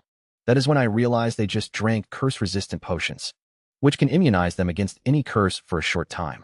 So what if they did? I can easily wipe them out even without Slow Curse. So I summon more skeleton warriors to surround and attack them. Seeing this, the enemy members hurriedly use skills to try and push back my skeletons, only to find that their attacks deal very little damage to the skeleton warriors. Everyone wears a look of terror. Boss, what should we do? Why can these summons not be killed? The captain is also extremely shocked, not expecting my strength to be this formidable, to be able to deal with their entire squad while fighting the elemental queen. The next moment, he gives the order for everyone to retreat. However, it is already too late to leave now. I slowly raise my hand, and ghostly blue flames ignite in my palm. The next second, the healer is burned by the soul flame and screams repeatedly. This sudden scene shocks all of them. However, right at this moment, the elemental attacks of the skeleton mages also follow closely behind. As the attack strikes, the captain pants heavily. He came back to his senses and hurriedly told everyone to retreat. When he turned back to look, he found that all his teammates were already dead. Feeling completely disheartened, he took out another bottle of healing potion and drank it down in one gulp. Just as a skeleton warrior brought its heavy blade slashing down towards him, he activated the ultimate defense skill without the slightest hesitation. Then, enduring the elemental attacks of the skeleton mages, he fled into the distance. Seeing this, I did not plan to give chase. Because when a knight is determined to escape, it is very hard to trap him. What mattered more right now was dealing with the major boss, the elemental queen. So I ordered the skeleton warrior to pick up the practitioner's corpse and charge at her. Just as the elemental queen prepared to cast her elemental bombardment skill once more, the mage's corpse suddenly appeared right in front of her. In the next second, I used the corpse explosion skill to detonate the mage's body. The elemental queen's spell casting was instantly interrupted. However, that was not the end, as two more corpses flew over right after. Following 2 rounds of violent explosions, the elemental queen on the throne was already left covered in wounds. Who would have thought that a seemingly frail man could instantly kill a demon that an entire practitioner squad could not defeat? Everyone who saw this scene was utterly shocked. They could not believe that a weakling at level 26 possessed such combat power. Seeing this, I knew my chance to finish her off had arrived. I summoned my entire skeleton army to launch a general assault against her. Sure enough, the elemental queen could no longer use her skills and was forced into close combat. Then, under the repeated strikes of the skeleton army, her body shattered into countless pieces and completely dissolved. The system prompts that I killed the elemental queen. My experience increases by 2.34 million. I obtain 5 elemental crystals. The entire elemental secret realm begins to gradually disappear. Soon, Ningyi and I return to the origin battlefield. Even though most skeletons are recovering in the summoning space, I do not plan to return to the academy. Instead, I head to nearby battlefield number 3 to hunt monsters and raise my military rank. After searching for a long time, there are only ordinary abyss monsters nearby. Killing one only awards a pathetic single merit point. It seems I still need to find abyssal demons. However, Ningyi points out that abyssal demons have high intelligence and generally will not appear casually. Just then, a distress signal comes from the sky not far away from us. Seeing this, we quickly rush toward that direction. Meanwhile, a team of practitioners is surrounded by a large number of abyss monsters. Just as they prepare to break through toward a weaker spot, a figure blocks their path. Taking a closer look, it turns out to be a level 38 abyss wolf demon. The captain is so terrified he is practically wetting himself, crying that it is an abyssal demon, and they are dead for sure.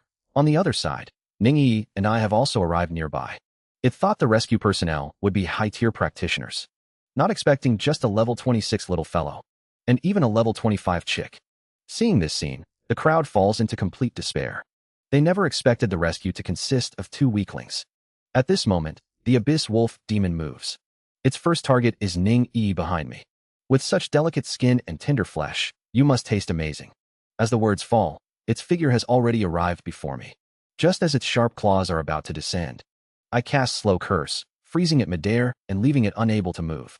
Behind it, my skeleton army appears. The team members are also amazed to find that the surrounding monsters are all immobilized. Seizing this opportunity, they quickly flee. Just as they celebrate finally escaping from the encirclement, the scene before them leaves them utterly shocked. That powerful abyss wolf demon from a moment ago has actually been killed in one hit. What kind of existence are the skeletons he summoned? And those terrifying skeletons number in the hundreds in total. Then the system prompts me that I have slain a level 38 abyss wolf demon. Experience points increased by 380,000. Military merit increased by 50, and I obtained a portion of demonic essence blood that can be used to forge weapons. Following that, I tell the team members to leave this place quickly, stating that I am going to clear the field. Hearing this, everyone is left completely bewildered, not knowing what my clearing the field means. Ning on the side explains that I simply want to clear out the remaining monsters, telling them they just need to stay further away to avoid accidental injury. Hearing this, they quickly try to dissuade me. It is enough that you killed the Abyss Wolf Demon and saved us. The remaining man-eating monsters cannot be dealt with in just a few moves. Quickly tell your friend to come back. However, at this moment I have already arrived before the group of monsters.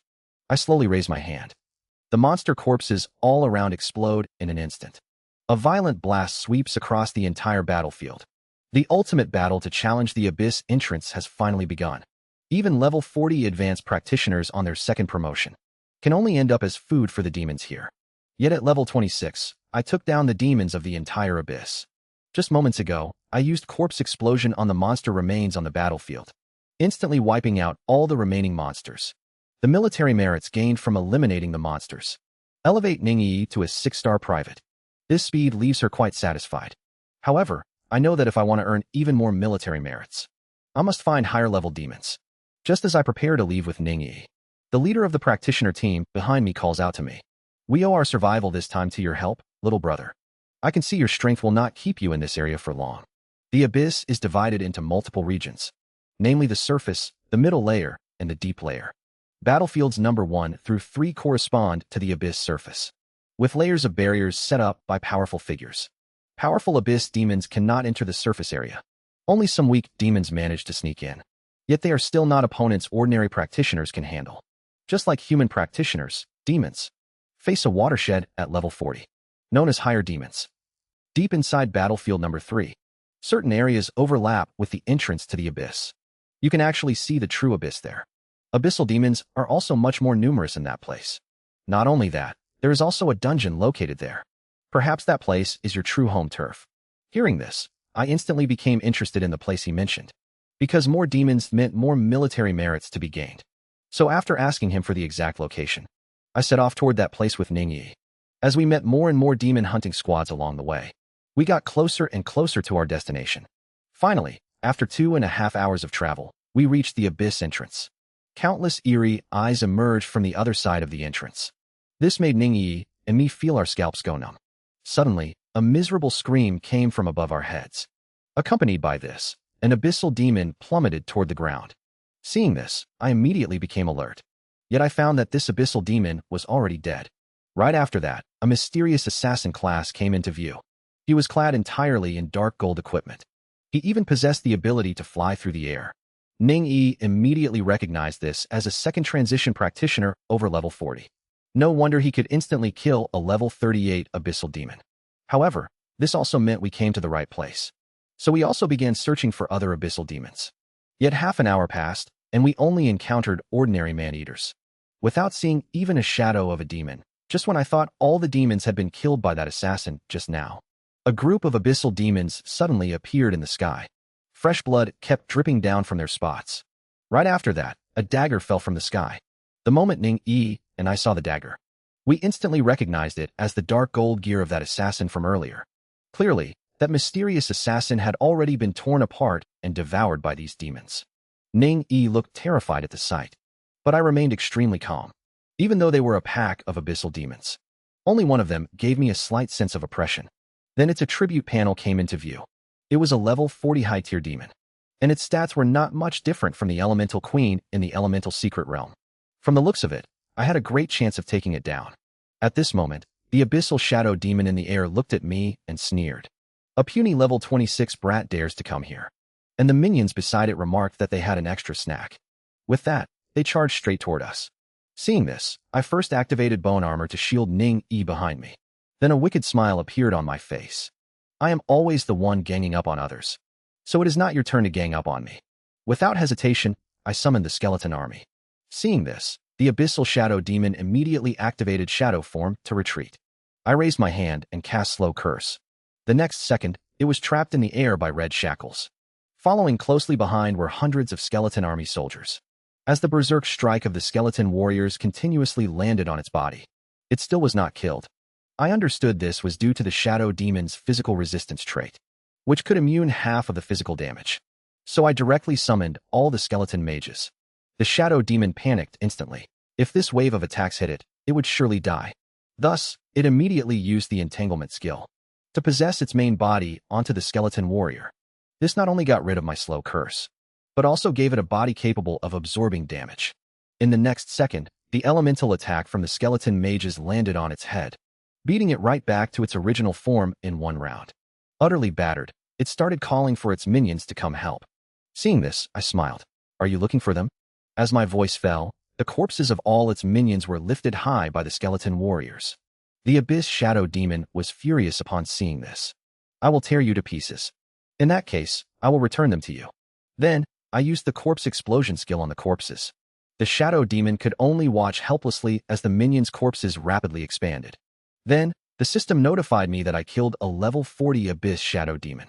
Experience points increased by 800,000. Military merits increased by 500, and I obtained a demon crystal. Ning Yi looked at the badge in her hand in disbelief, never expecting she could be promoted to a second lieutenant at this age. If Grandpa found out about this, his beard would definitely be blown off in shock. However, wanting to level up again next requires 10,000 military merits. So we decided to head to the Abyss border to take a look. Meanwhile, back inside Xiaojing Academy, Elder Ming looked at Bai Shan with a puzzled expression. Why send him to the elemental secret realm? But Bai Shan stated he just wanted to see where my limits were. He could even solo held difficulty dungeons, and wiped out over 10,000 abyssal hounds just like that. Elder Ming did not think so, however. After all, the elemental secret realm is a level 40 dungeon. It is simply incomparable to those other dungeons. Moreover, the stats of the elemental queen rival those of a high-tier demon. Although that kid has many skeletons, they are completely useless against the elemental queen, who has all AoE skills. Hearing this, Bai Shan still responded with a chuckle. If he cannot beat them, can he not run? You must know that the bosses inside the elemental secret realm cannot move. With the Hall of Valor imprint I planted on him, he can also come back to life. I not only let him go to the elemental secret realm, but also told him to go to the Abyss border of Battlefield number 3 to kill demons and raise his military rank. Hearing this, Elder Ming could no longer sit still. Did you forget one thing? Old Ning's precious granddaughter is with that kid. She has not planted an imprint in the Hall of Valor. If that girl dies, Old Ning will definitely fight you to the death. Ning Tyran walks over from behind. He happened to overhear what was just said, so he asks Zishan, who was just talking about someone dying. Zishan panics and quickly tries to brush off the topic. But Ning Tyran asks him again where he sent me to do a mission. Zishan then honestly replies that he sent me to Origin Battlefield. However, he confidently claims that with me around, Ning Yi will be fine. Hearing this, Ning Tyran lets out a cold snort. Ning Yi has the soul protection curse I planted on her, so she should be safe. If anything happens to her, you will be the first person I hold accountable. They are truly infuriated now, as the Flame Demon King deep in the Abyss finally loses his temper. He actually forcibly shatters the Abyss gate and launches an attack on me. A single strike shatters my bone armor. Even the transferred damage instantly causes me to lose hundreds of skeletons. It turns out that just as a large number of monsters poured from the Abyss entrance into Origin Battlefield, the next second, they are greeted by my slow curse. Then I summon all the skeleton warriors to swarm forward, facing the fierce attacks of hundreds of skeleton warriors. The demons present quickly fall one after another on the spot. Then I use the corpse explosion skill on their corpses. Along with a loud explosion, a series of kill notifications kept popping up. This explosion instantly wiped out all the demons present. Yet at this moment, I looked at the Abyss Tunnel with a wicked smile. It seems this Abyss Tunnel is a great place to farm military merit. The next second, more eerie eyes emerged from the Abyss entrance. This means even more monsters will be coming out soon. So I ordered the skeleton warrior to throw the demon corpses inside. Then I used the corpse explosion skill on those corpses. As a loud roar came from the Abyss Tunnel, dense kill notification boxes popped up continuously. A large amount of golden energy surged out from inside right after. This energy was precisely the military merit gained from killing demons. In an instant, the military merit of Ning Yi and myself increased by 3,000 points. A minute later, another batch of Abyss monsters swarmed from the depths. Yet, just as they prepared to step out of the Abyss gate and enter Origin Battlefield, a demon corpse glowing with red light was thrown in from the outside. A moment later, pairs of crimson eyes appeared at the Abyss entrance once more. Just like that, after 3 rounds of explosions, my military merit had reached 8,500. I was only 1,500 points away from a 1-star second lieutenant. At this moment, the Abyss Tunnel suddenly began to distort. It seems the impact of the explosion skill shortened its existence time. seeing the abyss tunnel distorting more and more severely. I understood it might not recover. The pity is that I can no longer use it to farm military merit. Yet the next second, the originally distorted abyss tunnel stabilized instantly. Seeing this, joy welled up in my heart, thinking we can at least be promoted to a 1-star second lieutenant. Suddenly, a nameless fear grips the depths of my heart. Without hesitation, I activate bone armor and pull Ningyi away. I got you. I got you. An angry roar echoes from behind the space portal. In that instant, my ears ring violently. It feels like I have lost my hearing completely. Ningyi also frowns, clearly in great pain. I will make you die. I will make you die. A giant eye pokes out from inside the abyss portal. Countless energy balls gather around it. In the next second, death rays shoot out from the abyss portal. Too late to dodge, I am hit instantly. In the blink of an eye, the bone armor shatters into pieces. Fortunately, the remaining damage is transferred to the skeletons. Seeing the skeletons inside the summoning space rapidly decreasing, I instantly panic. Suddenly, my gaze stops on the highly unstable abyss portal. As long as I destroy the portal, I can stop it. So I order the skeletons to throw all the remaining corpses on the battlefield into it. At the same time, I trigger the skill corpse explosion. Violent explosions begin to echo continuously inside the portal. In the next second, the death rays of the Flame Demon King are forced to interrupt. Seeing this, I let out a sigh of relief. It seems my choice was not wrong. This time, the portal can no longer be sustained. At this moment, an angry roar comes from inside. Lin Moyu, I will not let you go. Absolutely not. The Flame Demon King is furious to the extreme. Clearly, the explosion just now injured it. He could not bear the thought that a mere mosquito dared to injure him. Hearing this, I ignored his roar, and even waved at it.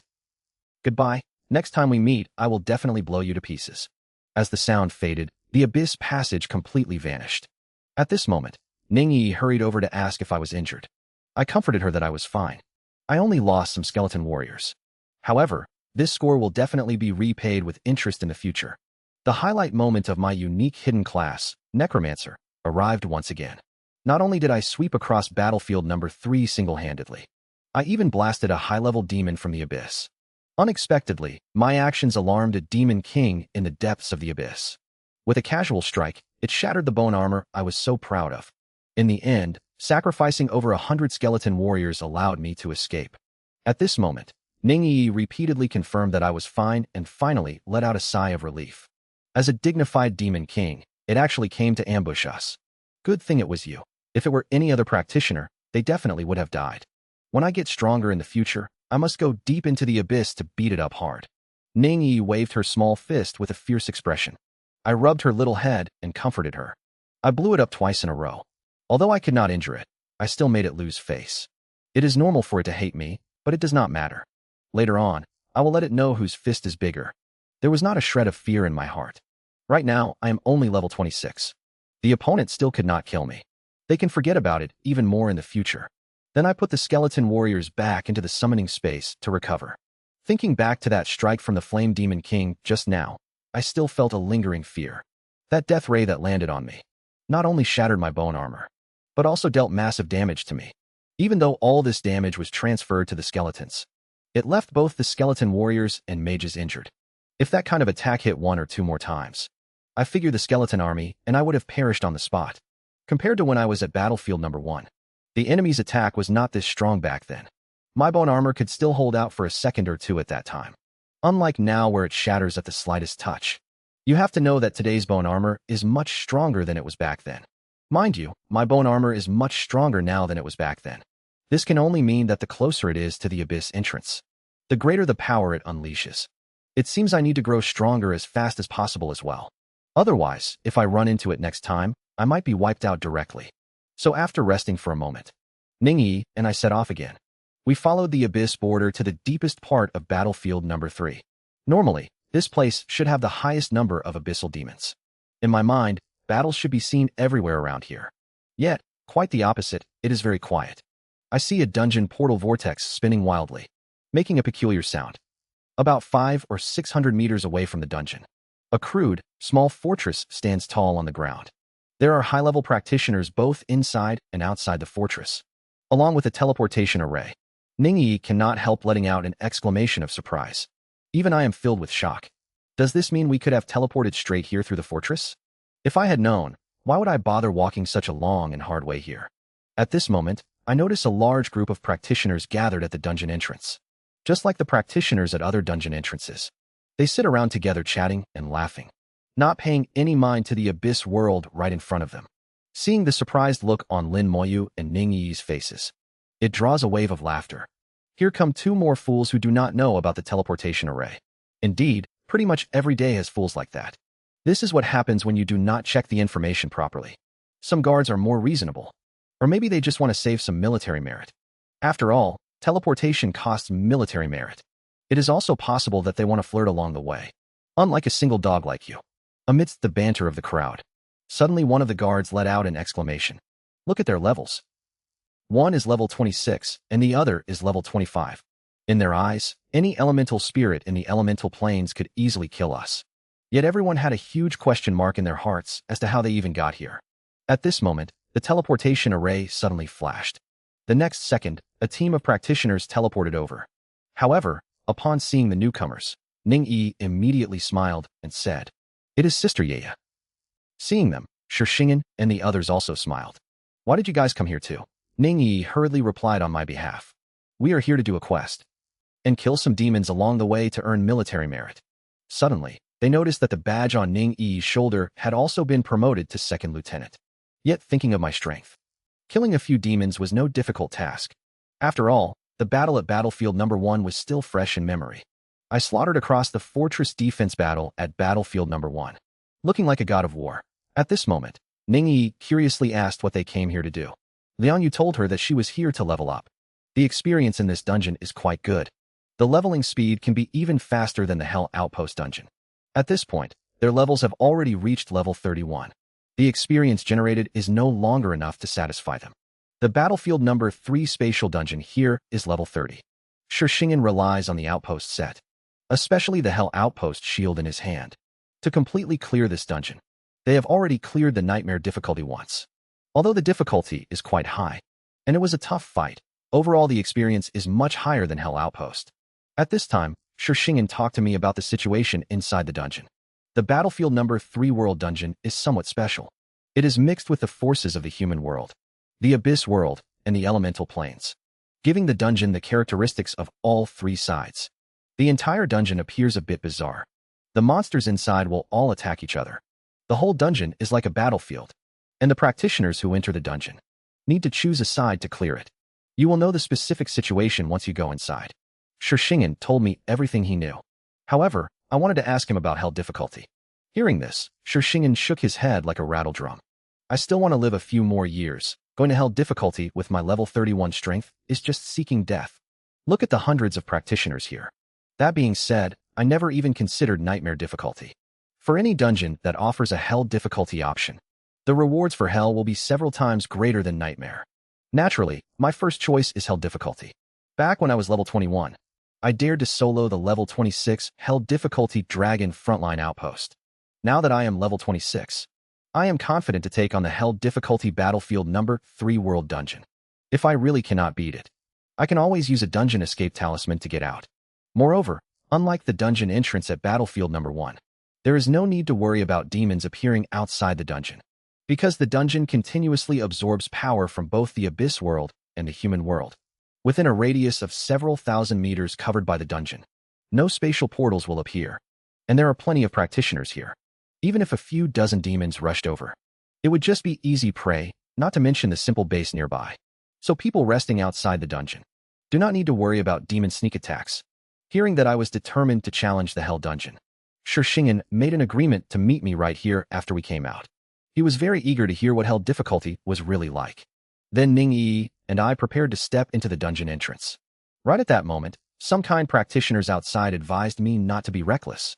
"Young man, this is a level 30 dungeon. The monsters inside are extremely dangerous, and even those of normal difficulty are not something you can handle. I suggest you find a team to go in together."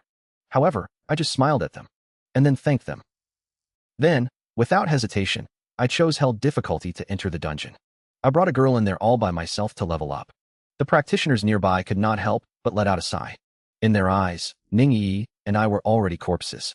Yet at that moment, someone suddenly spoke up. "Why are you sighing? Did you not notice the military insignia on them?" They hold the rank of second lieutenant. Hearing that they had killed demons, everyone was extremely shocked. How is that possible? The highest level among them is only level 26. What is impossible about it? Have you guys not heard?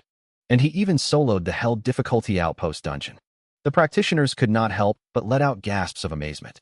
Little did they know, the person he was talking about was none other than me. At this point, Ning Yi and I had already been teleported into the dungeon. From here, one could clearly see the entire dungeon world. The world here was very peculiar. One side was night, while the other was day. And the middle alternated between darkness and light. The abyss world, human world, and elemental planes. Three forces divided the entire dungeon world into distinct parts. Right in front of us were two paths. One led to the dark world representing the abyss. We needed to choose one of the paths to proceed. However, the path was not open yet. Look, Ning Yi suddenly points to the black and white alternating world in the center of the dungeon. I look in the direction she is pointing and cannot help but pause. It turns out to be the dark abyss power of the battlefield. A large number of monsters rush out from inside. Their appearances are no different from abyssal demons. Each one is ferocious, terrifying, cruel, and bloodthirsty. The demons are either flying in the air or running on the ground while riding terrifying giant beasts. Their aura is surging and on the human side. Yet I notice something is wrong. The practitioners before me are not living people. They are phantom projections, and it is not just the human practitioners. The demons on the abyss side are the same. They look very terrifying. Both sides engage in fierce combat in the intersecting black and white world in the middle. Abyssal demons basically all possess flight capabilities. Even those demons riding giant beasts on the ground can take off whenever they want to fly. Because of this, humans appear to be at an extreme disadvantage. As soon as the battle starts, humans already fall to the lower hand. Suddenly, a mage raises a staff high. Airban. Immediately after, all demons, including the top human powerhouses, fall down from the sky. It is completely empty as he holds his staff high. Elemental calamity. The elements riot across the entire field in an instant. The entire dungeon world is shaking violently. Over 100 human mages raise their staffs and shout in unison. All kinds of forbidden spells crash down toward the demons. In just a moment, the demons suffer heavy casualties. Seeing that the situation is looking bad, the demon king in the back finally makes its entrance. Its enormous body resembles an ancient demon god. Standing casually, it towers between heaven and earth. It stands thousands of meters tall. It gently flaps its wings. A terrifying elemental power erupts from within its body. Forbidden spells and abyss power collide and erupt instantly. The next moment, brilliant, colorful light engulfs the entire dungeon. A moment later, the light fades away. The humans and demons have both disappeared. The world that was originally centered on black and white has now turned into a land of elemental chaos. Elemental spirits appear one after another. Seeing this, I instantly have a flash of insight. That scene was merely demonstrating a past war that had broken out. It tells us the origin of the elemental planes. Of course, this might just be the tip of the iceberg of that great war. At this moment, the blockades of the two passages disappear simultaneously. This means it is time for us to make a choice. Without hesitation, I choose the path leading to the darkness. That place is tainted with abyss energy, and is also where demons gather the most. For me, it is the best location to farm military merits. So we follow the path down the mountain. The journey was completely safe. It was not until the foot of the mountain that I saw monsters identical to the abyssal demon. Looking ahead, there was a boundless plain. There were no buildings or any obstacles in sight. Right in the deepest part of the plain, a giant statue standing over 100 meters tall could be seen. That was the destination where the dungeon boss was located. This was a special yet simple dungeon. As long as all the monsters belonging to the abyss side were cleared out, the dungeon would be considered passed. At this moment, the skeleton warrior had fully recovered after resting. So I summoned all of them out.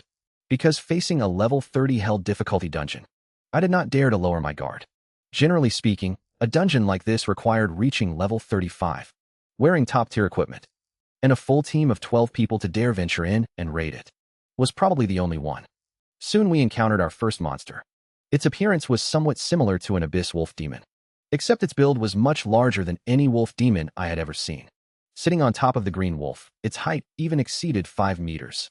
The green wolf had wings and could take to the air to fly at any time. At this moment, the skeleton warrior brandished its large blade and charged forward. The skeleton mage stood in the back and cast skills simultaneously. Dense elemental attacks completely overwhelmed it. Suddenly, an angry roar rang out. The monster actually rushed out against the elemental attacks. It was not dead, despite the focused fire of 100 skeleton mages. Even level 40 high-level demons would be severely injured. Yet the monster before me only suffered minor injuries. As I cast an appraisal skill on it, its stat panel immediately popped up. Affected by abyss energy, its defense and vitality are greatly enhanced. Seeing the appraisal results, Lin Moyu realized the monsters here were closely connected to the abyss, even though their level was suppressed, and their stats fell short of level 40 high-level demons. Their traits were remarkably powerful, granting it formidable combat capability. That is why a concentrated strike from 100 skeleton mages failed to instantly kill it. The 3-meter-long blade in its hand landed on the skeleton warrior, producing a metallic clang. Without retreating even half a step, backed by the extraordinary stats of the skeleton warrior. As long as the enemy's attack lacked special effects, there was nothing to fear. No matter how high your defense or vitality, it just meant taking a few more strikes. The skeleton warriors stationed at the front all unleashed berserk strike. Large blades glowing with red light landed on its body. Yet there was no spray of blood. Only black chi continuously billowed from its wounds. The abyss wolf demon did not even feel pain, and completely ignored the attacks landing on it. If it were a regular demon, it would have fled in pain long ago. At this moment, 10 skeleton warriors unleashed a round of skills simultaneously. The second round of focused fire from the skeleton mages rained down on him once again. This time, the battlefield Ghost King could not hold on. It first let out a strange sound. Then, its entire body was covered in black chi and it vanished without a trace. Experience plus 680,000. However, this is after all a level 30 dungeon on hell difficulty. I looked at the place where it disappeared and frowned slightly. Surprisingly, just like the monsters in the elemental planes, there was no corpse left behind. This meant that my corpse explosion skill was restricted here. Since that was the case, I could only push through them one by one. And the moment I stepped into the next area, the world was completely shrouded in darkness. With only a little light left, visibility became extremely poor. All the light that entered here was swallowed by the darkness. Now the only light source was the soul flame leaping inside the skulls of the skeletons. So I condensed soul flames in my hand for illumination. Yet it only illuminated a small area. At this moment, a sharp glint flashed in Ningyi's eyes. An assassin's skill had already been activated. Assassins were originally spirits of the night. The Dark Knight was the best partner for her. In her vision, the darkness was actually much more friendly. So many monsters, Ningyi whispered softly. She saw monsters hidden in the darkness one by one. However, I could not see them, so I asked her to point out the positions of the monsters. And I will be responsible for killing the monsters. Hearing this, Ningyi was overjoyed. Ever since the dragon assassin incident was exposed, she had always felt like a useless vase.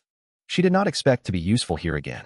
Soon, Ningyi pointed out the locations of the monsters one by one, while I immediately sent the skeleton warriors forward to fight. Although clearing them one by one was not as satisfying as area attacks, it was also clean and much safer. There were many monsters here. That just required a little more effort to handle. Through continuous battles, I had already discovered there was nothing else special about them.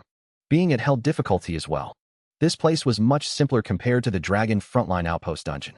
Along the way, our experience points kept soaring. When we reached the halfway point, my experience had already reached 399%. And Ningyi leveled up directly. It is way too easy. After killing a few more monsters, I finally welcomed my own level up. After leveling up, the number of skeleton warriors reached 140. As for the mental power gained from leveling up, I did not use it yet.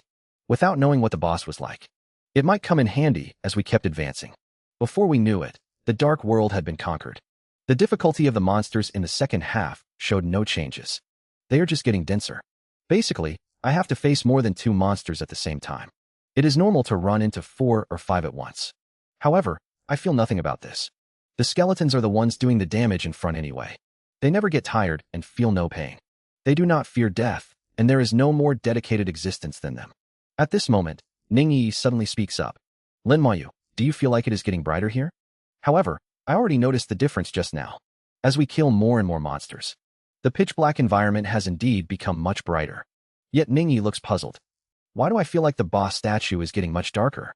Part of the black energy it emits disappears into the air, and the other part enters the statue. The death of the monsters seems to be a ritual catalyst to awaken the boss. As for those dissipating black energies, I noticed they seem to be flying toward the human side. I am certain my observation is correct. as we eliminate the monsters of the Abyss faction. The power of the Abyss is weakening. The power of the human race is growing stronger instead. Their post-death energy all converges into the statue. The dungeon looks very simple. Perhaps the hardest part is this boss. After all, this is a level 30 hell dungeon. It cannot be this simple, because if this is all there is to it, those teams would just need to be a little careful, luring the monsters over and wiping them out one by one. Let alone a full 12-person team. Even Shixingen's team could clear it with a bit of effort. Who would have thought that a shocking secret was hidden inside the hell dungeon? After I defeated the boss of the dark world, a mysterious figure in another world actually called out my name. It turns out that after Ning Yi and I entered battlefield number 3 on hell difficulty, we witnessed a massive battle that took place years ago, and then 2 paths appeared right before us, one leading to the dark abyss world. I thought I could slay monsters along the way and gain massive military achievements, only to find out the monsters here are much weaker than in other dungeons. Only the huge boss statue kept changing constantly. This made me suspect that the true difficulty of this dungeon lies in the boss itself. Yet in the nightmare difficulty described by Shixingen, there were no such changes. Nor did the nightmare difficulty feature the scene we saw at the start. If it had, he definitely would have mentioned it. Shixingen explained their raid process in great detail. While some parts matched up, other parts completely didn't match at all. This shows that the mechanics of hell difficulty and nightmare difficulty are completely different. The final boss statue in the nightmare dungeon isn't that large, measuring only 30 meters tall, unlike the current one that reaches 100 meters high. Generally speaking, the larger the size, the stronger the power. My heart grew even more cautious. At this moment, the world of the abyss became a little brighter, and the presence of monsters could be seen. Ning Yi could finally give her eyes a little rest. So far, this dungeon has no difficulty at all. This is the most suspicious part. Monsters were killed one by one. The sky was getting brighter and brighter, and the dark night was almost completely gone. The boss statue had turned so black that it was hard to describe in words. It was several times darker than the darkest ink. And in the center part, it was emitting a faint light. The statue has started to vibrate. It seemed to be reviving soon. As long as I kill the last few monsters, it should fully revive. Then I said to Ning Yi with a solemn face, "Go to the foot of the mountain first, and do not come over." Ning Yi also knew that her presence might become a burden to me, so she told me to be careful before leaving this place. With no more worries behind me, I had the skeleton warriors quickly clear out the remaining monsters. When the last monster was killed, the darkness in this side of the abyss world completely vanished. The statue emitted bursts of roaring sounds. I understood that it was about to revive. Standing beneath its feet, I was like an ant. The sense of oppression brought by the huge size made me feel difficulty in breathing. The stones on the boss begin to shed rapidly. Soon, a monster resembling a giant black panther appears. It looks exactly like the demon king I saw when I first entered the dungeon. Right after that, its attribute panel floats into view. It is a level 36 elemental leopard king. All 4 core attributes are 15,000. It possesses 2 skills, elemental explosion and elemental sweep.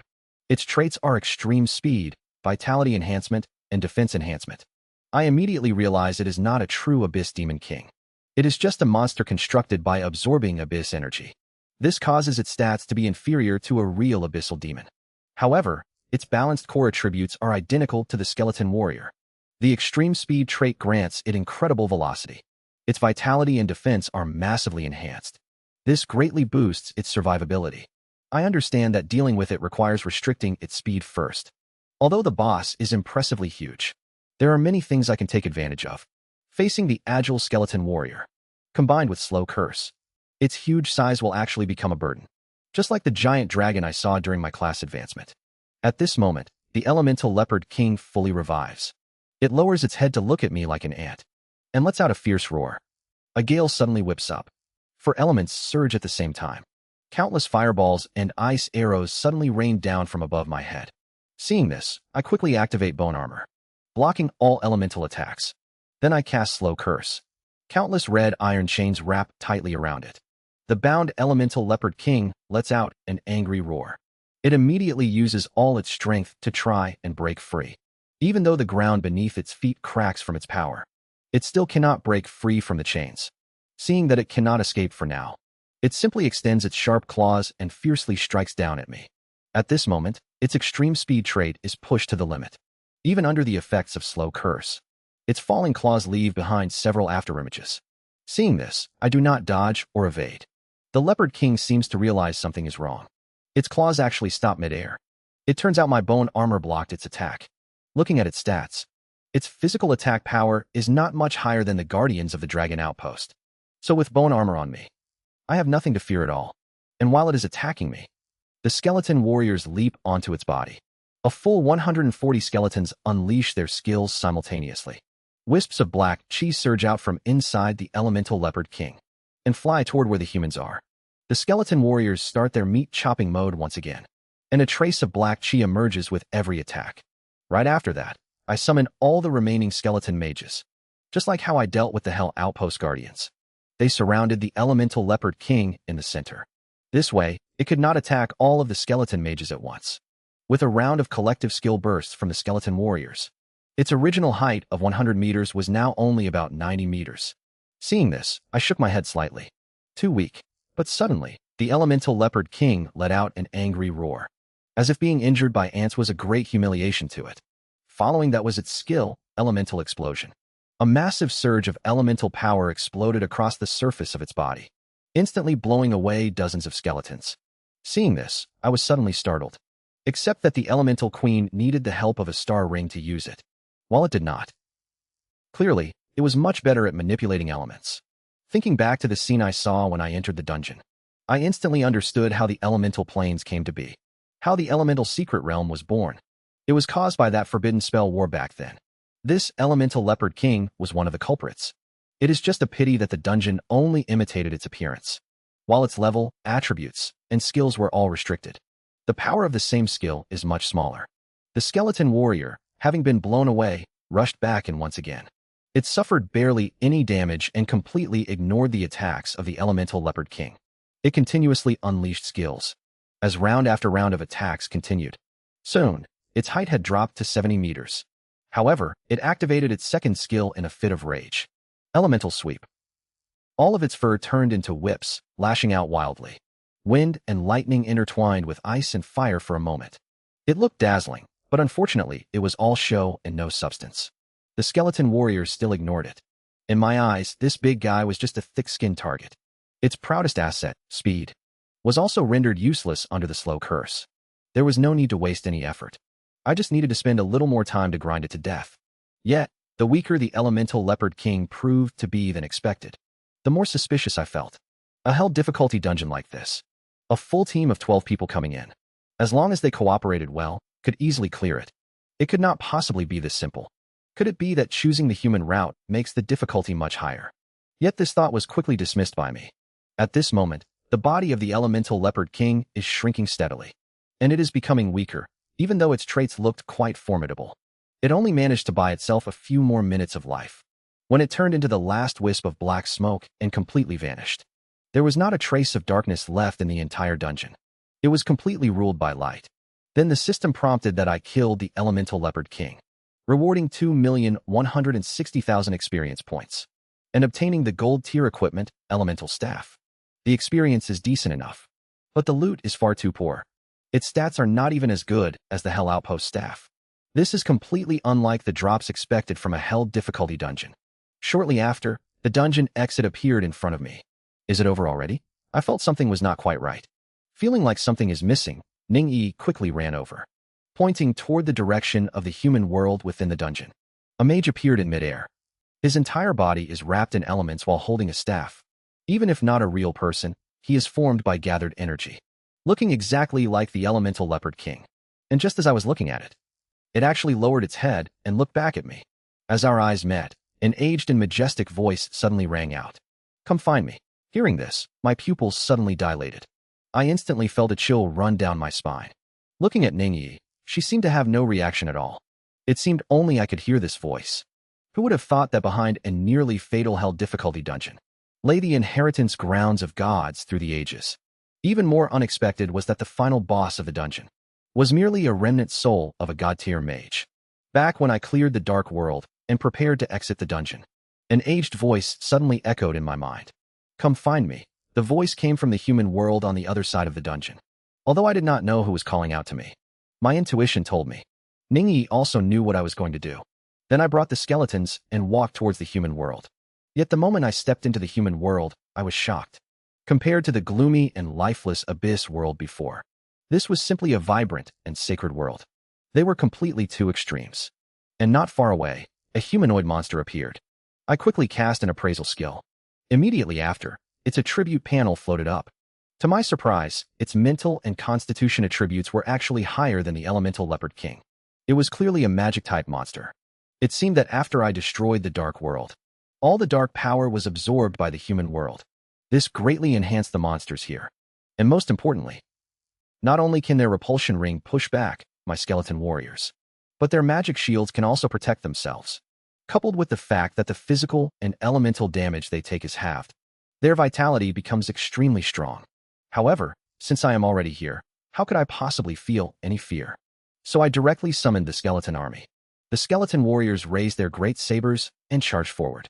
Meanwhile, the skeleton mages in the back also raised their staff one after another. A large amount of elemental attacks continuously rained down on it. Yet the next second, a blue light flashed continuously across the body of the mage spirit. A magical shield instantly appeared around it, blocking all the attacks from the skeleton mages. Then, a ring of fire burst forth from its body. The skeleton warriors charging at the very front were instantly blasted away. This was precisely the skill effect of the mage spirit resisting the fire ring, capable of ignoring level and attribute control type skills. A few were blasted away, but more followed right behind. The great sabers of the skeleton warriors continuously landed on the magic shield. The magic shield instantly became distorted. Just a few more strikes would shatter it. At this moment, the mage spirit activated its skill once again. Flaming meteors plummeted from the sky one after another. As countless meteors smashed into the ground, the earth was instantly transformed into a sea of fire. Yet the skeleton warriors stood within the sea of fire without dodging or evading. They still gripped their great sabers and slashed at their opponent. After enduring dozens of strikes, the magic shield finally could not withstand it and shattered completely. Berserk Strike. At this moment, the skill of the skeleton mage arrived right on cue. I successfully killed a level 36 Hellgrade enhanced elite monster. I gained 1,960,000 experience points. Then I continued to move forward deeper into the human world. Along the way, I did not encounter any other monsters. There were only mage monsters that I hated the most. Adding them up, there were over 20 of them. Afterwards, I spent another hour or so. Soon, I arrived in front of the final boss. The mage I saw earlier opened its eyes and looked at me. Kill me. Hearing this, I was taken aback. The humanoid mage monster in front of me could not only speak, it also seemed to possess independent consciousness. The very first thing it said when we met was actually telling me to kill it. And while I was deep in thought, it slowly stood up. It did not look very different from a normal person. And the difference from the humanoid monsters encountered along the way was also very obvious. It was wearing a mage robe. The robe was also materialized from energy. As it stood up, it even unconsciously straightened its clothes. All these actions showed that it possessed consciousness. It was not an ordinary monster. This situation was also the first time I had ever encountered it. At this moment, a fiery red staff appeared in the mage's hand. Seeing this, my pupils shrank slightly. This staff was actually not materialized from energy. It was a real piece of equipment and weapon. It slowly raised its head and looked at me. Want to know why? Kill me, and I will tell you. But that sounded weird no matter how I heard it. How could it still speak after it died? Just as I was deep in thought, it raised its staff high and a huge fireball shot out of thin air. Carrying a scorching high temperature, it rushed toward me at an astonishing speed. A skeleton warrior quickly blocked in front of me. The huge fireball crashed into the skeleton warrior and exploded with a bang. The body of the skeleton warrior actually began to shatter. At the same time, the flames on its body burst out in all directions. I quickly activated bone armor to block the remaining power of the flames. Seeing this, I could not help but be shocked. This mage's attack was simply too strong. It was far more powerful than the elemental leopard king from just now. Most of the energy in the dungeon concentrated on this mage. Perhaps the energy of all the humanoid monsters had gathered on it. If that was really the case, it had gathered almost the entire dungeon's energy into itself.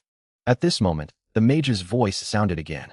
If you cannot kill me, I will kill you. Right after that, she raised her staff and began to chant a spell. Seeing this, my expression changed drastically. And right at this moment, the dungeon exit suddenly disappeared. Even the dungeon escape talisman lost its effect. If I wanted to leave the dungeon, I had to kill the boss right in front of me. Thinking of this, my gaze suddenly narrowed. I waved my hand, and summoned the skeleton army. The next moment, the skeleton warrior and skeleton mage launched their attacks at the same time. Meanwhile, I cast a detection spell on it. Its attribute panel immediately popped up. It is a level 39 boss. Although its strength and agility are average, its spirit attribute reaches a staggering 40,000 points. Even more surprisingly, it possesses up to 5 skills. The strength of a practitioner depends not only on stats, but also on skills. This elemental grand mage must have been a mage class before, and after dying and being reconstructed by the dungeon energy, it still retained the characteristics of a mage. The 40,000 point stat already surpasses the elemental queen. It is the boss with the highest single stat I have ever seen. Combined with 5 skills, this gives me a massive headache. However, there is no way out now. I immediately order the skeleton warrior to charge at it. Red light glows around their bodies. Several skeleton warriors simultaneously unleash Berserk Strike. Just at this moment, a blue barrier instantly appears around the boss. This is precisely its magic shield skill, and its shape begins to distort. Half a second later, however, it returns to normal. I immediately cast Soul Flame. This is my only skill that can completely ignore defense. The damage dealt causes its entire body to tremble violently, yet it does not make any sound. Without letting it catch its breath, I trigger Slow Curse again. Bound by the iron chains, its speed slows down drastically. It seems surprised that I still have curse skills. At this moment, its expression finally changes. Surprise mixed with a hint of satisfaction. Then the skeleton mage launches a follow-up attack. Massive elemental attacks completely engulf it. For a moment, wind and fire rage alongside flashing thunder and lightning. 4 elemental attacks land continuously on its magic shield. The next second, the magic shield shatters into pieces. Meanwhile, the skeleton warrior strikes land on the boss as well. Suddenly, beams of light strike the skeleton mages. This is precisely the boss skill, Silence. It plunges mages into a silenced state where they cannot use any skills. As beams of light continuously shoot out from the boss, the skeleton mages fall into silence one after another. Seeing this, I quickly recall the skeleton mages that are not silenced. Now I can only rely on the physical attacks of the skeleton warriors. Watching more skeleton warriors charge toward it. It tries to retreat, but moving is difficult under the slow curse. I also begin to cast Soul Flame at it continuously. Every soul strike brings it intense pain. Just at this moment, the front few skeleton warriors suddenly stop. Chains appear on their bodies. This is also a boss skill, Wind Shackles. At the same time, blue light flashes across the boss. The next second, the magic shield appears again, and it continues to trigger skills. Several skeleton warriors are trapped by the skill each time. In the blink of an eye, it seems almost impossible to rely on the skeleton warriors to break the magic shield now. I can only rely on myself. In the past, I could sweep through dungeons by relying on the corpse explosion skill. But today in this dungeon, there are simply no corpses available to cast explosion skills. So Soul Flame is the only useful skill right now. Fortunately, the boss's magic shield cannot block it. The expression of the boss also becomes more distorted and painful. Then it raises its staff and shouts. Meteor Fire Annihilation. Layers of complex and profound starlight patterns form under its feet, and instantly the sky turns crimson. Immediately after, countless blazing meteors crash down. Both the range and power are even greater than that mage who ambushed me back then. I quickly activate bone armor for defense. But because the skill range is too large, I have nowhere to hide. I might as well fight it out and see who can last until the end. So I endure the meteors and constantly use Soul Flame, replenishing my bone armor at regular intervals. However, keeping this up speeds up the consumption of my mental power. Fortunately, I prepared a large amount of recovery potions before entering the dungeon. In the end, Meteor Fire Annihilation lasts for a full minute before stopping. At this moment, a beam of light shoots out from the staff of the boss. It wants to use the Silence skill to restrict my abilities. But Silence has no effect on me at all, because my bone armor can immunize all control and negative effects. The boss's expression shifts slightly at the sight. It stops using world-extinguishing meteor fire. Instead, it switches to attacking me with burst flames. They can be used continuously. Clusters of fire explode right before my eyes. Yet I rely on the defense of bone armor to stand my ground without dodging. At the same time, I retaliate with Soul Flame as fast as possible. After dozens of rounds of trading blows like this, the boss finally depletes its last drop of health and drops to its knees. It instantly dissolves into countless streams of blue light. Congratulations on defeating the level 39 Elemental Grand Mage. Experience plus 3.9 million. Obtained Shattered Divine Flame Staff. Obtained 1 space crystal. Obtained glowing intermediate skill scroll. I am immediately shocked upon seeing the rewards. Every dropped item is a priceless treasure. The staff is a legendary weapon. Although damaged, its stats are absurdly high, and the space crystal can be crafted into a space teleportation stone. Meanwhile, the legendary talent Divine Stone guarantees a 100% talent awakening during the 3rd tier advancement. Even this glowing skill scroll is worth over 100 million. At this moment, Ning-Yi rushes over upon hearing the commotion. She is utterly shocked when she sees the staff in my hand. You actually managed to get the Flame God staff here. It used to be the exclusive weapon of the legendary fire mage Su Yin. Suddenly, the divine flame staff starts emitting a blinding light. Right after that, a figure emerged. It looked identical to the boss from just a moment ago. Seeing this, I quickly pulled Ning-Yi behind me and cast bone armor at the same time. Young man, do not be nervous, a deep voice came from the figure. Soon, the figure became clearer and clearer. Ning-Yi behind me cried out in surprise. Are you the divine mage Su Yin? Su Yin looked at Ning-Yi with a hint of curiosity. Little girl, you know me? I have seen your portrait in the Xinxia Museum. It also introduced your achievements inside. It turns out this mage was once a god-tier powerhouse of the Xinxia Empire. Keep in mind that practitioners reaching level 90 can be called god-tier, and his level back then was as high as 91. I only cleared the hell difficulty dungeon by myself, yet unexpectedly activated the inheritance grounds of the ancient gods throughout the ages. Not only did I acquire the legendary Divine Flame Staff, but I also obtained priceless talent awakening stones and space crystals. This space crystal even records the coordinates of the Abyss world. I immediately stated that I would hand it over to the Empire's upper management upon returning. However, the Divine Flame Mage Su Yin shook his head. The space crystal has already bound to your soul. Only you can use it now. Giving it to someone else makes it a useless rock. Saying this, he looked at me with anticipation.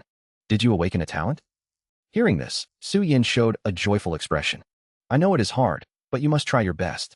That way, when you reach level 70 and undergo your 3rd advancement, with 3 talents boosting you, your strength will reach an astonishing level. For thousands of years, only one top powerhouse with 3 talents has ever appeared in human history. His eyes were filled with hope, a longing for the future. I could clearly feel his deep love for humanity. So I told him I would do my best. But why did you choose me? Su Yin said with a proud look. I look down on those trash. Giving it to them is a waste, and I would rather let these things rot here than give them to those good-for-nothings. Still, there was a young girl not long ago who was not bad. I was almost tempted back then. Pity she came in a team, which made her fall a bit short. Come to think of it, that young girl looks quite similar to you. As he spoke, his gaze looked me up and down. My heart suddenly trembled, and I quickly took out a photo and placed it in front of him. Senior, is the person you were talking about her? It was indeed a photo of myself and my older sister. Not bad, it is her. The little girl has great talent, though she still falls a bit short. Hearing news of my sister, I finally breathed a sigh of relief. Knowing that she is safe puts my mind at ease. Perhaps I will get to see her when the practitioner tournament arrives. Later, I learned from Su Yin that my sister was already level 35 at the time. However, that was already a few months ago. Now, her level might have already reached 40. Yet Su Yin comforted me by saying that levels are sometimes not that important. Just like how you are only level 27 and can already solo a level 30 hell difficulty dungeon. Across the human race, there is truly no one else who can do what you do. Besides, your class is very special. I had never heard of it in my era. Your skeletons possess combat strength that surpasses their level attributes. It is just a pity that your skeleton army has a fatal weakness. That is, they are easily controlled. If you can awaken an anti-control talent. Su Yin talked endlessly and told me a lot. Perhaps it was because he had not spoken to anyone in many years. So he wanted to say everything he had left unsaid over the years. While Ning-Yi and I listened intently, because we both knew that once we got out, he would no longer exist. Finally, I left the dungeon carrying Su Yin as wish. However, as soon as we came out, we attracted the attention of quite a few people. Damn, did I see that right? They actually cleared battlefield number 3 on hell difficulty. I really have no idea how he managed to do it. Quick, tell me what hell difficulty is like. But after I told him about the monsters and boss I saw inside the dungeon, a nearby practitioner joked. He has a great class and apparently a great talent too. How could ordinary practitioners like us ever compare to him? At this moment, Shishingen and the others waiting nearby quickly walked over. He could not help but swallow hard. Not only him, but his several teammates also shuddered upon hearing this. And when he heard that there was a second boss as well, Shingen completely abandoned the idea of clearing the dungeon. Instead, I stated that I was heading to battlefield number 3 next to hunt demons and earn military merits. Because purely for the sake of leveling up. This dungeon does not allow the use of the corpse explosion skill. The leveling speed would be drastically reduced. It would be better to return to the Academy Dungeon Hall and find a suitable dungeon to level up in. Although the task assigned to me by Baishun was already completed, I was not in a rush to go back and turn it in. Since I was already here, I might as well kill a few more demons to earn some military merits. Thus, Ningyi and I headed to battlefield number 3 to search for demons. It would be even better if we could run into a spatial passage. However, that kind of opportunity is hard to come by. After I left, Shingen and the others did not leave. Instead, they waited for the dungeon cooldown time to pass. Their levels were fine for killing some ordinary man-eating monsters. If they ran into groups of demons, it would be dangerous.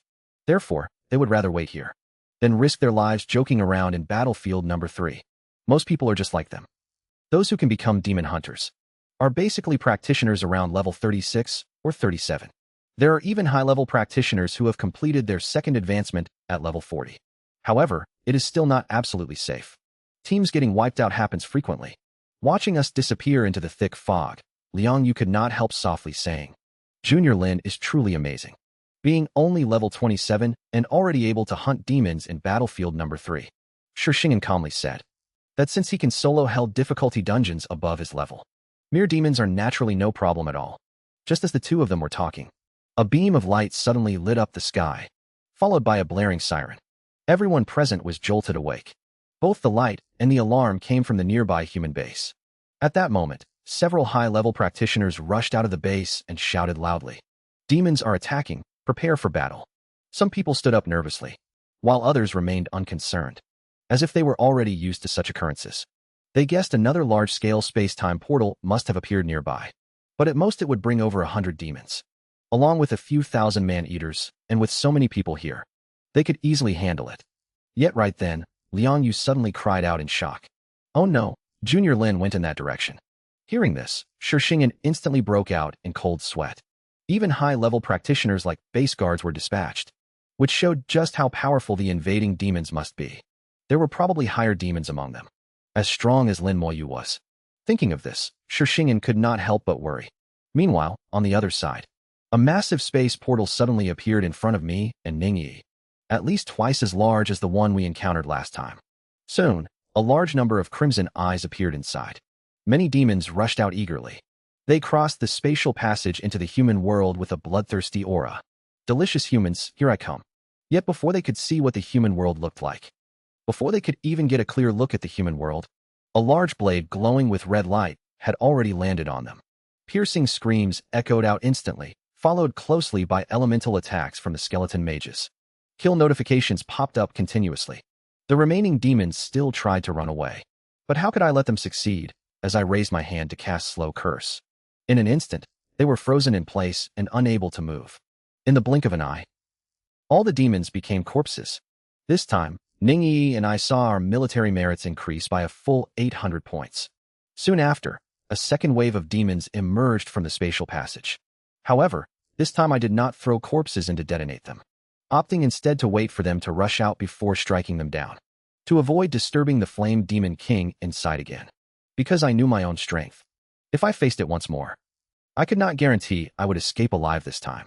As more demons rushed out from the passage, the number of corpses I used for corpse explosion also gradually increased. This time I gained nearly 1,000 more military merits. The military badge on my chest grew exceptionally dazzling. At this moment, I finally became a 1-star second lieutenant. Yet as I cleared out the 6th wave of demons, pairs of crimson eyes suddenly emerged from within. Yet this time the quantity was small, but the intervals were very large. They are clearly higher demons. My hidden strength has finally been exposed for the first time on battlefield number 3. They would definitely become the leaders of all demons on the battlefield. Coupled with their ability to summon man-eaters, they were very likely to hunt down practitioners at the entrance of the world dungeon. It was just bad luck for them to run into me just as they came out of the spatial rift. A violent explosion struck them head-on. They let out a miserable scream and were blown flying. However, as higher demons, their stats and vitality were far stronger than those of ordinary demons. A single corpse explosion could only injure them. When they saw the ground full of demon corpses, they finally realized that the previous waves of demons had all died. At this moment, another violent explosion struck. The 4 demons suffered heavy injuries once again. I did not give them a chance to resist or struggle, quickly casting corpse explosion twice in a row. Soon, they bid farewell to this world with endless frustration. This time, the military merits of Ning Yi and me increased by 2,000 points all at once. At this moment, the spatial rift began to distort, although crimson eyes were once again emerging from behind the spatial rift. Seeing this, the corners of my mouth curled up slightly. I immediately ordered the skeletons to throw 2 corpses toward the spatial rift. With a loud blast, screams echo continuously. Military merits pop up non-stop, granting 50 points per kill. Another golden star lights up on the military emblem on my chest. My military rank also rises to a 2-star second lieutenant. Ning Yi nearby jumps up with joy. At this time, the spatial passage begins to collapse, leaving behind demon corpses all over the ground. Meanwhile, right beside the battlefield number 3 world dungeon, hundreds of practitioners are waiting in full battle array. Yet they wait and wait without seeing any demons come out. The early warning from the base is definitely correct. A large spatial passage really did appear nearby. Now the spatial passages have all vanished.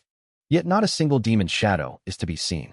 Thus the base guards head towards the direction of the spatial passage. The practitioners follow closely behind as well.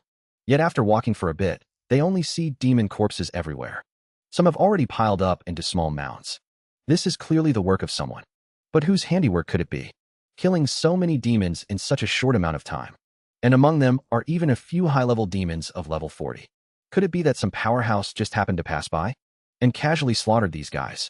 Everyone instantly falls into endless speculation. However, Shishingen feels this scene is very familiar, because this matter fits my usual style. He already guesses in his heart that all of this is my masterpiece. Even Liang Yu beside him has a sudden realization. With Junior Lin's strength, he can completely accomplish this. To think I was even worried about him earlier. It seems I was really overthinking it. Only then do a few of them finally heave a sigh of relief. At this moment, Shishingen waves his hand. Let us go back and continue grinding the dungeon for levels. Once we reach level 35, we can also come and be demon hunters to kill demons and earn military merits. As for the others, they stare at the demon corpse for a long time without figuring anything out. In the end, they can only retreat. At least the demon was dealt with. It is not a bad thing either. Over the next few days, Ning Yi and I constantly wander around the depths of battlefield number 3. Pity that we never run into any space passages again. We can only find some scattered demons to kill. After 4 days of hunting, our military merits increase a bit more. However, we are still some distance away from a 3-star sub-lieutenant. At this time, Ning Yi indicates that it is time to go back. There are only 3 days left until the practitioner tournament. Tomorrow, we will rest at Xiaojing Academy for a day. Then we will meet up with Jiang Taotao and the others to head to Nanhong City together. We also need to return to Xiaojing Academy to turn in our quests. Yet right at this moment, the fixed-point teleportation stone given to us by Mo Yun suddenly undergoes a startling change.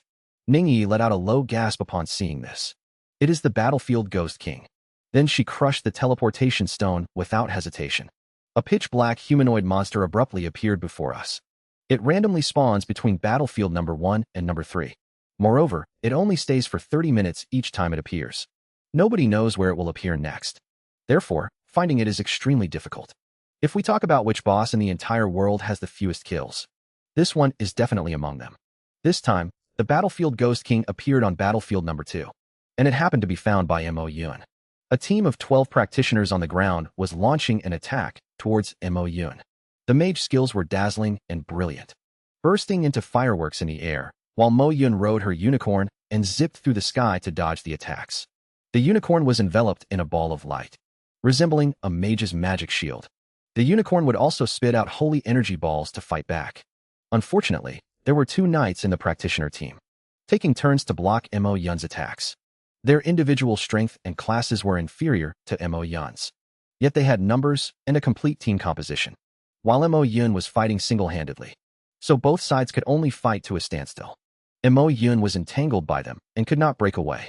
Just at that moment, another 8-person team had already headed out to attack the battlefield Ghost King. It would take at least a month for it to appear again. Mo Yun furrowed her brows, wondering why they still had not teleported over, even after being notified so long ago. She desperately hoped I would hurry over, because with my strength, there might still be a turning point. Yet just as that thought crossed her mind, the space around her began to distort. The next second, Ning Yi and I teleported in. At the same time, spells came flying through the air, and archers unleashed a barrage of arrows. Mo Yun commanded her unicorn to block in front of the two of us. Even so, some of the attacks still landed on Ning Yi and me. Fortunately, bone armor blocked all the incoming attacks. Seeing this, Ning Yi quickly asked what was going on. Mo Yun told us that she had discovered the battlefield Ghost King. But as it happened, people from the Dynasty Guild were also nearby. Without needing to say more, it was obvious. This was boss stealing.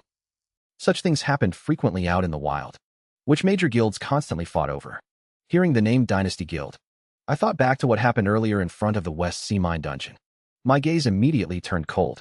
As I looked at the people on the ground launching attacks, I recognized the clothing worn by these people. They were indeed members of the Dynasty Guild.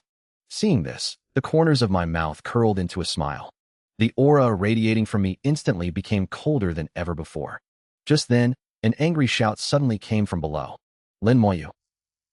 I looked in the direction of the voice and saw Wang Hao glaring at me with intense hatred. Mo Yun whispered from the side. He is the young master of the Dynasty Guild. Hearing this, I instantly understood. He wants to become a more powerful legendary class. Yet Wang Hao is only at level 20 right now. Isn't this a bit too early to plan ahead? At this moment, the sound of skill explosions echoed from not far away. Another group from the Dynasty Guild was already attacking the battlefield Ghost King. Seeing this, Mo Yun became extremely anxious. She was unsure what to do next given the situation. Although she knew I was quite strong, she had no idea just how powerful I really was. After all, those below were a full group of Dynasty Guild practitioners. Their levels ranged anywhere from 35 to 38. She was not sure if I could handle them. Yet I just smiled and told her to go stall them. Do not let them take down the boss easily. Leave the people here to me. Mo Yun nodded in response. She briefly told me to be careful. Then she rode her unicorn and charged toward the boss. The members of the Dynasty Guild tried to stop her, but Wang Hao ordered them to deal with me first. His words were basically law. Let alone that dealing with me was much simpler than dealing with Mo Yun. After all, I was only level 27. Wang Hao stared at me as his anger grew increasingly intense. If it were not for you during the initial exam, I would not have received a bad review, nor would I have been left without an academy to attend. Speaking of this, his emotions spiraled further out of control, followed by a red glow erupting from his body. He actually unconsciously triggered his berserk state. Clearly, he still could not precisely control his own occupational skills, simply because his class was a berserker, whose emotional control was already very poor, which was why he lost control after the exam, and attributed all his failures to me. I had previously not quite understood where he got such deep hatred from, but now I finally understood. It all stemmed from jealousy, and Wang Hao was provoked once again upon hearing this. Shouting loudly, "What are you all still standing around for? Kill him!" A knight in the team immediately obeyed and rushed out, triggering the charge skill to lunge at Lin Moyu. He was a level 38 knight, equipped with full gold gear, possessing extremely high combat power when fully buffed. His base strength attribute already exceeds 4,000, and factoring in equipment and bonuses, his attributes surpass 10,000. He seems to have already envisioned the miserable sight of me being killed by the knight. I actually dared to challenge a high-level professional squad from a top guild alone on the battlefield. Yet just when everyone thought I was overestimating myself, they did not expect the hunting game initiated by me to officially begin. It turns out that right after Wang Hao gave the order to finish me off, a knight took the lead and charged at me with a skill. Seeing that the knight had already reached me, suddenly a skeleton warrior blocked my front. The berserk strike skill erupted instantly. Red light surged wildly on the large saber. The knight's expression changed drastically at the sight. A fatal sense of danger swept through his entire body. His instincts told him that things might go so wrong he would die. So without a second thought, he immediately raised his shield to block. Yet the strength of the level 27 skeleton warrior reached over 22,000, plus a 200% skill amplification. Its attack power completely surpassed the defensive limit of the knight. With a loud bang, the knight's body was sent flying backward like a cannonball. With just a single blow, he had already lost his combat capability. This scene left everyone in shock. Wang Hao wore an expression of sheer disbelief. The healer in the team quickly released a skill to heal the knight. Wang Hao also reacted in time. He shouts loudly to focus fire and take him down. Time spells and arrows rained down. Seeing this, I let out a cold snort. In an instant, a large number of skeleton warriors appear, accompanied by a rattling sound. They charge forward like lightning. Skeleton mages follow closely behind. At the same time, they release 4 elemental skills. In a split second, hundreds of spells fill the sky. Under Wang Hao and the others' shocked gazes, they are completely overwhelmed. The mages' magic shields are torn to pieces almost immediately. The archers activate their evasion skills one after another. They try to use flexible positioning to dodge these attacks.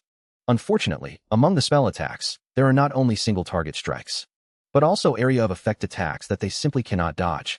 Filled with despair, the knights can only raise their shields high and protect the support classes behind them. Meanwhile, the healers continuously use skills to heal everyone. Yet screams still ring out one after another. The most miserable one is Wang Hao, even though he has his frenzy skill active, and his defense is greatly enhanced. After all, he is only level 20. He is left on the verge of death by almost a single hit. If the knight had not dragged him under the shield, he would have already lost his life. Right now, Wang Hao is howling like a stray dog. How could he possibly be this strong, and why does he also have mage-type summons? Just at this moment, the skeleton warriors have already reached them. As a few berserk skills land, the knights are almost unable to hold on. They had no choice but to activate their survival skill, ultimate defense. The healer casts skills to heal them. Even so, it could only buy them a little time. They were already surrounded by skeleton warriors. It was too late to break through. As the second wave of elemental attacks from the skeleton mages landed, a chorus of screams instantly rang out. Because the healer's skill was half a beat too slow, someone in the team had already met their end. Through the gaps, Wang Hao saw me raise my hand. He remembered that terrifying skill I used back in the war zone. At this moment, his face was filled with fear. No, screams echoed along with the sound of exploding corpses. After a loud bang, only 2 knights were still alive. However, they were already at the end of their rope. They looked at me in terror, unable to understand why a level 27 practitioner could be so strong. Yet when they saw the military insignia on my shoulder, they knew they were completely finished. Reaching a 2-star second lieutenant requires at least over 20,000 military merits. Just how many demons would one have to kill to earn that rank? Military rank is the representation of strength. At this moment, they had already given up resisting. Meanwhile, another 8-person team from the Dynasty Guild was already fighting the battlefield Ghost King. This team was clearly much stronger than the one Wang Hao was in. The leading Grand Knight was even a second transfer advanced practitioner. Their level had reached 34. A mage and a senior elder healer in the team were also advanced practitioners. This kind of team composition can easily take down the battlefield Ghost King. Although Mo Yun kept harassing them from the air, his skills pack massive power, and Mo Yun's protective barrier would shatter after blocking just 2 hits. Because of this, she could not unleash her proper effectiveness, even though this would slow down the boss killing speed quite a bit. As long as the knight could hold on, they could grind the boss to death. Just as Mo Yun was worrying about this, she suddenly received a party invitation from me. So she chose to join the party without hesitation. Done already? She looked down and found that Ning Yi and I had already run over, with a few skeletons following by our side. The skeletons were even carrying 2 corpses in their hands, which were precisely the bodies of the knights from that team earlier. Mo Yun suddenly turned her head and looked into the distance. Where is anyone still standing? Only dead bodies were piled all over the ground. Seeing this, Mo Yun felt a chill in her heart. Don't look at her arrogant and cold appearance. Usually she only fought monsters, and had never truly killed a person. When she heard me talk about killing people earlier, she didn't quite believe it, but now she saw it with her own eyes. Right as she was in a daze, a huge fireball exploded beside her. She and her unicorn were sent flying together by the shockwave. Although she wasn't injured, she looked extremely disheveled. After blasting Mo Yun away, the mage let out a cold sneer. It seemed as if it was mocking Mo Yun for biting off more than she could chew. Suddenly, he saw something flying toward his direction. When it landed near his feet, he realized it was a corpse. And worse, it was one of his own guild members. Before he could figure out what was going on, his magic shield shattered instantly, and he was blown away by the shockwave. Not only him, but his entire team also suffered damage from the explosion. Then, another corpse came flying over, and detonated right in the middle of them with a loud boom. With 2 consecutive explosions, this team was instantly wiped out except for the knight. He only escaped this fate because he was up front tanking the boss. Mo Yun was dumbfounded seeing this scene. A squad she could not possibly fight was easily wiped out just like that. At this moment, the heavy knight tanking the boss shouted frantically, "Great Elder, heal me." But after calling out several times, he still received no response. The boss's attacks were extremely fierce. and without a healer, he could not last much longer. Thus, he had no choice but to activate his life-saving skill, Ultimate Defense. In an instant, his defense rose to its maximum level, and the boss could no longer deal much damage to him. He seized the chance to turn around, to see what the Great Elder was distracted by. When he looked back, he was horrified. He found that the rest of his team had vanished. Taking their place were hordes of skeletons rushing straight at him. Right now, his only reaction was to run. Suddenly, a red light flashed before his eyes. He realized his speed had slowed down significantly. His first reaction was that he had been hit by a cursed skill. Before he could think, skeleton warriors had already surrounded him. Then, a barrage of skills landed on him. Controlled by the curse, he could not dodge, but fortunately he was still under ultimate defense. However, it drastically shortened the duration of ultimate defense. Fear grew inside his heart as well. He wanted to escape, but he was surrounded by hundreds of skeleton warriors. Breaking through was simply impossible. He let out a fierce roar. Group protection appeared outside his body in a ball of light. It looked similar to a mage shield, serving as a group defense skill.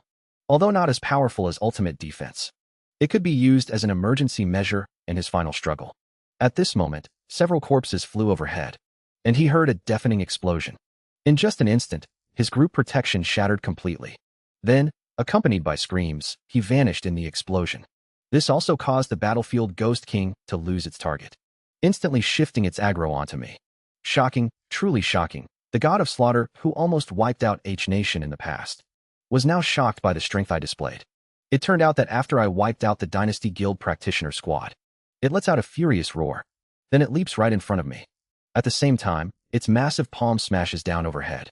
Moyu, standing nearby, hurriedly yells at me to watch out. Yet I do not dodge or evade, letting it strike me directly. That is because I have complete confidence in my bone armor. At this moment, the status panel of the battlefield Ghost King appears as well. After glancing over its stats, I have a general grasp of its various abilities. Its stats are quite high. Both its strength and constitution already surpass those of the skeleton warrior, combined with its trait of reducing physical damage by 50%, and cooperating with the boss's formidable vitality. The skeletons will probably need to fight for a while to kill it. Still, as long as it has no crowd control skills, there is nothing to worry about. With a wave of my hand, the skeleton warriors cling onto the battlefield Ghost King and deal crazy output. The skeleton mages continuously unleash elemental skills from behind, and within this short half-minute, is even greater than what that other team managed in half an hour. Moyun's gaze beside me instantly turns glazed. Fortunately, a neigh from the unicorn snaps her back to reality. Moyun breaks out in a cold sweat. She was actually charmed, yet I did not suffer any effects at all. This is simply because the bone armor can immune all charm skills. At this moment, the battlefield Ghost King casts Life Drain once more. A red beam of light lands on me and the skeletons. Right after that, battlefield Ghost King starts absorbing vitality. However, the bone armor glows brightly. It cannot absorb any vitality at all. As for the skeleton warriors, they never had any life to begin with, let alone absorbing it, which makes battlefield Ghost King let out an angry roar. It sounds like it is complaining about its own helplessness. As the attacks from the skeletons keep landing on its body, its vitality is draining away rapidly. Moyun is excited and clenches her small fists. She is finally going to succeed, as she has waited for this moment for a long time. Otherwise, she would have already reached level 40 and advanced to her second class transfer. She waited entirely for this Nirvana Soul Crystal. She has a 60% chance of sublimating her class, advancing from a Holy Summoner to a Saint Spirit Summoner. Both her attributes and strength will be massively boosted. People only know about 5 tiers of classes. In fact, legendary classes are also graded. Her Holy Summoner is only at the lower level among legendary classes. Above it, there are still the middle and high tiers. They must be awakened through class sublimation during the second and third transfers. Finally, battlefield Ghost King drains its last drop of blood and crashes to the ground, obtaining 2,600,000 experience points. Obtaining the Ghost King Longsword and the Ghost King Crystal. Obtaining 5 Nirvana Soul Crystals. Among them, the gold grade weapon Ghost King Dagger. All attributes plus. Assassin class skill boost 60%. Comes with the skill Void. Turns oneself into Void within 30 seconds. Immune to physical attacks. Cooldown 5 minutes. Ghost King Longsword. Platinum grade weapon. All attributes plus. Swordsman class skill boost 60%. Comes with the skill Bloodthirsty Strike. Attacks based on one's own strength. Absorbs vitality to heal oneself. Cooldown 5 minutes. The dropped Ghost King heart is the main material for making Ghost King jewelry. Platinum weapons are different from gold weapons. In addition to greater attribute and skill bonuses, there is one huge difference. That is the special skills attached to many platinum weapons. Moreover, the attached skills have a random nature. Some skills are very strong. Even if the stats are a bit poor, it is still a top-tier weapon. As long as the attached skill is garbage. It might even be inferior to some top-tier gold weapons. As for the Ghost King dagger obtained this time, immune to physical damage for 30 seconds. When facing pure physical classes, it is simply a 30-second invincible skill. It can be called a divine skill, so I threw the dagger to Ningyi. Ningyi was overjoyed, as she could naturally tell how defying the heavens the skill attached to this dagger was. Then I took out another Nirvana Soul Crystal and threw it to Moyu. We had good luck this time, and even dropped a Ghost King heart. It is worth a lot, so if you cannot find a suitable alchemist, just let Ningyi help you find one. However, Ningyi chuckled and smiled. He is the disciple of Bai Shun after all. Hearing this, Moyu was immediately shocked. She did not expect that I had this other identity. However, with my strength, I truly qualify. Then Moyu reminded me to be careful about everything next. You killed people from the Dynasty Guild this time. And especially their young guild master died here too. They will not let the matter rest. Even with Lord Bai Shun protecting you, they might not dare to do anything openly. But it is hard to say behind the scenes. As for her worries, I had already been on guard in my heart. That is why I killed them so cleanly, without worrying that this news would leak out. The only possible problem is the Ghost King series weapons on hand. After all, these weapons are too rare. Ordinary people simply cannot obtain them. It is easy to trace back to me from this point. After all, the leader of the Dynasty Guild is a top-tier practitioner who has completed the third transition. Once he makes a move against me, I definitely could not rival it. Ningyi clearly realized this as well. Therefore, she stated that before I grew stronger, she would not rashly use the battlefield Ghost King dagger. Afterwards, we quickly left this place. Many people nearby received the exact same notification. Everyone looked shocked upon seeing this. I wonder which team is so powerful that they even took down a Ghost King with life drain abilities.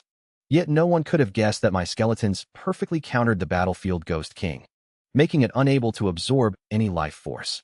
Therefore, dealing with the battlefield Ghost King was much easier than for anyone else. Soon, the news reached the ears of Wang Wei, the leader of the Dynasty Guild. A hint of joy appeared in the corner of his eyes, because members of his guild were right there searching for the battlefield Ghost King. Previously, Wang Hao failed in the major exam, so he was naturally very disappointed. But the result was already set, and what could be done about it? Fortunately, the Dynasty Guild he founded single-handedly was not weak.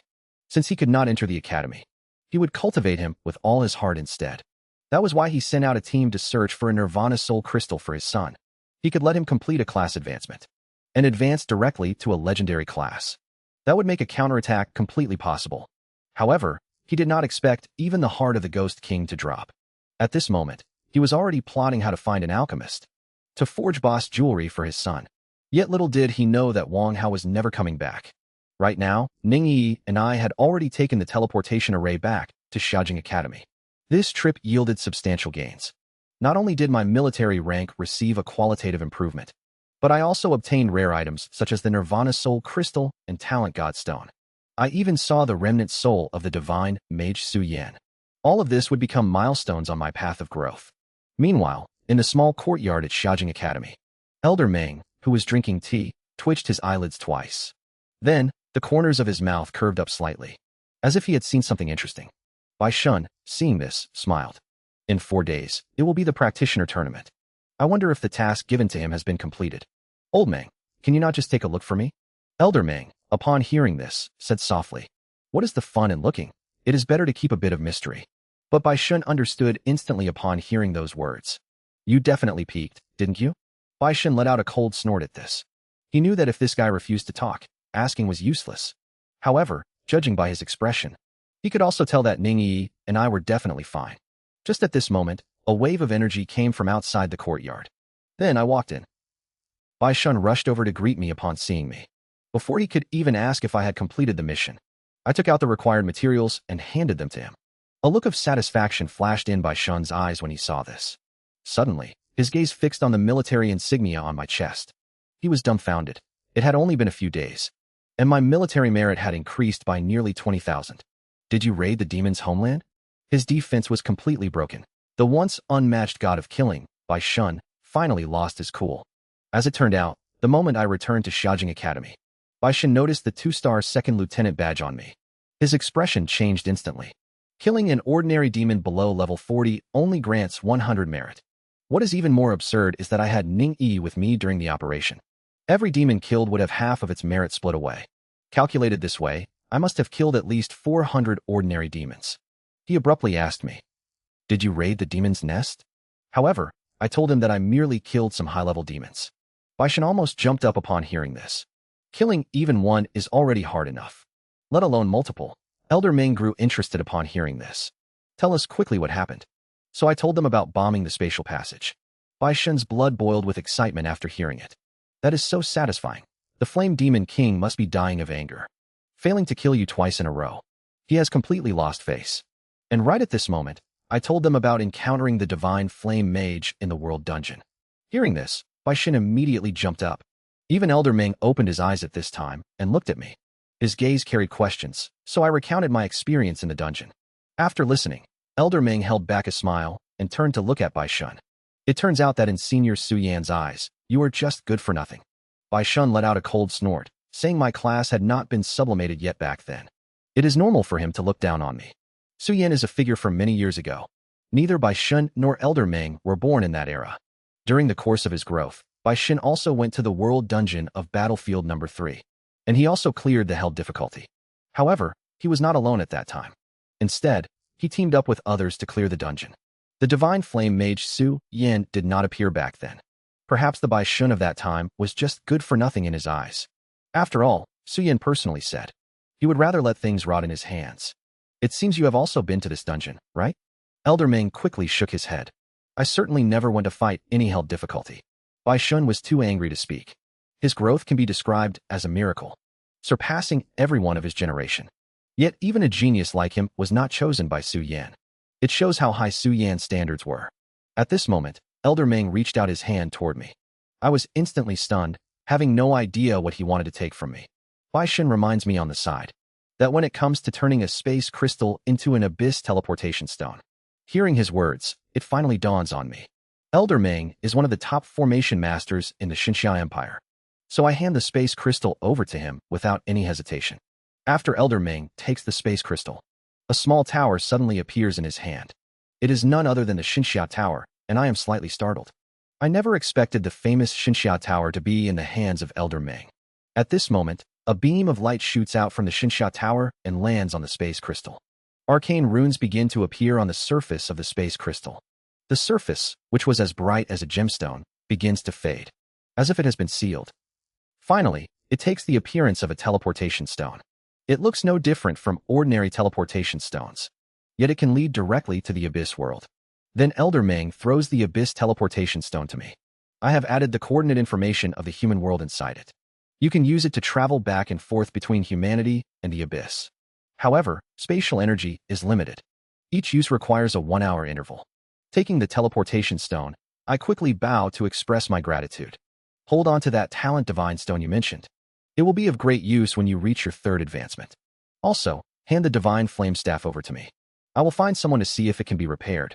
I handed the god flame staff to him without a second thought. This item is a legendary weapon after all. If it can be repaired, its stats will become even more powerful. The human race does not have many legendary weapons to begin with. Every extra one matters. Then I took out the heart of the Ghost King and gave it to Bai Shun. However, Bai Shun did not seem surprised.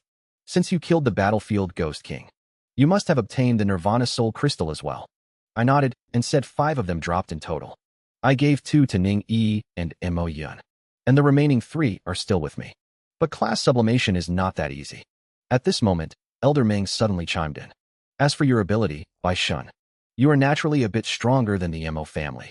Old Ming, you are being unfair here. If you cannot even do this, how can you compare? I heard that the old man has already taken out that treasure. Hearing this, Bai Shun took a deep breath. I, Bai Yuan, will never fall behind anyone in my life. If he is trying that hard, I am not afraid of him either. Kid Lin, give me 2 Nirvana Soul Crystals. I will prepare them for your 2nd job advancement. There is an 80% chance of class sublimation. Hearing this, I am extremely shocked. I have never heard of such high odds before. As for awakening a second talent, at this moment, Bai Shun continues speaking. If it were your first, I would have a 90% hope of helping you awaken a talent. His words plunge me into deep thought. My own talent comes from the system. If this does not count as an independent awakening, then during my second class advancement, will I have a 90% chance of awakening a talent? Thinking of this, my heart inevitably feels some excitement and anticipation that if I truly succeed, I might really become the triple talent practitioner mentioned by the fire god mage. Looking at Bai Shun's slightly troubled expression, I know that for my class advancement, he may have to pay a significant price. Combined with everything he has done for me before, my heart is filled with immense gratitude at this moment. Therefore, I respectfully bow to him. Thank you, Lord Bai Shun. However, Elder Ming shakes his head upon seeing this. With his hint, I instantly understand. You have worked hard these days. Go back and get some good rest, and tomorrow we will set off for Nanhong City to participate in the practitioner tournament. Strive to bring back the championship. However, you must not be careless. Although you are very strong, there are countless practitioners in the world. Perhaps some practitioners will restrain your class. I nodded heavily, saying that the disciple will definitely do his best to deal with the tournament. After I left, Elder Ming's expression instantly became serious. There is something that the kid Lin did not tell you. When he fought the battlefield Ghost King, he offended the Dynasty Guild.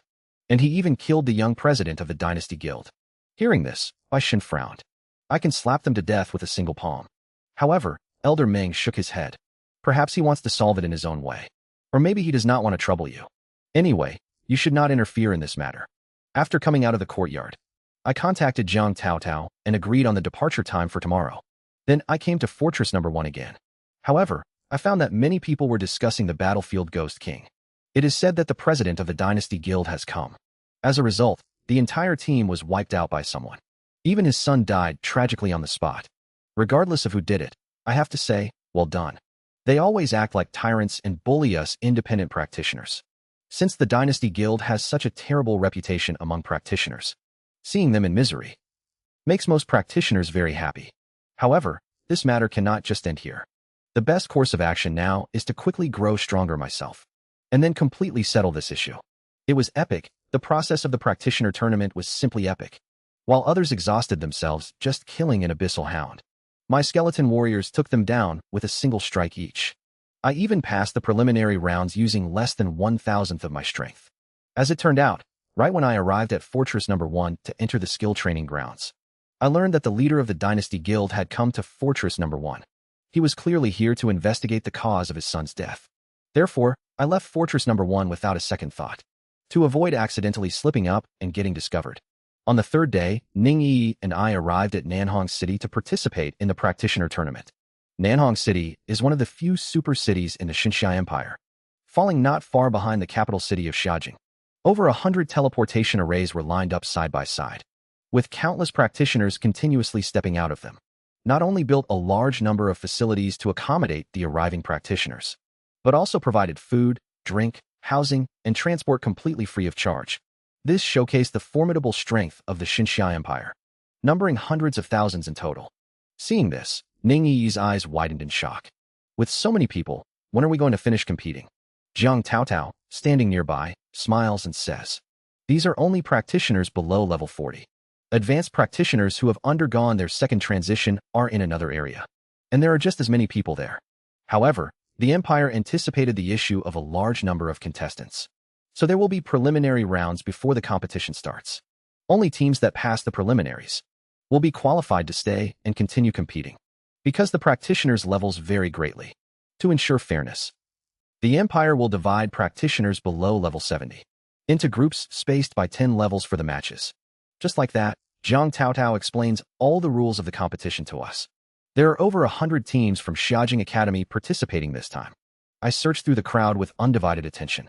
A trace of disappointment finally appears on my face, because I do not see my sister anywhere in the crowd.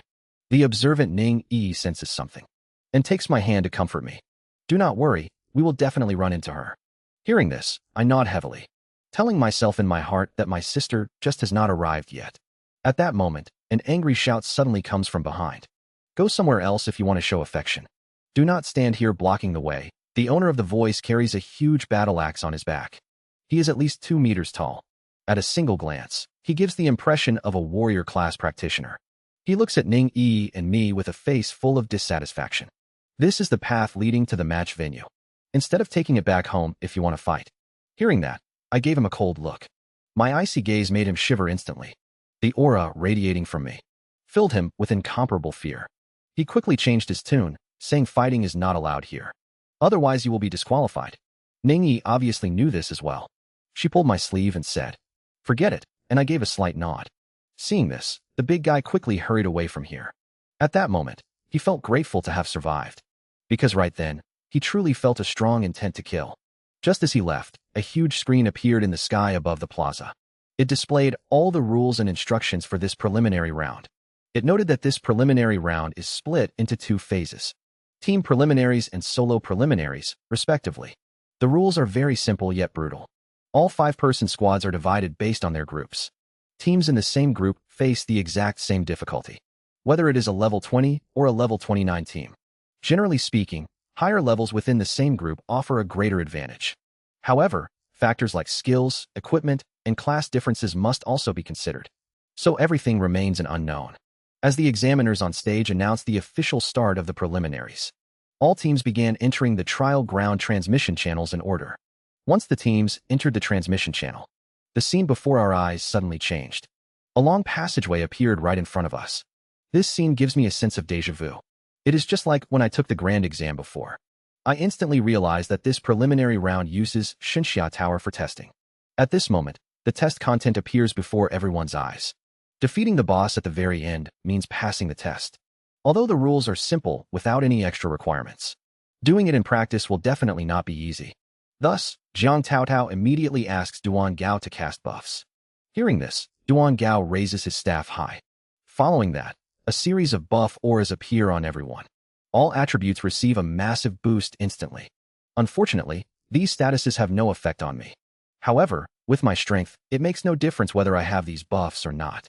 Just as I am about to summon skeletons to quickly end the preliminary round, Ning Yi beside me interrupts me. Do not make a move for now. Let the few of us try first, and if we cannot pass, you can step in. I nod to indicate my agreement. Then I follow at the very back of the formation. Not long after we enter the trial ground, the first monster strikingly appears. The appearance of this monster is actually identical to an abyssal hound, and even its level and attributes are much lower. Dealing with it is not difficult. The fatal strike skill erupts instantly. As the dagger pierces into the body of the hound, the intense pain causes the abyssal hound to let out an involuntary scream. Then it collapses to the ground and stops moving entirely. This is the burst damage of an assassin. Although a mage has immense skill power, they all require chanting before casting. Short chants take 10 seconds, and long ones take tens of seconds. Seeing the monster killed in an instant, several people show a hint of relaxation on their faces. It seems much simpler than they imagined. Hearing this, I just smile secretly. How could it be that simple, as this assessment has only just begun? Meanwhile, the Xinxiao Empire opens video streaming to the entire world. Every country can watch this competition. The huge light screen in the square especially draws everyone's attention. The densely packed text on it consists of the names of various team leaders. My name is also among them. However, the score behind my name is only 1. As the scores of various teams constantly change, my name instantly drops to the middle and lower tiers. Among them, quite a few team names turn gray, and their rankings drop directly to the bottom. This means those teams have already been eliminated. Barely 5 minutes into the preliminary rounds. This is enough to show that the preliminary rounds are far harder than imagined. At this moment, the team with the highest score has already reached 40 points, while my score is only 23. Bai Shun, watching the preliminary rounds, instantly gets anxious. What on earth is this kid doing? Everyone else is already way ahead of him in points. This does not seem like his usual style. With that, he looks over at Elder Meng beside him. As the person in charge of Xinxia Tower, Elder Meng is fully aware of everything happening inside. He naturally knows I have not made a move yet, but he flatly refuses to tell Bai Shun. What is the rush? This preliminaries is not a race for speed. As long as they can clear the level, it is fine. Could it be that you have no faith in that kid? Hearing this, Bai Shun laughs heartily. How could mere preliminaries possibly trap him? At this moment inside the trial ground, facing 5 abyssal hounds, Ning Yi and the others have reached their limits. At the same time, they also have a rough idea of where their limits lie. Then Jiang Taotao looks at me behind her and says, "We have already done our best. The rest will be left to Junior Lin. Hearing this, I smile. Leave it to me. I slowly raise my hand. Streams of black fog continuously pour out from under my feet. In an instant, numerous skeleton warriors appear out of thin air. They charge towards the hounds with rattling sounds. At this moment, several more abyssal hounds appear ahead. 3 abyssal hounds perish on the spot, without even a chance to scream. You must know that the current strength of the skeleton warriors exceeds 20,000. Let alone these weakened level 27 abyssal hounds. In less than 2.5 seconds, dozens of abyssal hounds are completely wiped out. Zhang Taotao and the others are utterly shocked. They had to discuss various tactics just to barely handle 4 hounds. Yet in front of my skeleton warriors, it is just a matter of a single slash. This makes their elaborate tactics feel utterly ridiculous. Comparison really makes people want to despair. Ning Yi comforts them from the side, saying, "Do not bother comparing with him, because his skeletons have always been ridiculously strong. They can even chop down high-level demons at level 40. With my joining the battle, our team proceeds at a much faster pace. Our points start shooting up rapidly. At this point, the scores of the leading teams stop changing. Their points have all uniformly reached 200. This means they have reached the final stage of the assessment, which is the final boss phase. However, a boss is not something easily dealt with. It tests not only the coordination of the team, but also the overall combat capability of the group. Furthermore, this boss is one that I am very familiar with.